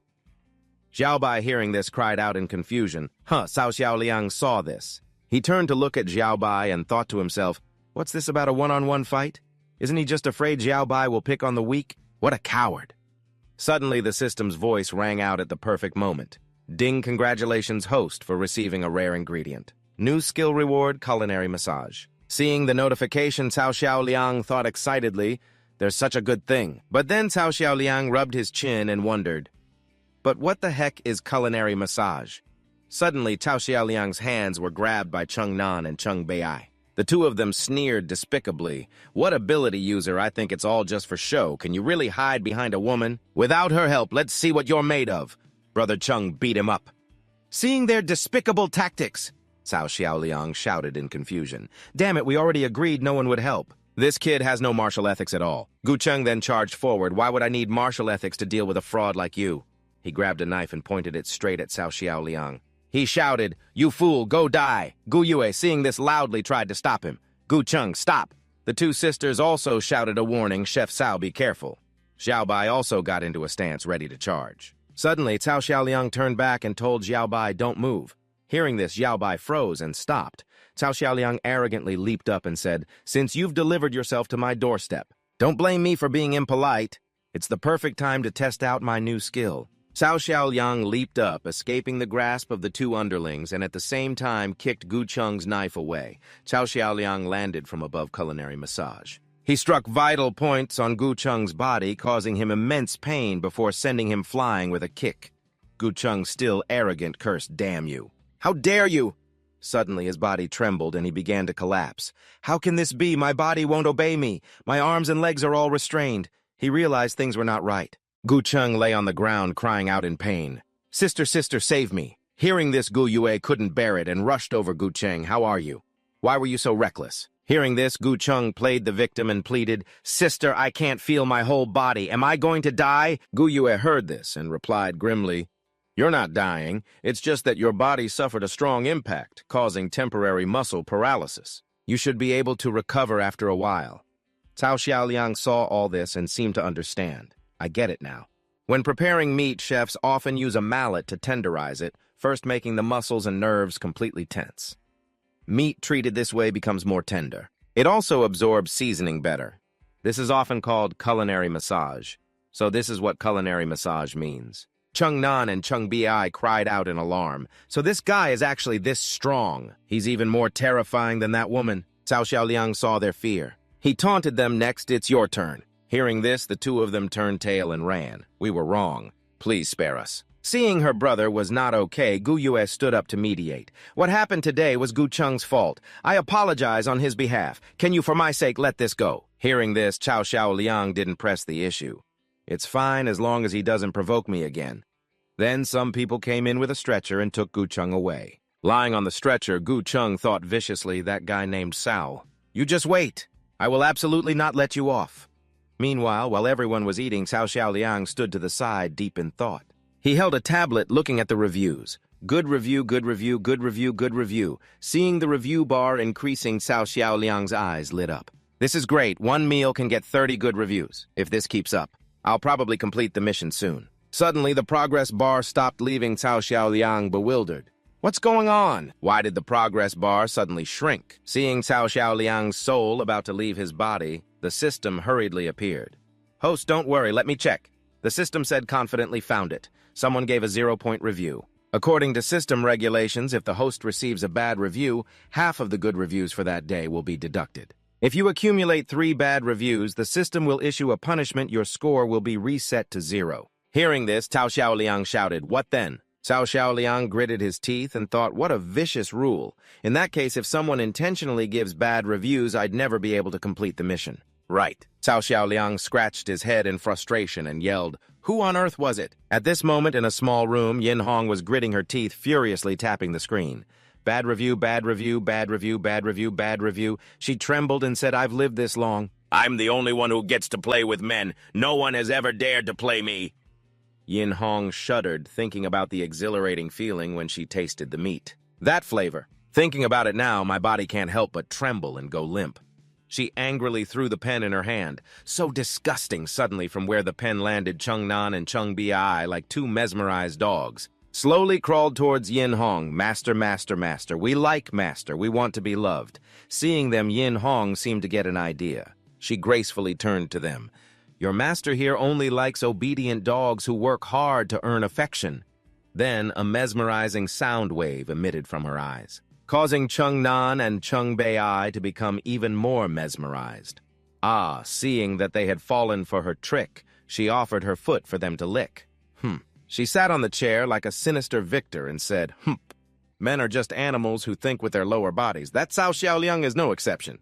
She crumpled a piece of paper and said proudly, "You dare ruin my plans, I'll make you pay dearly. Scene change." At this moment, Cao Xiaoliang was sitting by the lake, enthusiastically fishing. "Here it comes." Seeing the size of the fish, Cao Xiaoliang exclaimed excitedly, "Whoa, such a big fish. Should I grill it or steam it?" But suddenly the fish spat out the bait, revealing sharp iron fangs, then flew like a bird chasing Cao Xiaoliang. "It's a mutant fish," Cao Xiaoliang ran and screamed in panic. This damn apocalypse. It doesn't even let people live. It's one thing to mutate, but why do you have to cross species, too? Cao Xiaoliang rushed to the car, trying to open the door and get in, but suddenly realized, why won't it open? Then Cao Xiaoliang panicked, banging on the door and shouting, "Xiaobai, open up!" But then a sudden system notification made his face turn pale. Host has received 3 bad reviews. Score reset to 0. Host status revoked. Punishment elimination. Cao Xiaoliang panicked. He was in danger and locked out. Host has received 3 negative reviews. Score reset, host status revoked, punishment elimination. Standing outside, Cao Xiaoliang pointed to a bright spot in the sky and shouted, "This is completely unreasonable." Suddenly, the fish lunged at him, biting him hard in a sensitive spot. "Ouch!" Then it used its tail to slap his face repeatedly. Cao Xiaoliang, pale with pain, collapsed to the ground. "It hurts so much, I can't breathe." But when he passed out and woke up again, Cao Xiaoliang's eyes shot open in shock. Was it a dream? What a relief at that moment. Xiaobai was sleeping soundly on top of Cao Xiaoliang. Seeing her, Cao Xiaoliang angrily got up and yelled, "Xiaobai, why are you here again?" Xiaobai rubbed her sleepy eyes. But Cao Xiaoliang continued to shout at the top of his lungs, "How many times have I told you? Your bed is downstairs. If you make me have dreams like that again, I'll take away all your snacks." Hearing a commotion outside, Cao Xiaoliang tiredly asked, "Who is it now?" "It's so early in the morning, don't they need to sleep?" Cao Xiaoliang opened the car's awning to look outside and saw everyone busy preparing for something. Not understanding what was happening, Cao Xiaoliang got dressed and went out with Xiaobai to greet them. "Good morning."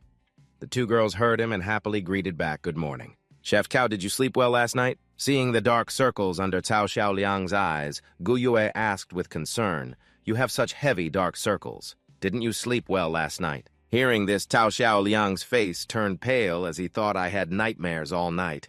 It'd be strange if I didn't have dark circles. Seeing everyone so busy, Cao Xiaoliang turned and asked, Are you all planning to go out? Hearing this, Gu Yue explained. Yin Hong said her father has stored a lot of supplies at the foot of Wanda Mountain, including daily necessities, food, and weapons. We're preparing to drive there to get them, Yin Hong replied shyly. In the apocalypse, these supplies are more precious than life itself. Gu Chung looked proudly at Yin Hong and said, Hong Hong, you're willing to share these things with everyone. You're so kind. Yin Hong spoke as if she was very apologetic while slowly getting out of the car. When the apocalypse first started, my father had stockpiled a lot of supplies everywhere. It's a shame he never got to use them. Yesterday, my mistake almost cost the base a crucial food source. So I want to use these to make amends, like 2 loyal dogs, Chung Nan and Chung Bi, defended Don Hong Hong Hong. Why are you saying that? It's clearly not your fault. That's right, you didn't mean to. Bacon is rare in the north, no one else would have noticed. Sister Yue's 2 followers spoke up indignantly before she even started crying. They're already starting to feel sorry for her. Some things never change. Cao Xiaoliang was surprised after hearing this. Mount Wanda. As far as I know, that place used to be a tourist resort. There were many convenience stores at the foot of the mountain. Survivors must have searched them more than once. If there were really any supplies, they would have been found long ago. Hearing this, Chung Nan and Chung Bai retorted indignantly. What do you mean by that? Don't you trust Hong Hong? Gu Chung also chimed in unhappily. What did Hong Hong ever do to you to deserve this? How can you bully a girl like that? Are you even a man? Cao Xiaoliang wasn't angry. He just said sarcastically, oh, what a powerful voice. Looks like you've recovered pretty well. Need me to help you with a massage to loosen up your muscles? Gu Chung wanted to rush over and beat him up. Seeing things were getting heated, Don Hong stepped in. Chef Cao, I know you have a misunderstanding with me. If you're not convinced, you can come with us. Cao Xiaoliang listened. He thought about it, then turned to Gu Yue and asked, do you really believe her? Gu Yue then shared her thoughts that bacon won't last forever. Now people in the base have started showing symptoms of sodium deficiency. If we can't find more seasoning, adults might manage, but the elderly and children can't take it. So whether she's lying or not, as long as there's a chance, I have to take it. Cao Xiaoliang rubbed his temples. What an idiot. He looked up at Gu Yue and said seriously, it's not mealtime yet anyway. I'll go with you. Seeing the fish had taken the bait, Don Hong put on a sweet act and said, that's right. There are so many things there, we definitely can't carry everything in one trip. Chef Cao is an expert. With him there, he can help pick out the necessary ingredients. She said this with a smile, but inwardly thought, what an idiot, so easy to trick. The 2 girls with Sister Yue said firmly, Sister Yue will go with you. Tonight is the full moon when zombies are most active. It's safer with more people. Gu Yue, touched by their concern, replied happily, no need. I'll try to get back before dark. Remember to lock the door tight and don't let anyone in until we get back. The 2 girls listened. Disappointed, they cried out in unison, but seeing Gu Yue, Cao Xiaoliang put a hand on her shoulder and said cheekily, don't worry. You 2 stay and look after Grandma and the others. Just leave protecting Sister Yue to me. Hearing that the 2 girls felt relieved and said with the great Chef Cao here, we can rest assured. Hearing that, Gu Yue felt embarrassed and waved her hands, saying, what are you talking about? Don't forget. Who was it that bowed before me, begging for forgiveness? Cao Xiaoliang calmly replied, I had no choice. If I looked up, I'd have seen something I shouldn't have. Hearing that, the 2 girls' eyes went wide and they asked, oh, what was it that you shouldn't have seen? Ignoring Gu Yue's blush, Cao Xiaoliang calmly started to say, it was... Gu Yue panicked, covered his mouth, and yelled, shut up! You're not allowed to say it! The 2 girls got excited. Oh, what is it? We're really curious now. It seems you 2 have a secret, don't you? As Gu Yue choked and lifted him, Cao Xiaoliang gasped, stop shaking! I'm dying! Seeing their happy scene, Don Hong stood aside with a sinister thought. Let's see how long you can be happy. Gu Yue's group drove along the mountainside while below them a horde of zombies feasted on human flesh. Looking down, Cao Xiaoliang thought the zombies' activity is cyclical. They get extremely agitated during the full moon. Today is the 15th, so there are indeed a lot of them around. How strange, Xiao Bai doesn't seem to be affected at all. Suddenly, Xiao Bai pointed outside. It seems she saw something. Cao Xiaoliang abruptly stopped the car.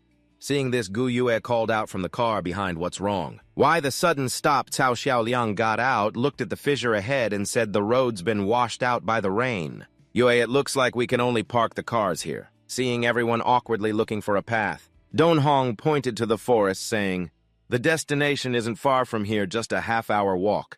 Hearing this, Gu Yue turned and gave the order, grab your weapons. Remember, don't make any noise or you'll attract the zombies' attention. As they cautiously entered the forest, a bee landed on Don Hong's cheek. True to her princess nature, she screamed loudly. Her screams could attract zombies. Gu Yue angrily whispered, "What are you doing? Are you trying to bring the zombies here?" Gu Yue angrily swatted the bee away, but the princess kept on screaming. The bee was swatted away by Gu Yue. She turned to look at Cao Xiaoliang and said, "It's just a honeybee, what's there to be afraid of?" Those three wimps looked on pale and stunned. Gu Cheng immediately hugged Don Hong, who ran to him looking aggrieved and said, "I'm sorry, I was just so scared." Gu Cheng hugged Don Hong and spoke for her sis. "Don't blame Hong Hong. What girl wouldn't be scared hearing her unreasonable brother?" Gu Yue retorted irritably, "I'm a girl too, so why am I not scared?" As if they were brain-dead, Cheng Nan and Cheng Bi replied, "You're different, Sister Yue. You're more aggressive than a man, of course you're not scared." Seeing Don Hong was frightened, Gu Cheng turned to reassure her. "You guys don't know this, but since she was a kid, my sister has always looked like a boy with a buzz cut and shorts. Everyone thought she was a boy.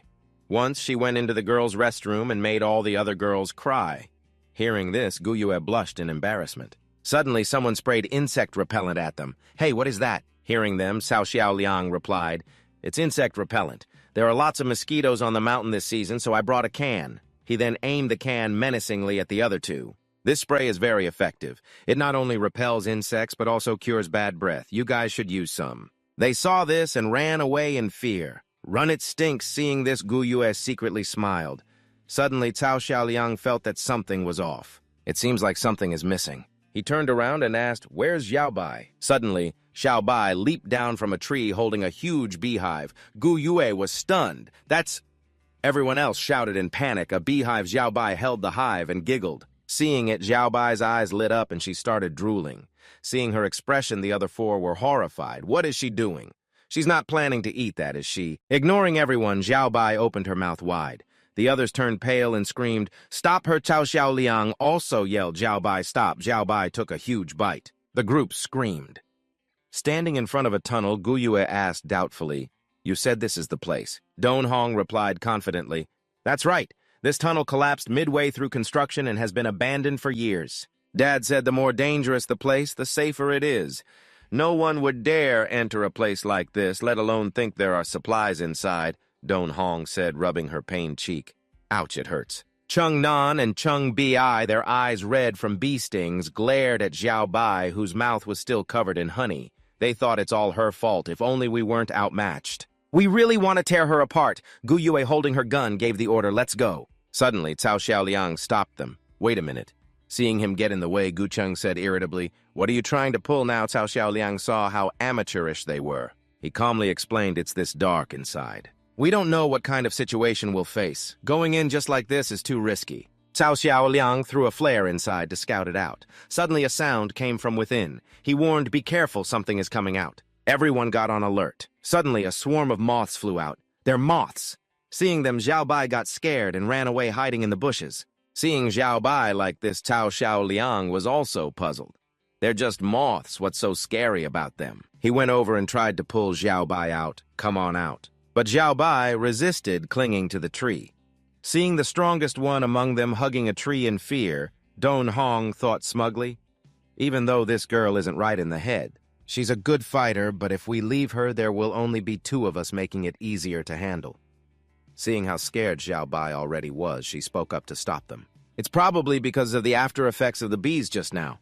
We shouldn't force her to go inside anymore." Gu Yue looked at the sky, realizing it was getting late. Gu Yue turned and said, "We can't delay any longer, or the zombies will become more frenzied at night." Xiao Bai was still trembling in fear, whimpering. Hearing this, Cao Xiaoliang saw no other choice. "All right then, don't wander off. Just wait here for us." Xiao Bai curled up, trembling and whimpering. Cao Xiaoliang took a flashlight and slowly entered, thinking to himself that he didn't realize it was so deep inside. Gu Yue turned back and asked impatiently, "How much longer until we reach the hidden supplies?" Don Hong replied, "Not far now, we'll be there in a moment." Suddenly, Cao Xiaoliang noticed something. Then he shouted a warning, "There's someone there!" Hearing Cao Xiaoliang's loud warning, Gu Cheng immediately pointed his gun forward and asked, "Who is it, a zombie?" From the flickering light, He Jian and his cronies appeared. "Ha ha ha ha, what a coincidence. We meet again. The great beauty Gu Yue, holding her gun, shouted suspiciously, "Hejian, why are you all here?" Suddenly from behind, one of Gu Cheng's subordinates hit Gu Yue hard on the head with his gun. One of them forcefully snatched her gun and moved to restrain Gu Yue. "Cheng Nan Cheng Bei, what are you two doing?" As Tao Xiaoliang turned around, a voice shouted, "Don't move." A man pointed a gun at Gu Yue's head, making her think helplessly, "Damn it, a sneak attack." Seeing the person she hated being restrained, Don Hong crossed her arms and taunted Great Chef Cao. "Although you're an ability user, Sister Yue is just an ordinary person. If you don't want her to get hurt, you'd better not do anything foolish." Seeing her own treasured younger brother pointing a gun at her, Gu Yue was horrified. As Gu Cheng watched everything unfold, Cao Xiaoliang thought, "It's this woman again. You'd better let her go or else." Suddenly, a large cage fell from the sky, trapping Cao Xiaoliang inside. Gu Cheng said smugly, "Or else what? This cage is rigged with powerful explosives. The moment I press this button, it will detonate. If bullets can't kill you, I refuse to believe explosives can't." He Jian slowly approached Gu Cheng, praising him enthusiastically. "You're the one who hit me with the car last time, right? I didn't expect you to fall into my hands so soon." "Well done! You're exactly the partner I chose." Hearing this, Gu Cheng was still fawning over the girl. Turns to thank Don Hong. "Thanks for your brilliant idea, Hong Hong." Inside the cage, Cao Xiaoliang thought grimly, "This damn system is so useless. The invisibility function can't be carried around. If it could, then right now." An image of him pressing a button, transforming, escaping, and beating Gu Cheng to a pulp flashed through his mind. But sometimes a dream is just a dream. "Damn it!" Cao Xiaoliang screamed in his head, not wanting to believe what was happening. Gu Yue roared at Gu Cheng. "Are you insane? How could you listen to this bastard?" Hearing this, Gu Cheng couldn't take it anymore and yelled back, "I'm not insane, I've just had enough of you." Gu Yue was stunned. "What did you just say?" With his eyes red with rage, Gu Cheng poured out his feelings. "When we were kids at the orphanage, you always fought the other children so we wouldn't get bullied. Even though you gave me the food you fought for. But they all called you Big Sis and mocked me as your tag-along.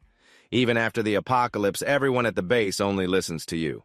No one ever gave me a second glance. Do you have any idea how much I hate you? I'm the one who's a potential ability user. I should be the one everyone respects and admires. But as long as you're around, I'll forever live in your shadow." With tears welling in her eyes, Gu Yue stammered, "Gu Cheng, how could you? We grew up without parents. I've always seen you as my most important family. I just wanted to protect you from getting hurt. I never imagined you hated me so much." Witnessing this, Cao Xiaoliang said with disgust, "What an ungrateful bastard! You've depended on your sister to survive this long, and you still dare to blame her." Feeling mocked, Gu Cheng roared, "Shut your mouth, you bastard! You're just a filthy cook. How dare you oppose me?" Hearing this, Cao Xiaoliang just pursed his lips and replied, "This guy must have some serious issues." Gu Cheng said grimly, "You were willing to find an ability user from the outside rather than wait for me to awaken." Seeing that everything was going as planned, Don Hong laughed scornfully. Without a shred of pity, Gu Cheng pointed the gun straight at his sister and said with disgust, "You don't deserve to be my sister." Seeing a girl being restrained by her own men, Jian happily exclaimed, "It's her loss for not recognizing your talent, but I'm on your side. When we get back, you will easily take over the steel mill and become the true leader. Yes, with my men and weapons, plus the help of an ability user like yourself. Our strong alliance will surely build the most powerful base in the apocalypse." Hearing this, Gu Cheng excitedly said, "Thank you, Brother John."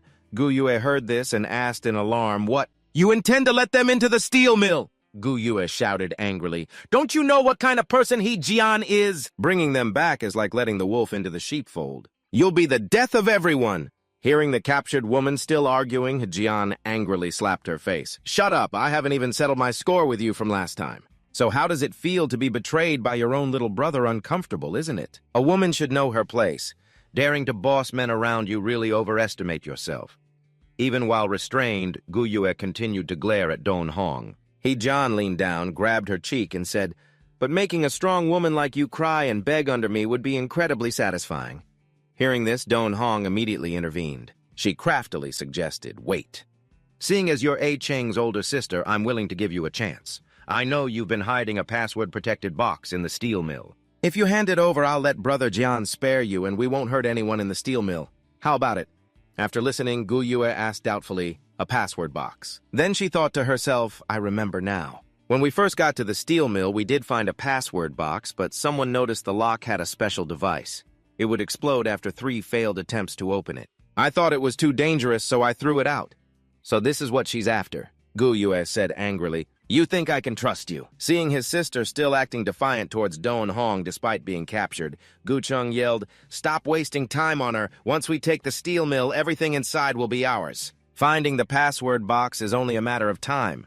Hearing this, Don Hong thought irritably, "What an idiot. I've already searched the entire steel mill. If it was there, why would I have to lure her here?" Then Gu Yue shouted to Don Hong, "Even though you deceived me as one woman to another, I have to give you some advice in this world. Women like you who only rely on men will meet a miserable end once you're discarded, especially by a man who would sell out his own sister. Is he really someone you can trust?" Hearing this, Gu Chung shot back, "My feelings for Hong Hong are true. Don't think you can drive us apart." Don Hong slyly leaned close to Gu Yue's ear and whispered, "I'm not the type who depends on others. To me, men are just tools. The one who's truly pathetic is you. You seem tough and unbreakable on the outside, but you're actually very soft-hearted. Devoting yourself to your brother, striving for the base, yet you fail to see their selfishness and greed. The moment they feel the slightest bit dissatisfied, they blame you instead. They treat you like an enemy." She glanced towards Cao Xiaoliang and added, "And you actually like him, don't you?" Seeing Gu Yue's expression, Don Hong knew she was right and smiled gently. "Believe it or not, if I just beckon with my finger, even he will instantly fall at my feet. Everything you cherish will belong to me in the end." Hearing this, Gu Yue shouted angrily, "I don't believe it. Not everyone abandons their conscience for their own benefit." Hearing this, Don Hong arrogantly turned and walked towards Cao Xiaoliang. "Is that so? Then let's make a bet. If you lose, you'll give me the password box." Seeing Don Hong approaching Cao Xiaoliang, Gu Chung asked nervously, "Hong Hong, what are you doing?" Cao Xiaoliang panicked when he saw her coming. Don Hong spoke sweetly to Cao Xiaoliang. "Great Chef Cao, that cured meat you made last time was so memorable. I really hope I'll have a chance to eat it again." Hearing this, Cao Xiaoliang scratched his head and said, "Really? I thought you didn't like it."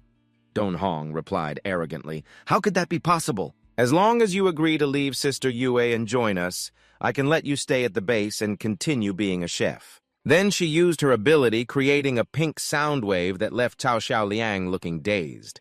Seeing this, Don Hong smiled to herself.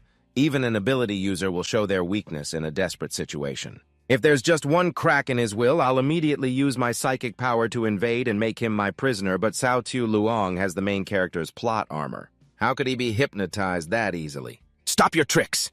Don Hong was horrified at the sight while Kong Guye was overjoyed. At that moment, Cao Tu Luong angrily grabbed an iron bar and cursed, "You think I don't know? You were the one who wrote that one-star review last time. This review form, I picked it up right in front of your house." Hearing this, Don Hong thought angrily, "This guy. How is he not under my control? He looks so dumb, yet his will is unbelievably firm."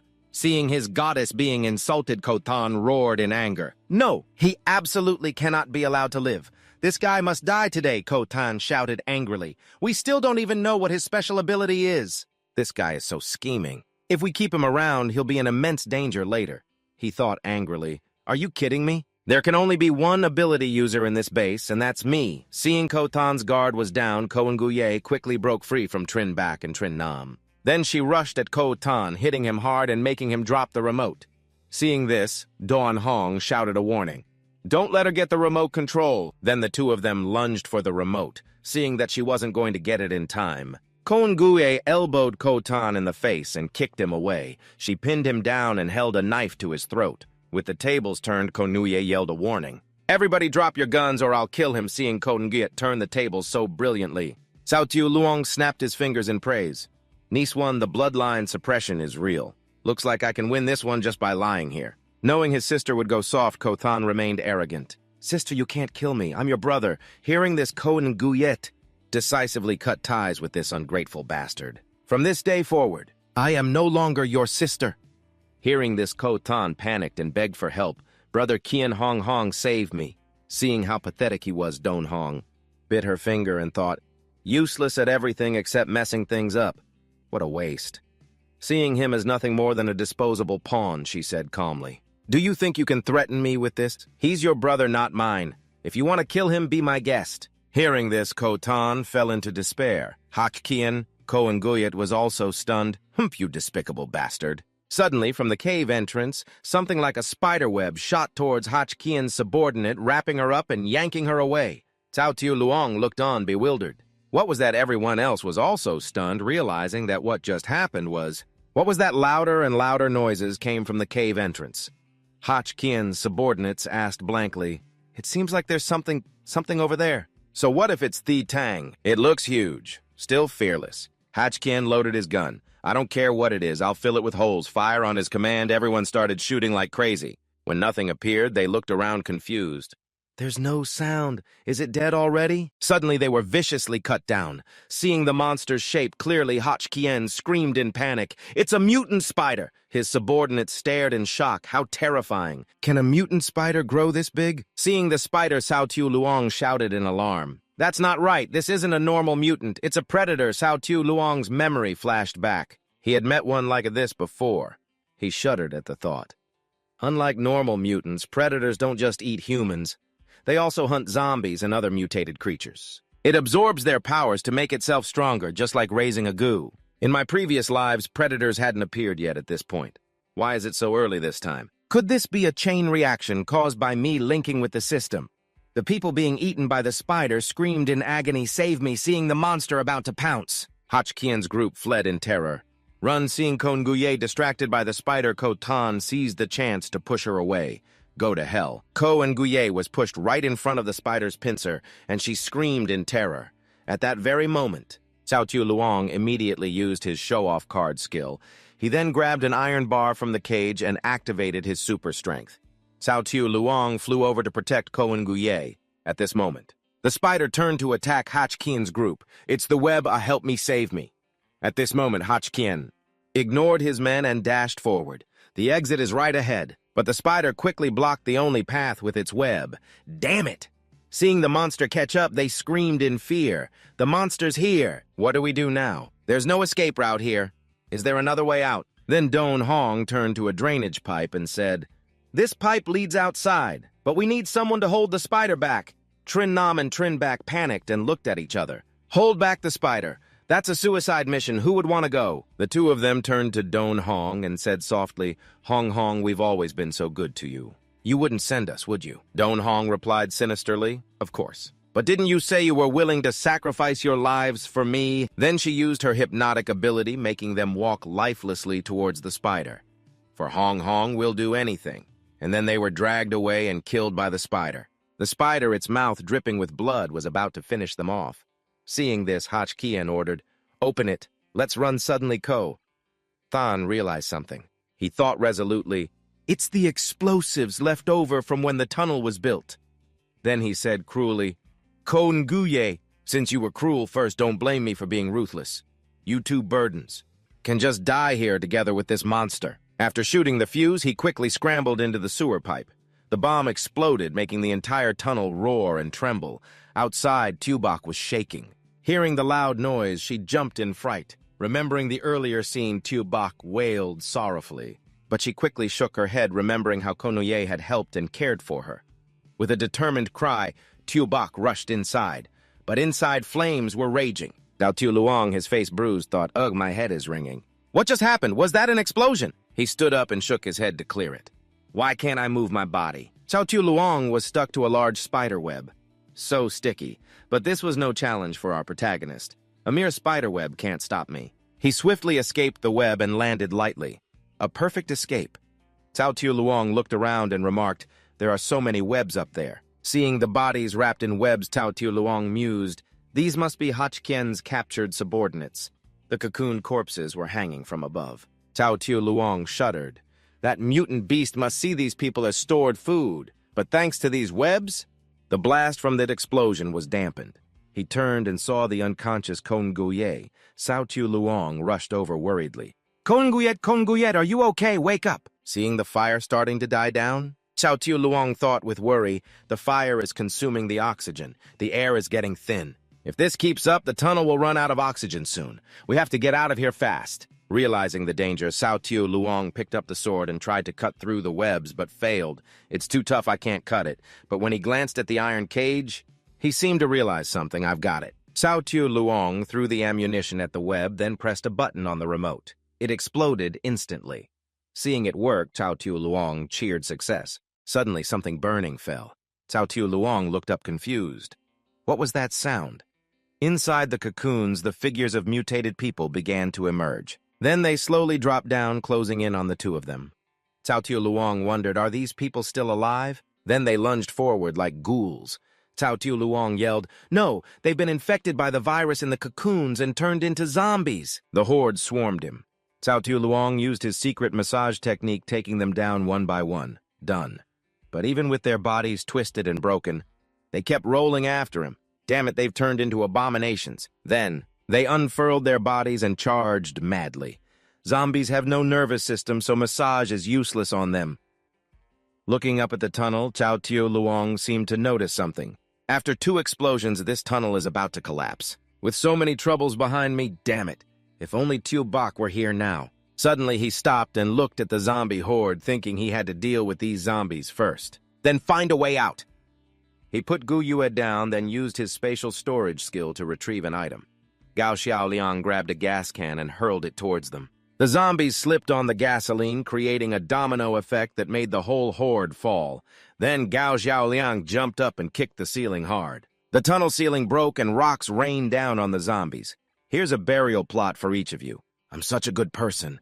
Suddenly, the cracks from the hole in the ceiling began to spread, making Gao Xiaoliang panic. This is bad. You've got to be kidding me. Is it going to collapse this quickly? Suddenly, a figure crashed down from the hole above, landing on Gao Xiaoliang. As Yao Bai shook off the dust, Gao Xiaoliang jumped up on the defensive. Who dares to ambush me? When he got a clear look, Gao Xiaoliang exclaimed Yao Bai. As the sun set, Gao Xiaoliang and the other two were already in the car on the move. The blood moon has risen. Once the full moon is out, the level of danger in the wilderness is nothing like it is during the day. We have to find a new place to stay quickly. Gao Xiaoliang scratched his head, wondering if Gu Cheng's group had returned to the steel mill yet. When he turned to Gu Yue, he noticed she was flushed and seemed hot. But when Gao Xiaoliang touched her, he was startled by how hot she was. Realizing the situation was bad, he immediately stopped the car, thinking a fever is a sign of turning. Could it be that Gu Yue, like the others, has been infected? When Gao Xiaoliang turned her over, he was startled. It was a zombie bite mark, but it didn't look fresh. He suddenly realized, could it be? Gu Yue's 2 sisters stood worriedly on the observation deck. It's already dark. Why isn't Sister Yue's group back yet? Did something happen to them? Don't say such things, you'll jinx it. Chef Gao and the others are with them. They're not afraid even if they run into zombies. But suddenly one of them spotted Gu Cheng's car. Look, what did I tell you? See, they're back now. The cars stopped at the gate. Gu Cheng stuck his head out and waved. Seeing that it was only them, the 2 girls grew anxious. Why are there only 2 cars? Where are Chef Gao and Miss Bei? Hearing this, Gu Cheng frantically explained, we ran into a mutated creature on the way. Gao Xiaoliang and Bai Feifei fell off a cliff car, and my sister is badly hurt too. Quick, open the gate. Hearing this, the 2 girls panicked. What, Sister Yue is injured? They rushed to open the gate. I'll open it. But one of them suddenly remembered. Wait. Sister Yue told us not to open the gate unless we see her. Brother Cheng, how is she doing? Let us see her for a moment. Hearing this, Gu Cheng and Yin Hong panicked. Gu Cheng quickly became defensive. What are you 2 implying? Don't you trust me? Yin Hong also leaned out and added, Sister Gu Yue has lost too much blood. She's unconscious. Any more delays and her life will be at risk. Hearing this, the 2 girls became suspicious and drew their guns. If Sister Yue is really in the car, why won't you let us see her? This is too suspicious. You watch them, I'll go get help. Seeing that the girls wouldn't budge, He Jian leaned out, slammed his hand on the hood and yelled, What's with all the chatter? You're not opening it, are you? Fine, I'll open it myself. The 2 girls panicked when they saw him. It's He Jian, quick sound the alarm. Seeing they still wouldn't open the gate, He Jian aimed his cannon at them. Eat this! Before they could hit the alarm, the cannon blast sent them flying. He Jian's other men who were lying in ambush had already planted bombs at the main gate. And those bombs detonated, blowing the gate to pieces. The steel mill is ours. Seeing the devastation, Gu Cheng was stunned. Noticing his vacant stare, He Jian sneered, What are you spacing out for? You don't seem too happy. Seeing Gu Cheng hesitate, Yin Hong turned and said sweetly, How could that be? Cheng just didn't expect everything to go this smoothly. He's just overjoyed, right? Hearing this, Gu Cheng put on a fake smile and replied, Right, that's exactly it. He Jian leaned back and prompted, Well, then go and claim your victory prize. Hearing that, Gu Cheng complied, stepping on the gas and driving straight inside.